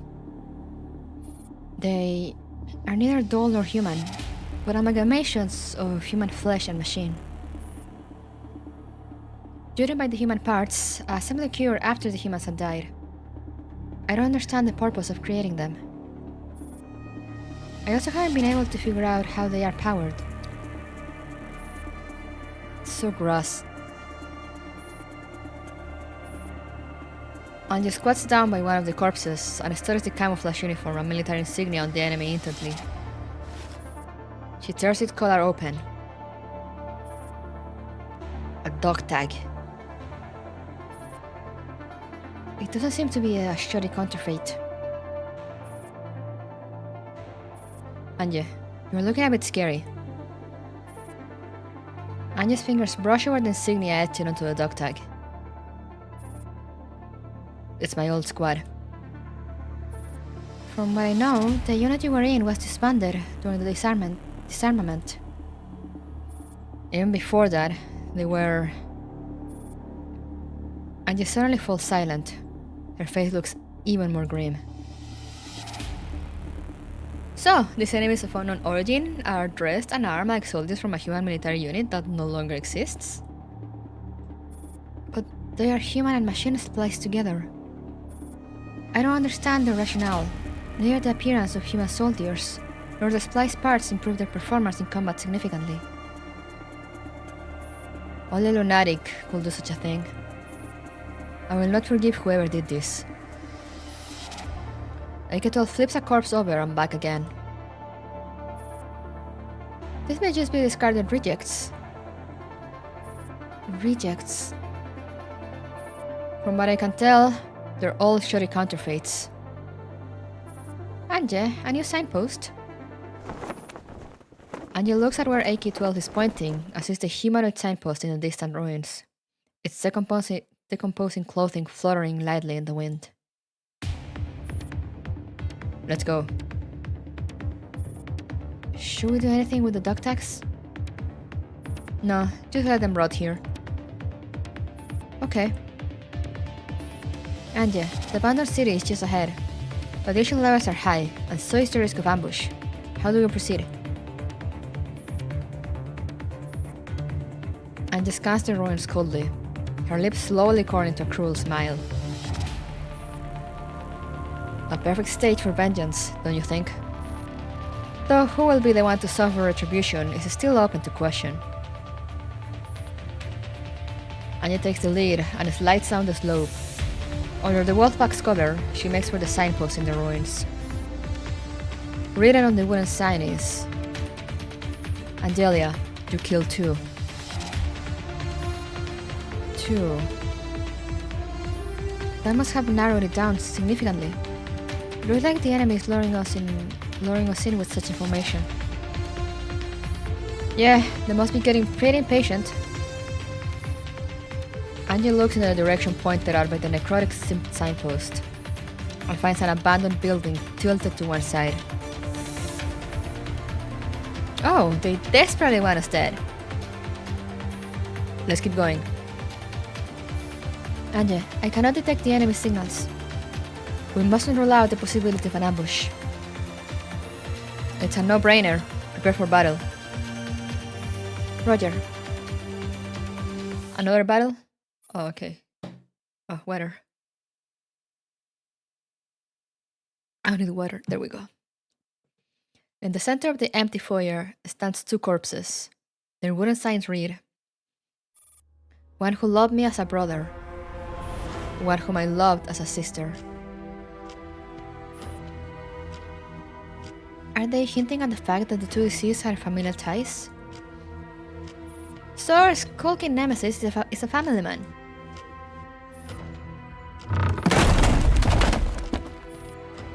A corpse falls from a great height and crashes heavily on the floor.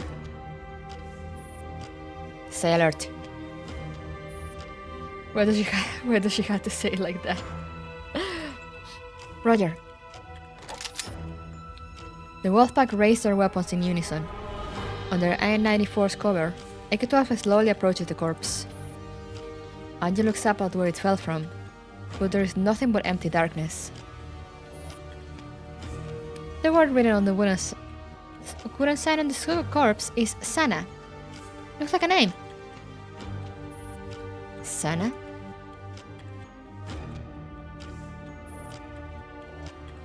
Anna. The baby. Watch out! I-94 suddenly shoves Anja to one side. Another corpse falls from above. This time, Anja sees the word clearly for herself. Armin. Armin. Am I winning? So far, yes. But are we truly winning? Another name? Are these the names of the deceased? Sana. Armin? Anja can clearly feel her own arms trembling as AK-12 helps her to her feet. What's the matter with you? It's her. It could only be her. You know who is behind this? Laplace's demon. You and I are the only ones left who still remember these names. The light disappears in an instant, as if the sky itself has collapsed. Multiple enemies approaching. Anja, don't stray too far. Do not fire without my permission. Understood.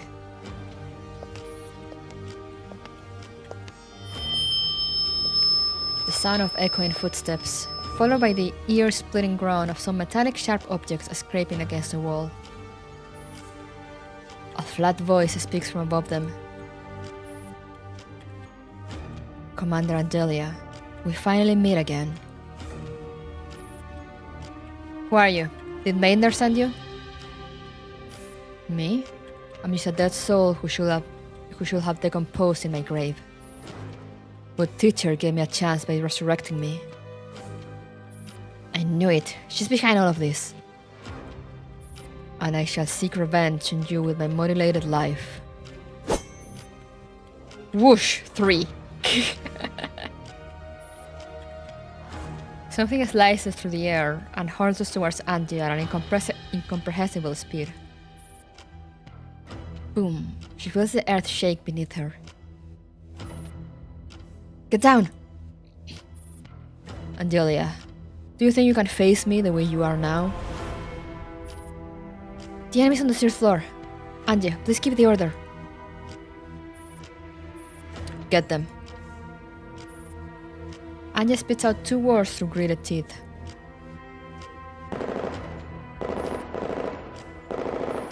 Continuous muzzle flashes pierce through the darkness, and Angie starts climbing the stairs under the wolfpack's protection.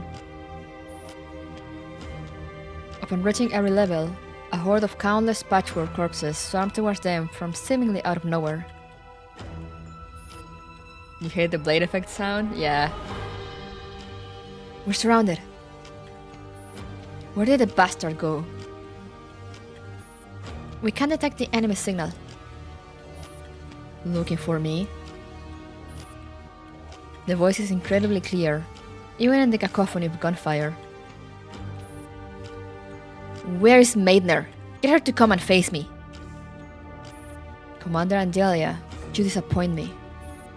Do you think you have any right to seek vengeance on Teacher after what you've done?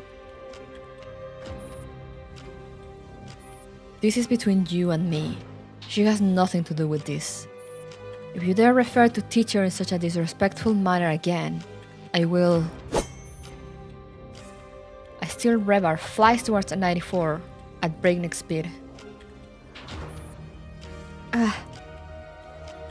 94? Don't worry, the damage is minimal. It won't affect my combat performance. Stay behind me, I'll cover you.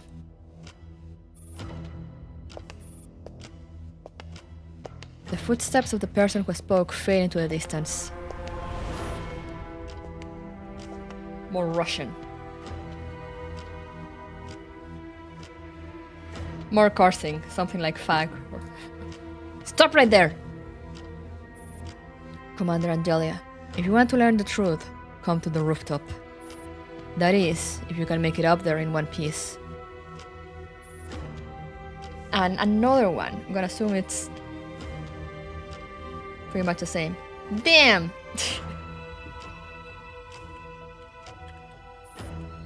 Anya, please don't go off on your own.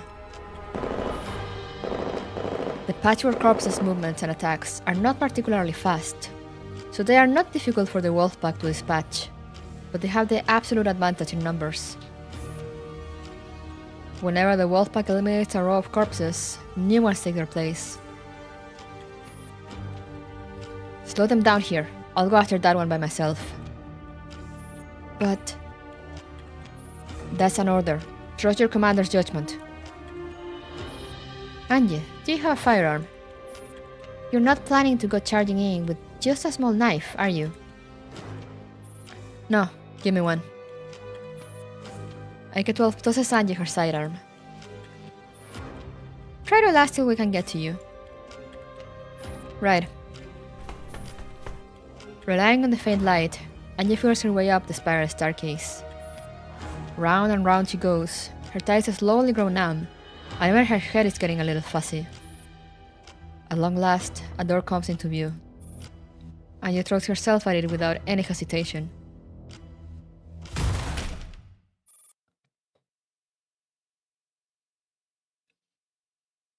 The sky has not gone completely dark yet. The last bit of waning sunlight is enough for Angie to make out the appearance of the enemy who has led her on a wild goose chase for half a day. A tall and slender figure, lusterless eyes half covered by frazzled hair. He looks like a gnarled, dead tree standing stubbornly before her. Only his metallic artificial limbs glisten coldly in the evening sky.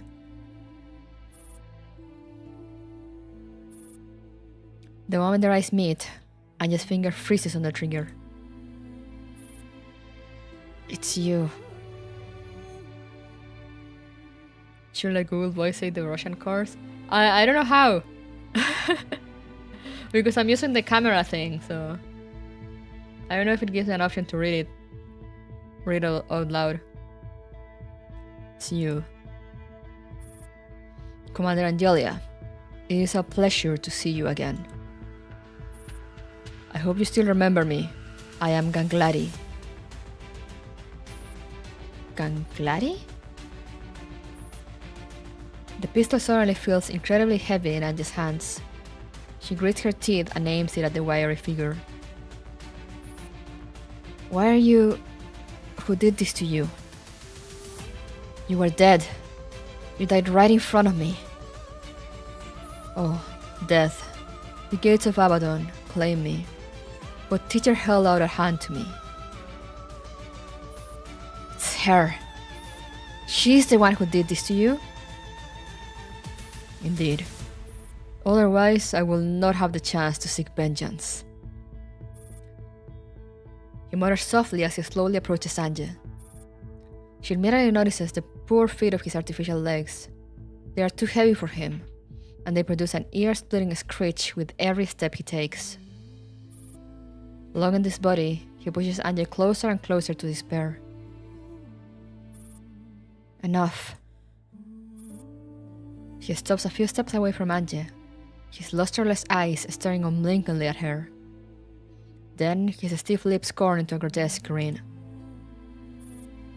Oh, his mouth opens. Now the gates of Abaddon have opened to welcome you, Commander Angelia. Die.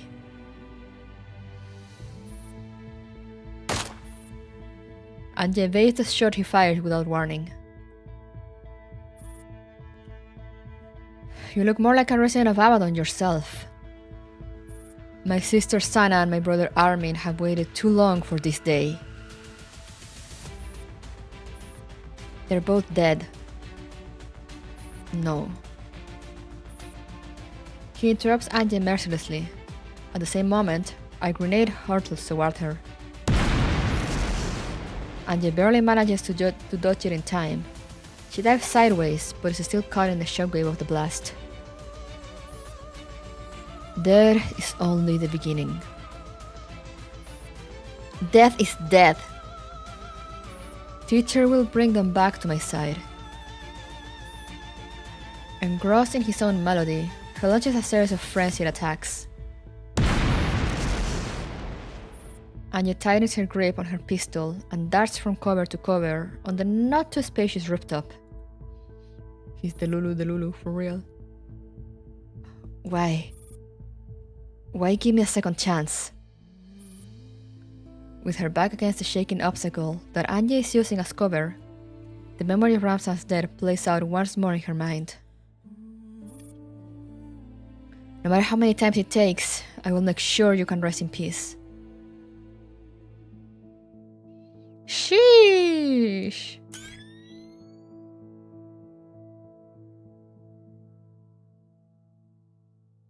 Life is a struggle, real!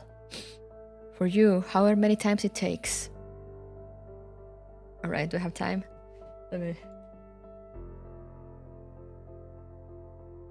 Okay, no messages from my sister. I should be good on time. What a happy life, I know, right?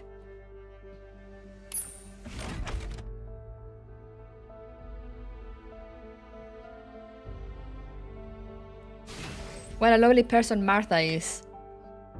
To prepare all this for Ange. Oh god, this looks awful. I don't like this.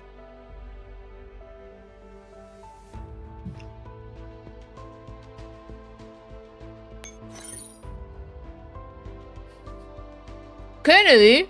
I see.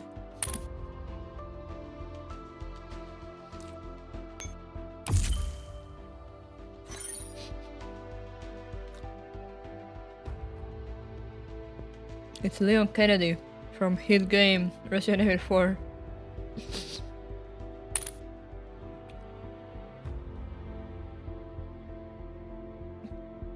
And where is the man? Up there.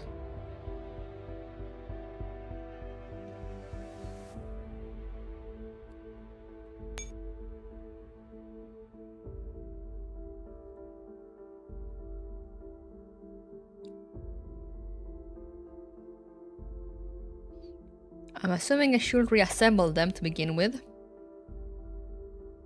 There's a secret achievement here. I do remember Ange's brothers Kennedy. That's what he says with Leon Kennedy. Yeah, exactly. And what's the hidden achievement? Do I want to bother with it?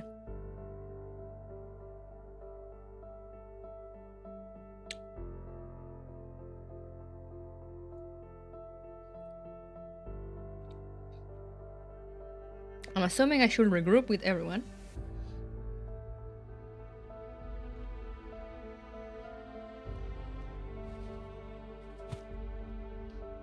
And then we move together.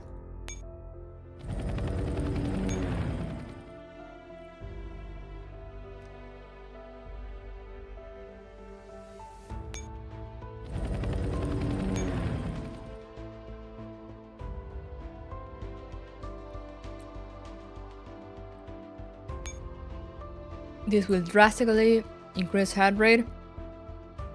Define drastically. Let's go.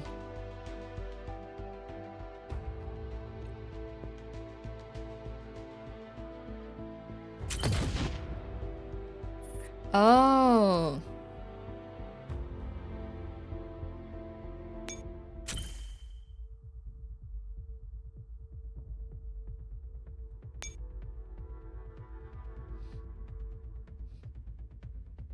But I just want to see it. Uh-huh. Okay, I see.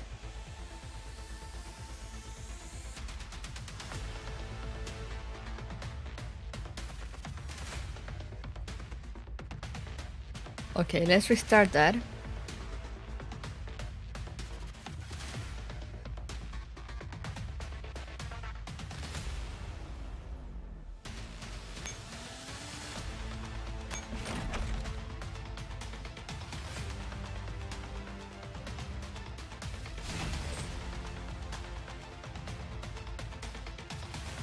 I'm just like, can I have them? Okay, no.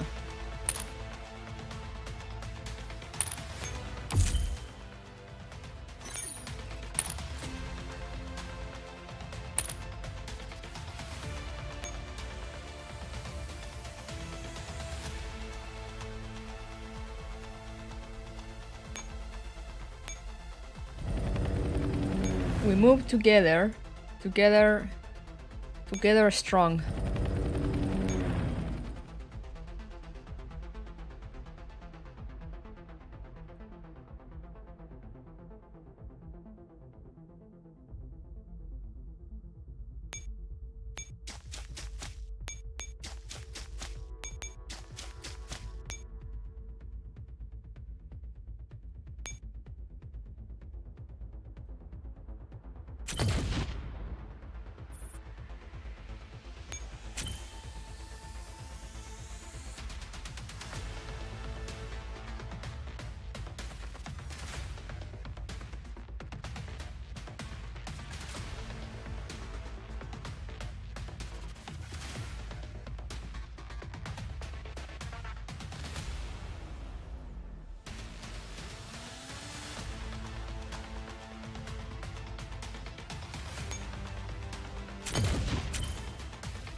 We're fine.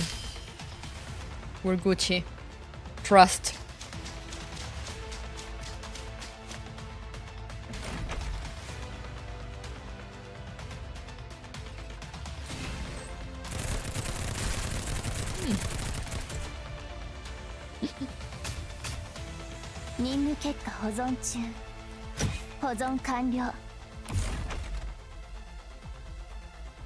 What is Angie doing at the front of the formation?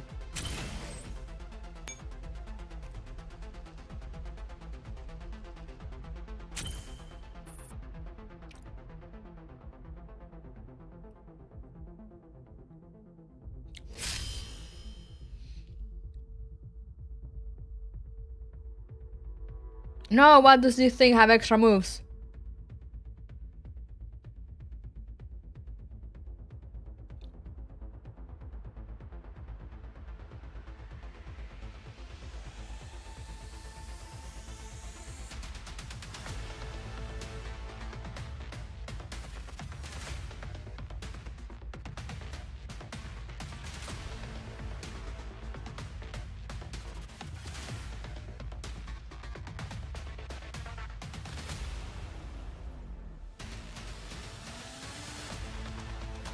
Okay, now my brain is too small for this. I'm not gonna survive.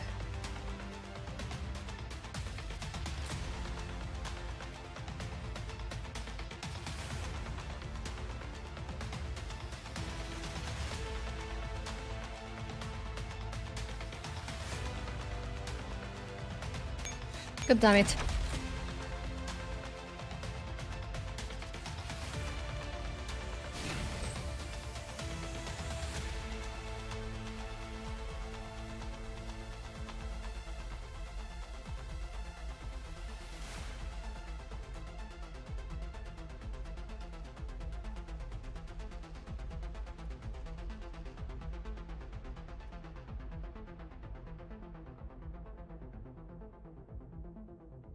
Hmm.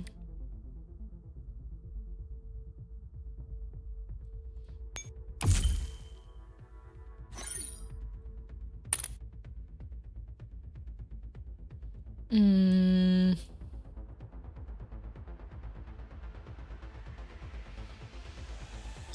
I need to wait all the way over here.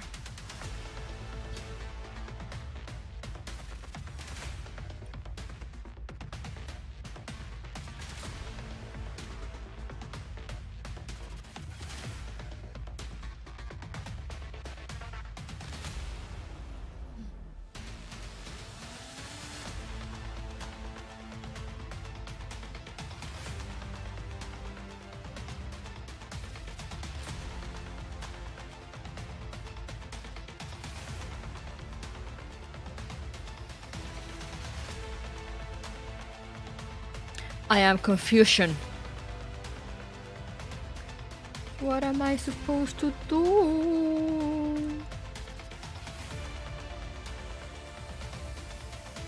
Why do I go to groceries when you're fighting? Why do you do so many groceries?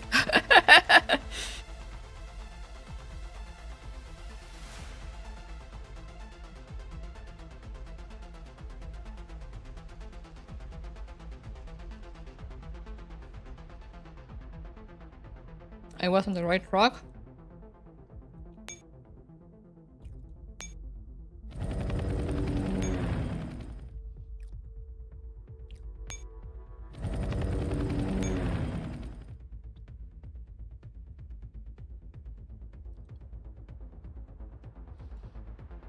Mm-hmm.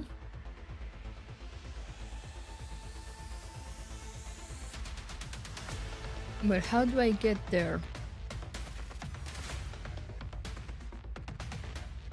The middle node is safe?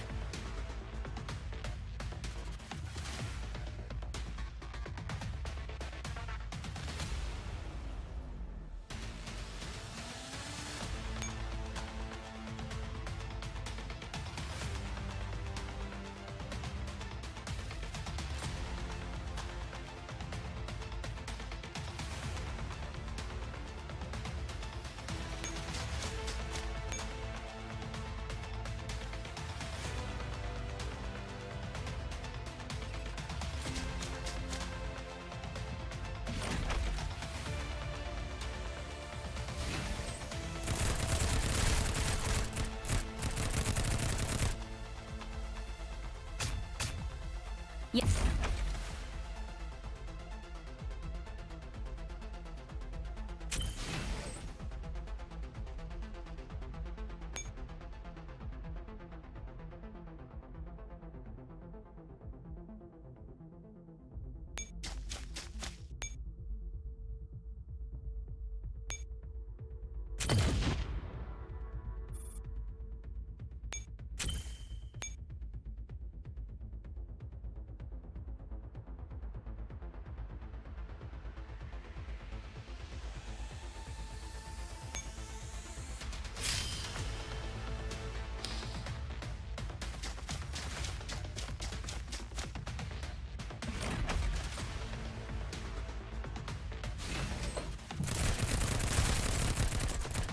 I always forget that I need to move Angie and I go to grab water or eat something and I'm like, ah! ゲームチェック保存中。ポ You didn't combine them until the end? Oh.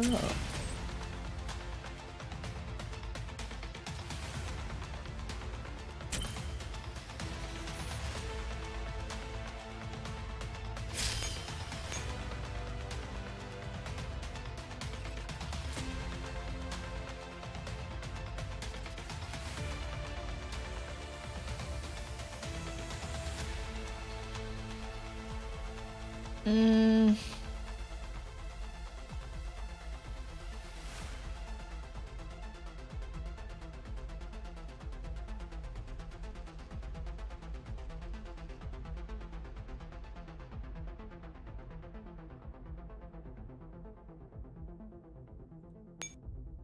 Can I go through the rubble like them?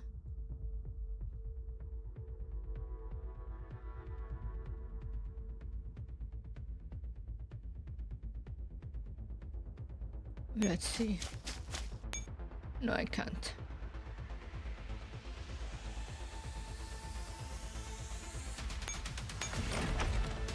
You know, I'm not sure that's the right approach. I have 3 moves.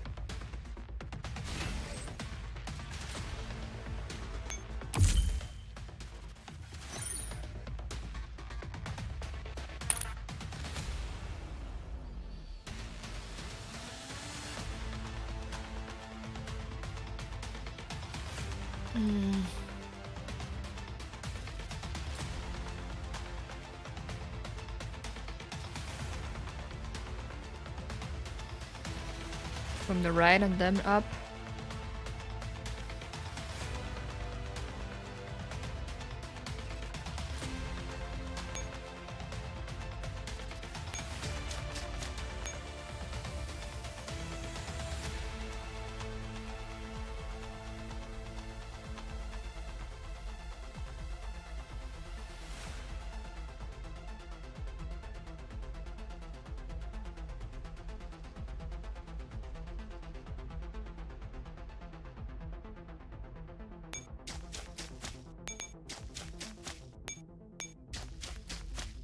You came this way.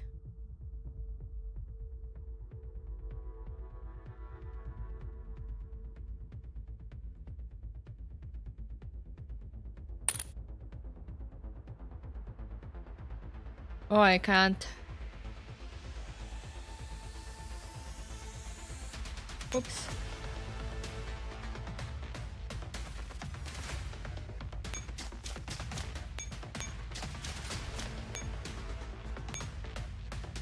Oh, I thought I could combine with them at any point. But no, they need to be like side by side.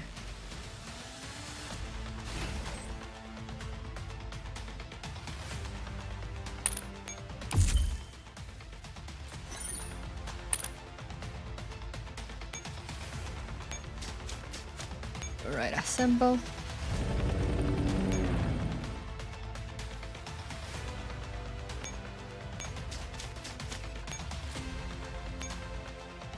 Assemble. Now go here.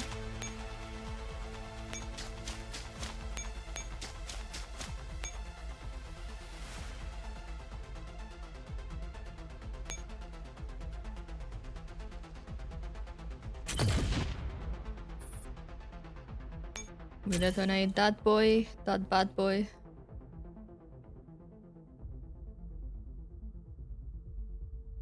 We detonate this bad boy.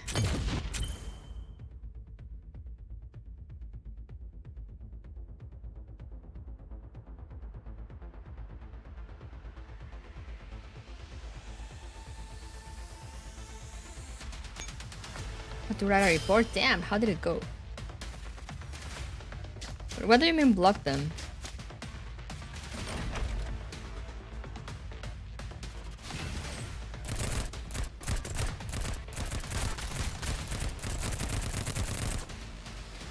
I am trying to finish this map. Hey there, Fang. Welcome back. Still suffering here, as you can see.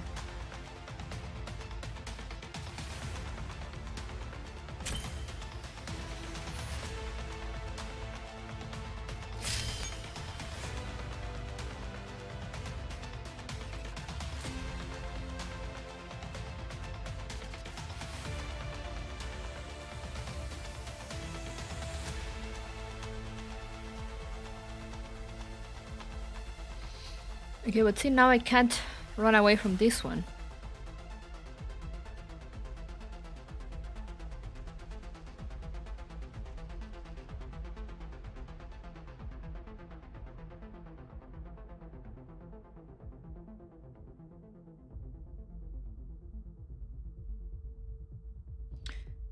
Yeah, now I can walk through the building, but it will still get me. It has 2 extra moves.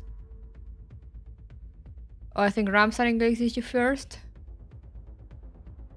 Okay, in that case... we should be good then, yeah.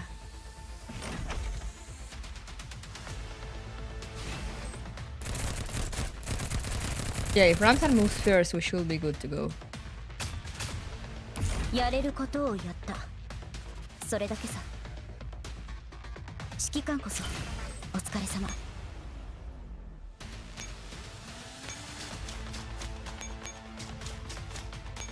Oh wait, I had an extra move.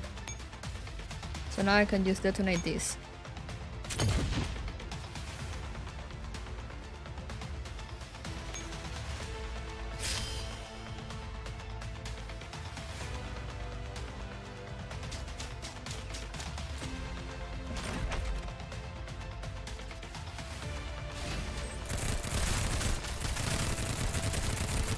Now what does this boy do?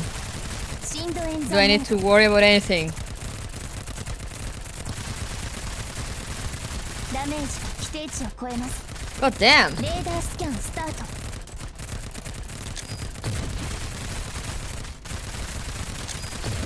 任務失敗。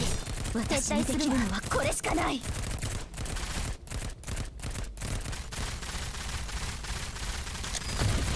私にできるのはこれしかない。もっとやれるのに。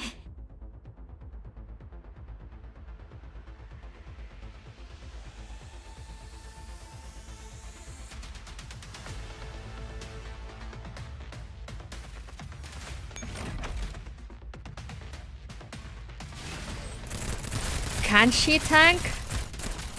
She can't tank for shit. What are you guys saying? 射撃速度上限解除。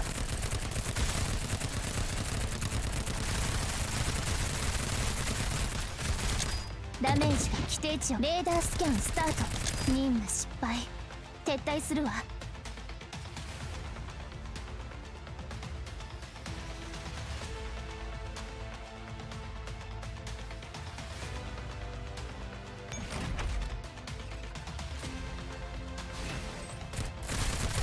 Like she gets absolutely annihilated right away. 深度演算モード。 Just have her do the dance.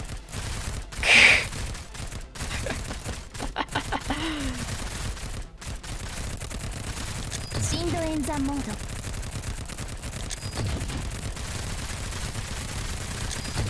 ダメージが規定値を超え射撃速度上限解除。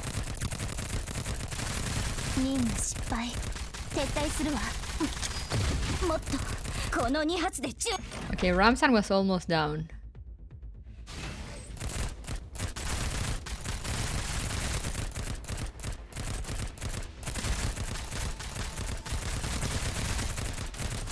深度演算モード。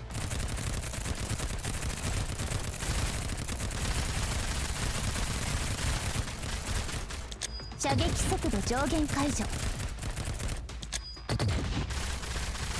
Yo, they move slow. やれるダメージが規定値を超え。 Should I just restart the stage? Does it affect how many buildings I blow up, you said?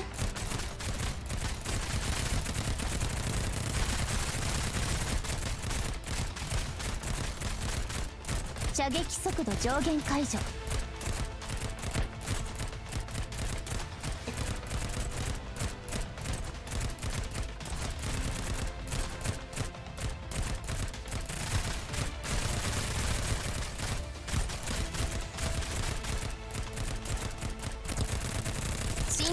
Oh, now she could tank.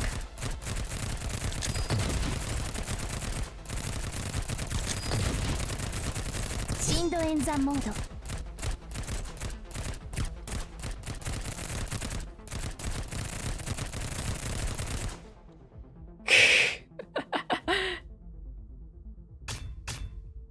やれることをやった。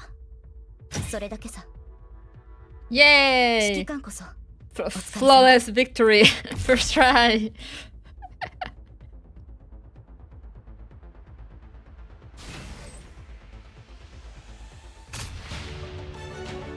She tanks if she feels like it. Yeah, exactly. She said like, alright, I will tank this run. I will.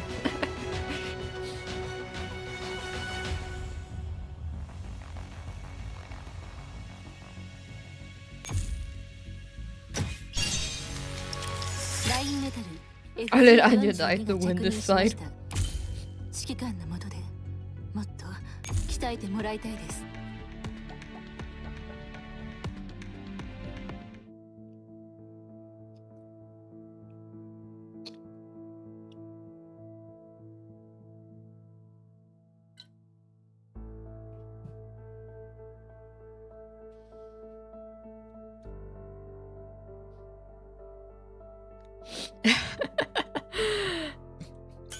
I wanna at least finish Commander Ange today. Yeah, but I had like half an hour. We'll see. Honestly, I will have good time.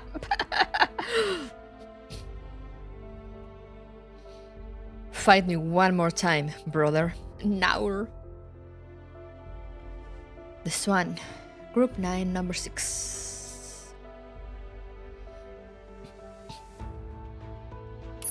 And we're sitting at 150 BPM. Haha. He lets out a low and maniacal laugh. He's out of ammunition. Facing him directly, Anya's weapon is still aimed at him, but her trembling finger hovers hesitantly on the trigger. Why don't you shoot? I'm quite certain you still have one last round. Or are you saving it for yourself? Tell me, what really happened? What the hell happened to you? You have no right to ask. You're the one responsible for this entire tragedy. Both Armin and Sana died at your hands. What are you talking about? Have you forgotten what happened in Beslan? Never. It was in Beslan that you shot them and killed them. Bro, she was like 15.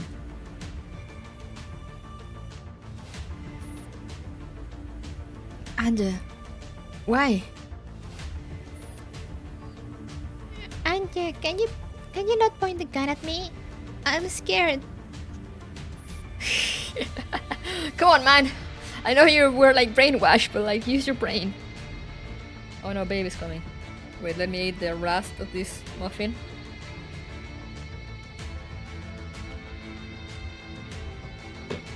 There's no more.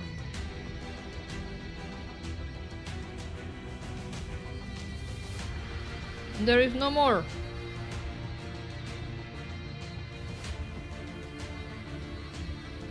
That's paper.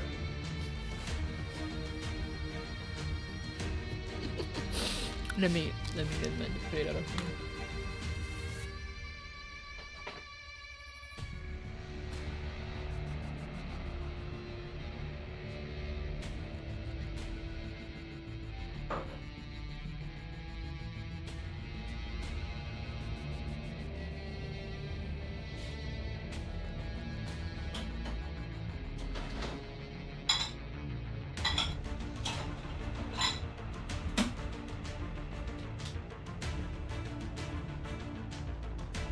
Alright. That's a very old-looking 15-year-old, I know, right? This is exactly how I remember those scenes.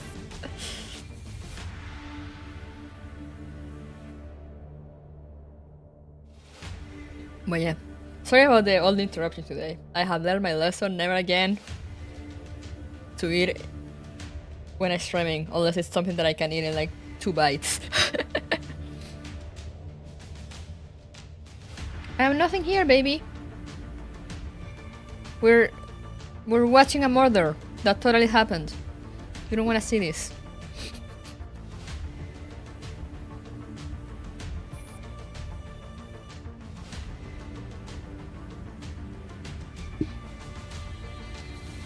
Despite Armin and Sana's pleas, Anya refuses to lower her gun. What are you doing? Put down your gun!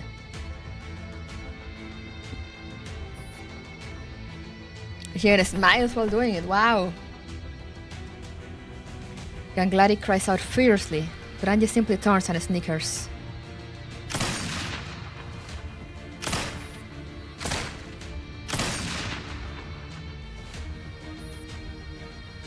I'm gonna kill you! I'm gonna kill you this instant. Fueled by his rage, he throws away his now useless firearm and charges at Angie. Angie immediately rolls behind a piece of obstacle. I didn't shoot them. I could never fire at them. Die, die, die! With rage surging in his veins, he raises his knife and charges at Angie with reckless abandon. Man really listen to the voice in his head, real.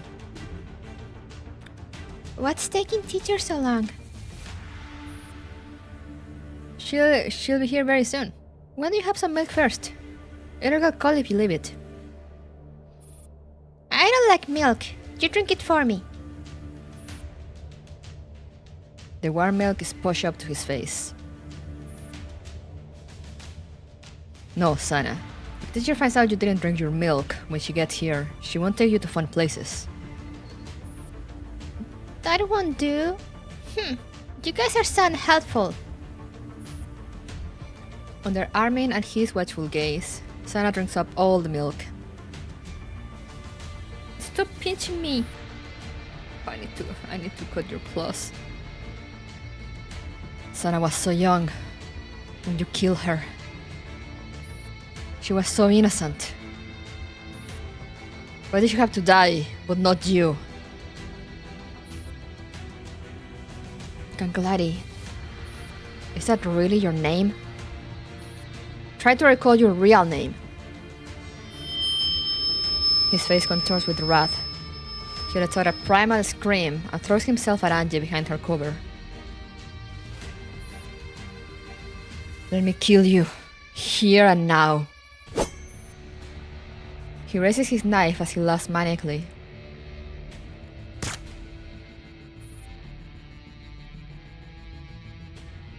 Yeah, she even made Sanagal her teacher, like, bro.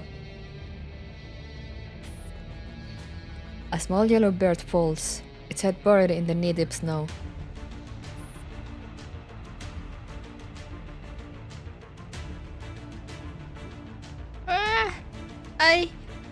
I killed it. Don't cry, Sana. I didn't mean to do it. I didn't want to kill the bird. I know. You just wanted to play a let's pretend shooting game with me. Don't cry.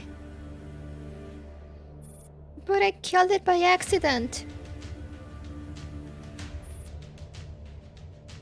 There. Dry your tears. We'll go find teacher. She'll think of something. Really? Yeah, she saved me, so I'm sure she can save a little bird too. After wiping away the tears on Sana's face, Ganglari takes her hand and leads her further out into the snowy field. Sana was just a little girl. She would cry and cry because she killed a bird without meaning to. How could you kill such a girl? She was my only little sister. The little sister that Armin and I vowed to protect together. He grabs Angie by the throat and lifts her off the floor. Angie's face is deadly pale. Her right leg is gone from below the knee. Oh, that's how... Okay. That answers when she lost her leg. Her right leg is gone from below the knee. Blood is spewing from the open wound. I didn't cry. What? When that bird fell, I didn't cry. What did you say? You pick up to that bird and lied to me, saying you shot it deliberately. Back then, I believed you, and I genuinely thought you were an absolute bastard. I hit you. Shut up! What the hell are you talking about? Anja's eyes become bloodshot. She writhes desperately, trying to free her windpipe from his hands and steal a breath, but her struggle only makes him tighten his grip. My man, you're confused. He is slightly confused. Ramsan, let go. Shut up! Shut up! Shut up! You are Ramsan, not Gangladi. My name is Gangladi. Don't call me by that other... Ramsan. She pulls the trigger. The bullet grazes his temple, blowing off the device that had come loose earlier.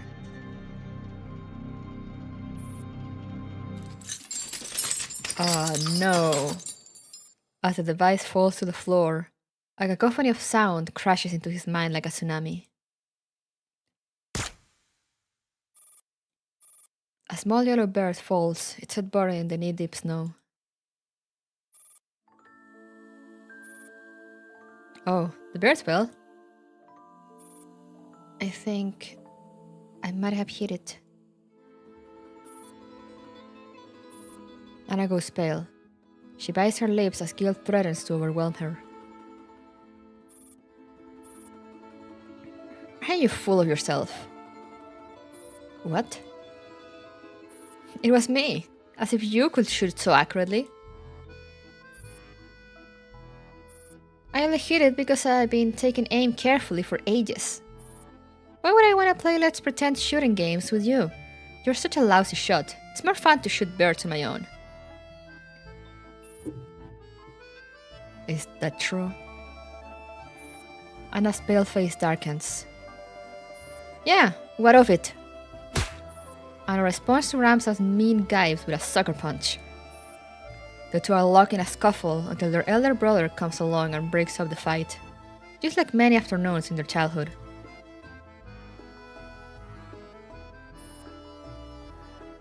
Anna? He loosens his grip in a daze. Anna falls to the floor. This can't be. This is a trick. I don't believe it. It wasn't Anna. It was Sana. That time, I wanted to beat you in our game so much. I secretly took out half of the rounds in your toy gun before we headed out. By the time we reached the birchwood, you'd already used them all up. Ramsan. You are Ramsan. He strikes the floor with his knife frantically. I'm not Ramsan. I am Gangladi. I have been freed from the thrall of death and returned. Teacher granted me a new life. She will never deceive me. Captain Ramsan, we are siblings. We fought together, side by side. I watched you die.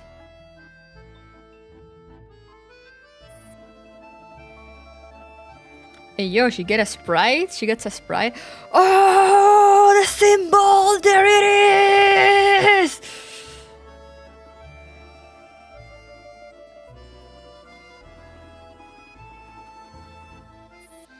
Lies! You're lying! You're already dead. Glory to Paradeus. You are now a monster. He flings the obstacle next to Ange off the rooftop. Ange, now on the verge of death, is lying by his feet.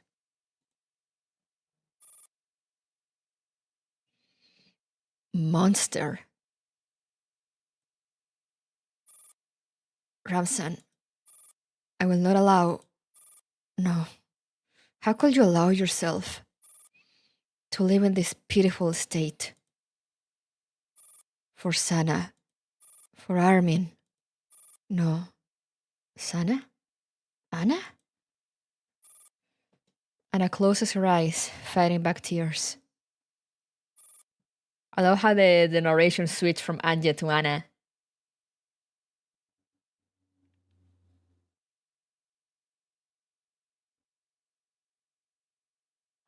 Brother. What? Anna's pallid face overlapped with the youthful face in his memory.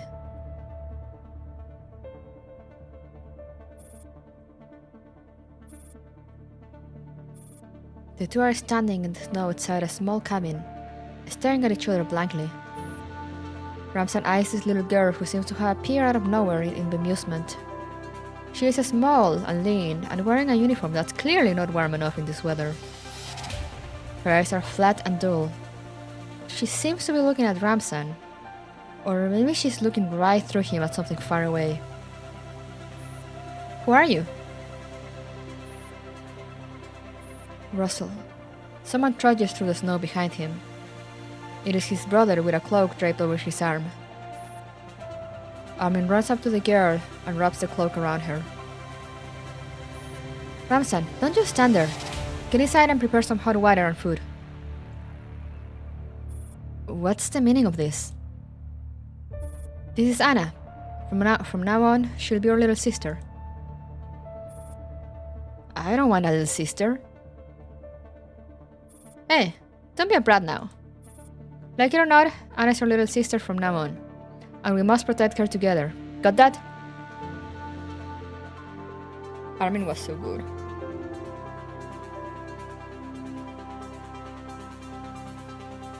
Anna, have some milk. It's freshly warmed up. Thank you. Where are you going? You meet up with Martha Maidner again, aren't you? None of your business. Ramsan knocks the cup of milk out of Anna's hand angrily. Ramsan, what are you doing?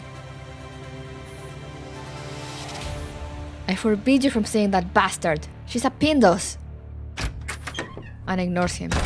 She picks up her school bag and leaves the cabin in a hurry.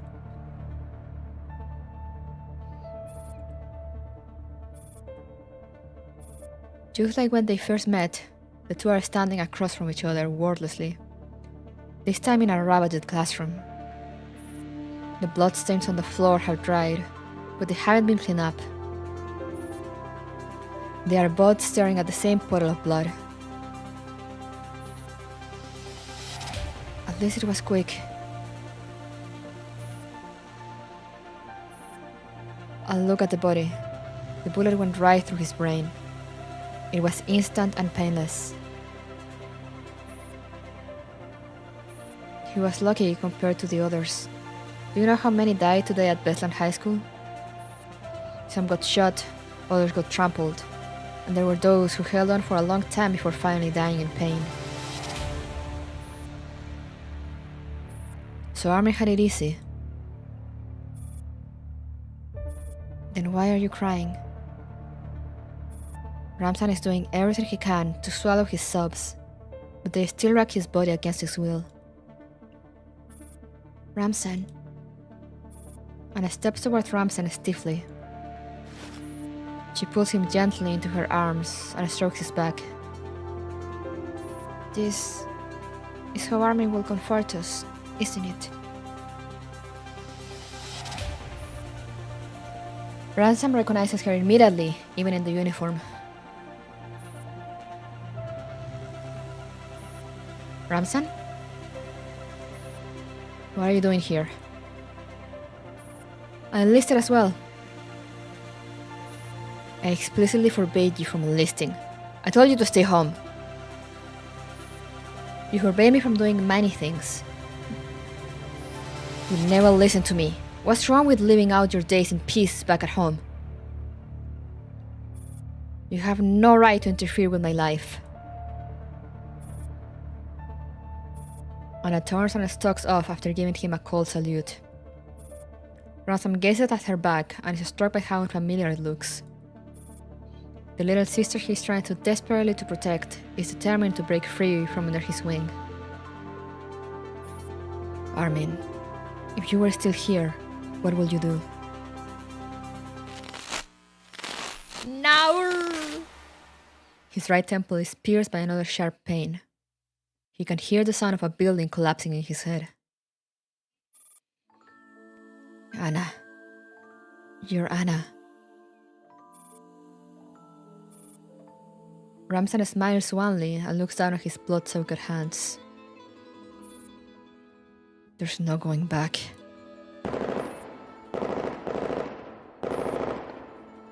A series of bullets land by his feet, forcing him to back away from Ange.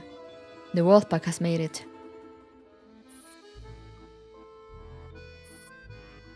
No. Wait! Ange tries with all her might to prop herself up, but her voice is too weak for the wolf pack to hear her from where they are. Ramsan suddenly bursts out laughing. He walks over to the edge of the rooftop, all the while chuckling flatly. He grins at Anna again, the same slight grin from when he lied to Anna all those years ago. Tch, call me brother one last time. Bastard. Ramsan, you're a bastard. If you're scared, just close your eyes. Fuck off. He takes another step closer to the edge. No. Come back. He picks up the empty gun and points it at Ange. Look this way, Anna. While Armin is away fetching his coat, Ransom secretly aims his toy gun at Anna again. Over here, Anna! Anna turns her head and looks at Ransom coldly.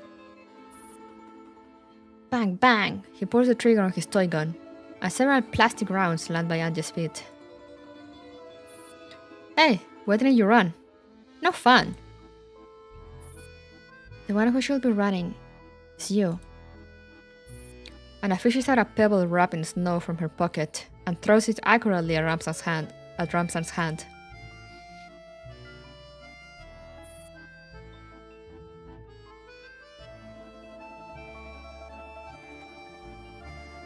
Bro!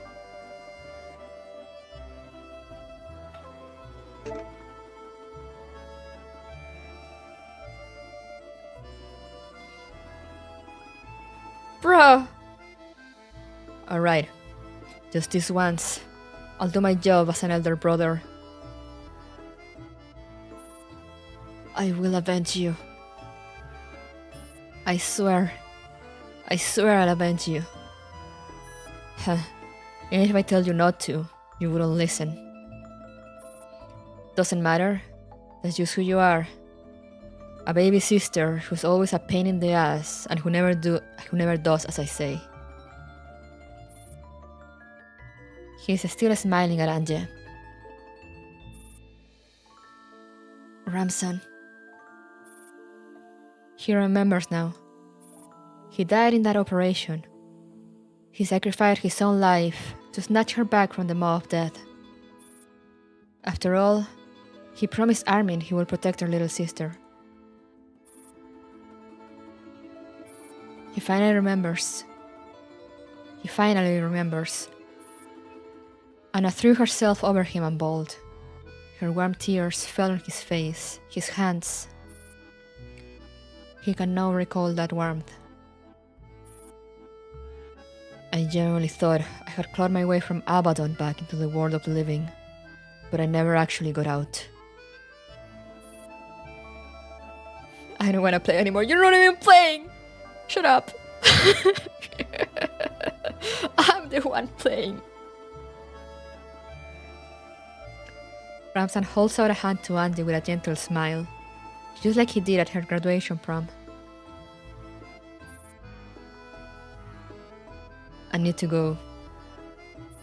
Anna, I'll be waiting for you on the other side. You won't have to wait too long.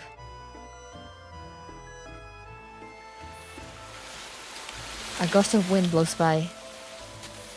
Ramsan lets the dawn gust sweep him off the rooftop and into the bottomless abyss. brother. Ramsam disappears from view as Sanjay cries out faintly.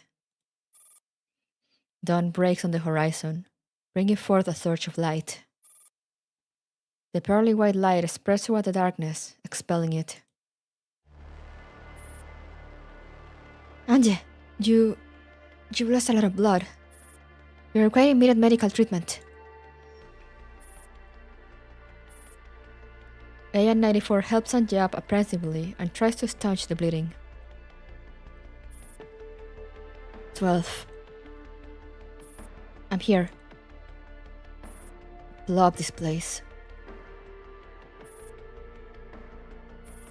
It will certainly be my pleasure, but why? From now on, there is no more Ramsan or Anna.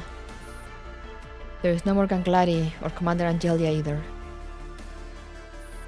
Ending your vendetta with a bang? Never took you for a romantic.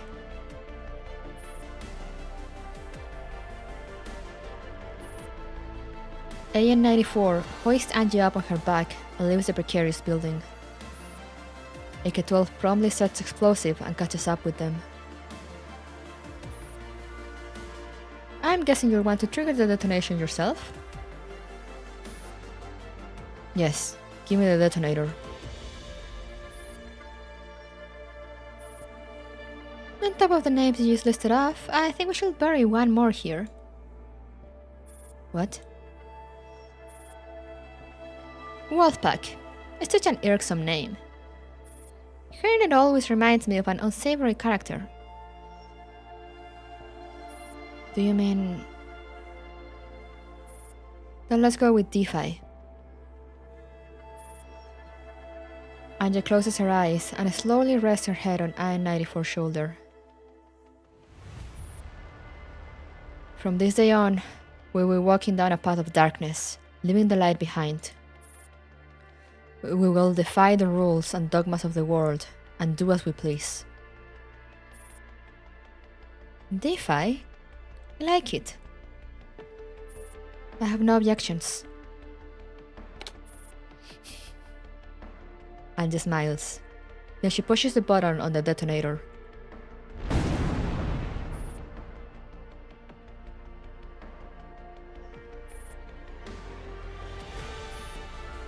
This is my gift to you. Good. It did the job and set my wrath ablaze. Abaddon, I shall await you in hell. Laplace's demon, I will dispatch you with my own hands, in my own way.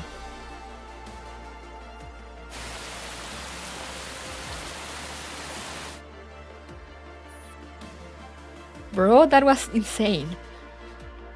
No matter how many times you lose your memory, no matter how the people around you present themselves, you never change your mind. I expect nothing less from my student. You don't seem to know her well enough. It's a pity, but that's how it is with humans. You think you know someone very well when, in fact, you don't know them at all. Fortunately, we now have all the time in the world.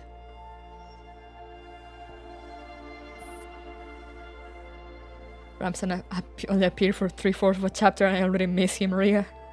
What have I missed so much? Dear Maidner, I did not expect to hear from you again after so long. It is both heartening and saddening, but our friendship is now tainted. Your strength, courage, and tenacity still shine through brightly. You are still as passionate and indomitable as you've always been. However, you have gone down the wrong path.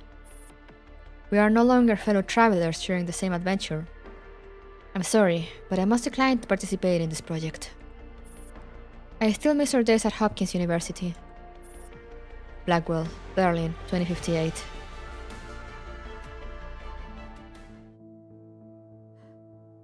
Bro!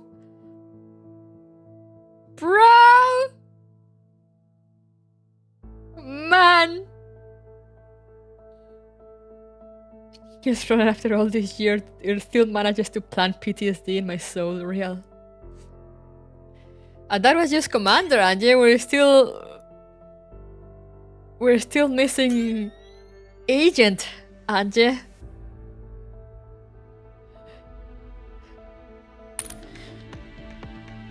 This all has been just chapter 1, man. That was just, yeah.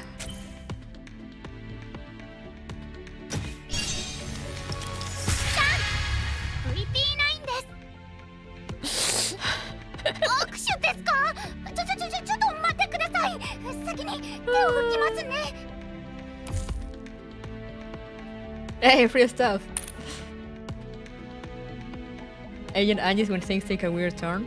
I mean, we saw some weird stuff with Agent Ange too.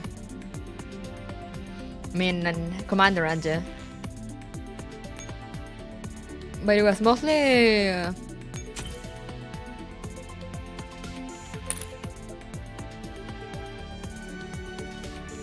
Thank you, VP9, for breaking the mood real.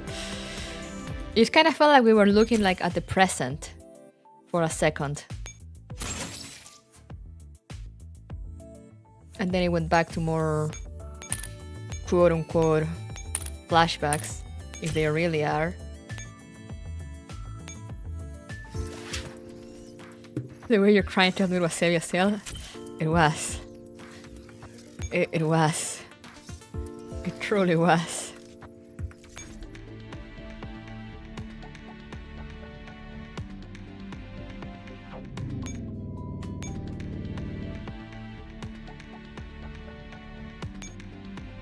Woo!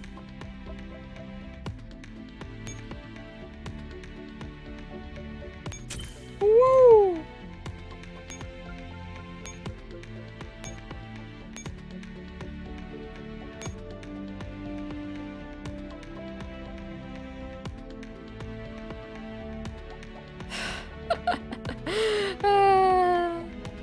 Oh god. Okay, but yeah, let's go back here. Because I need to get out soon.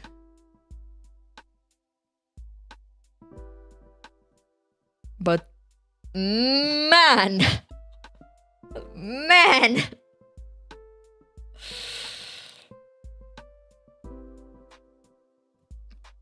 my man, what a wonderful story! So beautiful. I love reading this in New Year.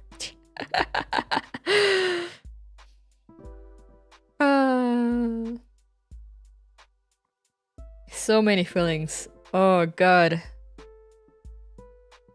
But yeah, I mean, Ramson, the whole thing with Ramson shows that they're more than capable of manipulating memories. So I'm even more like, is that what we're doing to Angie or what? Or are these her actual memories? And are they being taken away from her and that's why we're seeing them? Like what is happening? Mira here, so Happy New Year. Happy New Year, John! I hope you enjoyed the very joyful very joyful story for the new year.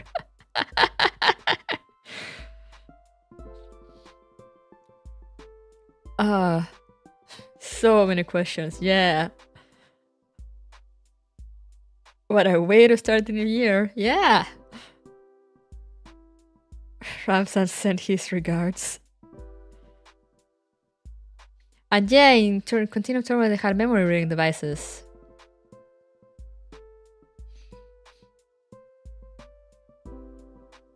So like, is that what they're doing to her? So like, are these memories actually real or are they manipulated? Or are they showing us the memories as they like, as they're kind of like being extracted or something?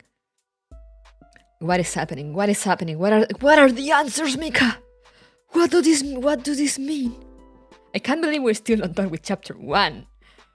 I mean, to be fair, the whole chapter 1 being pretty much like 4 mini stories on its own has really made it go on. I forgot how hard the stories hit real. Oh.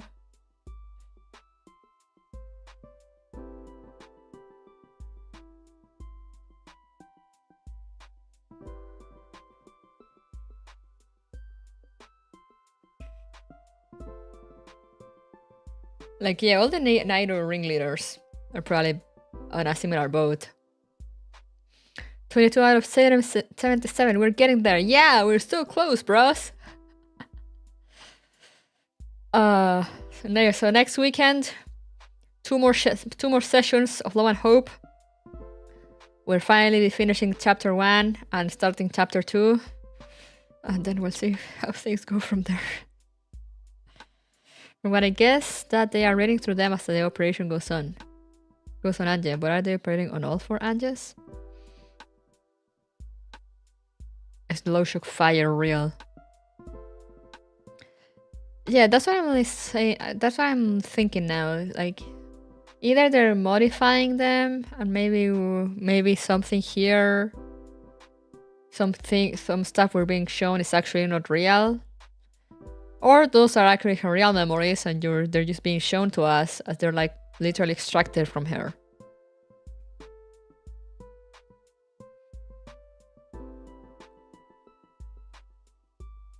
That would be answered soon. I need the answers.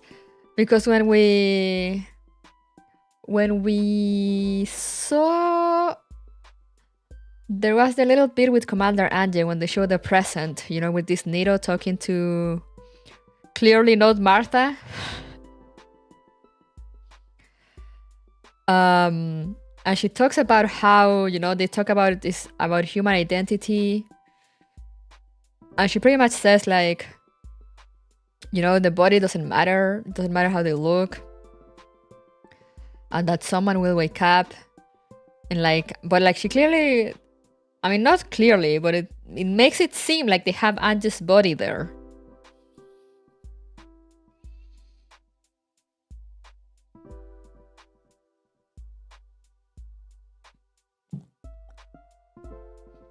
Because she says something about grabbing a mechanical arm.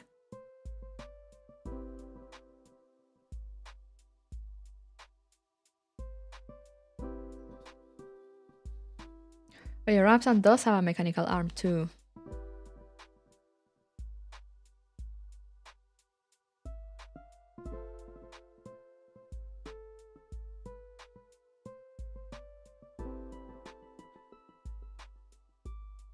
But didn't they treat...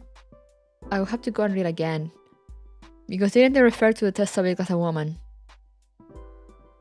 Which part am I right now?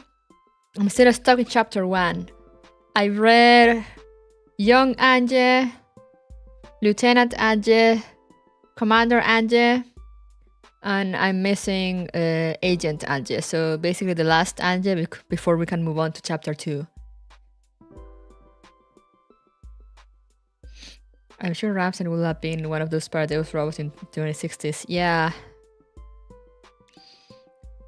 And also for once we got the letters mixed up. Because I'm pretty sure all the letters at first, you know, the letters at the beginning and end of the chapters, from like between Blackwell and at Bainer,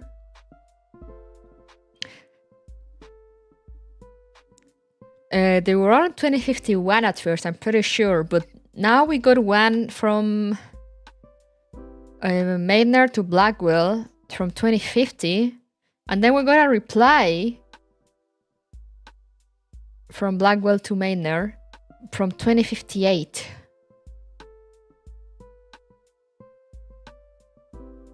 And what Martha was saying was something like how she had to Blackwell had to help her, and like she's clearly trying to get Sana back to life, and like how he was the only one that could help her. But then we got Blackwell 2058. I mean, clearly they kept exchanging, because then, like as I said, after all the other letters are from 2051. And then we get a reply from 2058 of Blackwell telling Martha, like, no, I'm sorry, I can't participate in this. Like, you've gone too far. Which I'm guessing is the whole thing with Paradeus.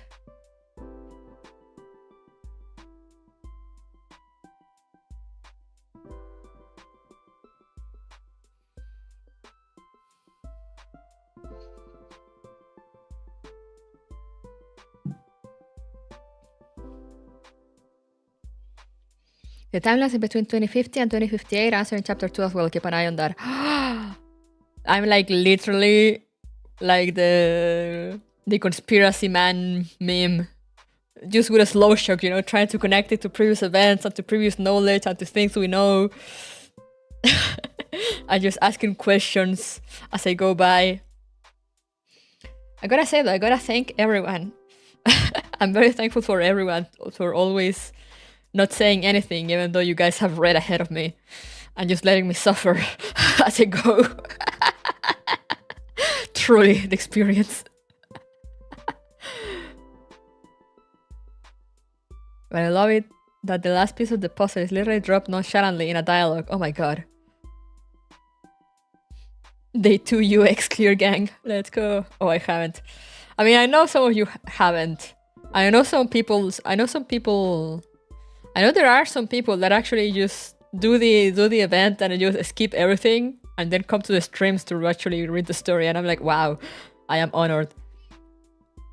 But I know there are some people that have finished everything, and I really appreciate the fact that nobody says a thing. And like, maybe there'll be hints here and there, or they'll be like, it will be answered, trust. And I'll be like, ah! Screaming.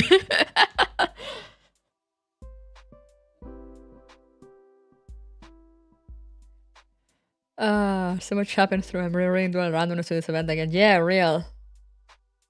I rushed the event for grinding and came here for the story. Let's go! And yeah, again, sorry for all the interruptions today. My cat got real needy as soon as I got that muffin out. I've learned my lesson. Never again. I will eat. I just like watching it again like it's the first time. Yeah, it's fun also. It's also fun, you know, it's also fun when you know something and you're like, aha, you know, haha, I can't wait to see the reaction to this.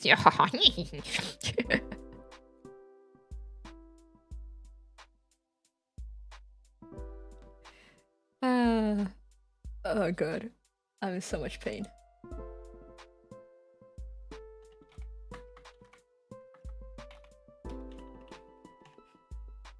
Oh my god, and of course my sister texted me like 10 minutes ago that she's already out of work. She was supposed to end an hour! She was supposed to end in an hour! Okay. Okay, guys, I gotta run, but the schedule I'll probably upload it tomorrow. But you can expect more slow shock. More Saturday and Sunday, same time. So yeah, Rush B, thank you for coming. Stay safe, stay hydrated. Happy New Year, and I'll see you next year. Bye bye. Otsururu.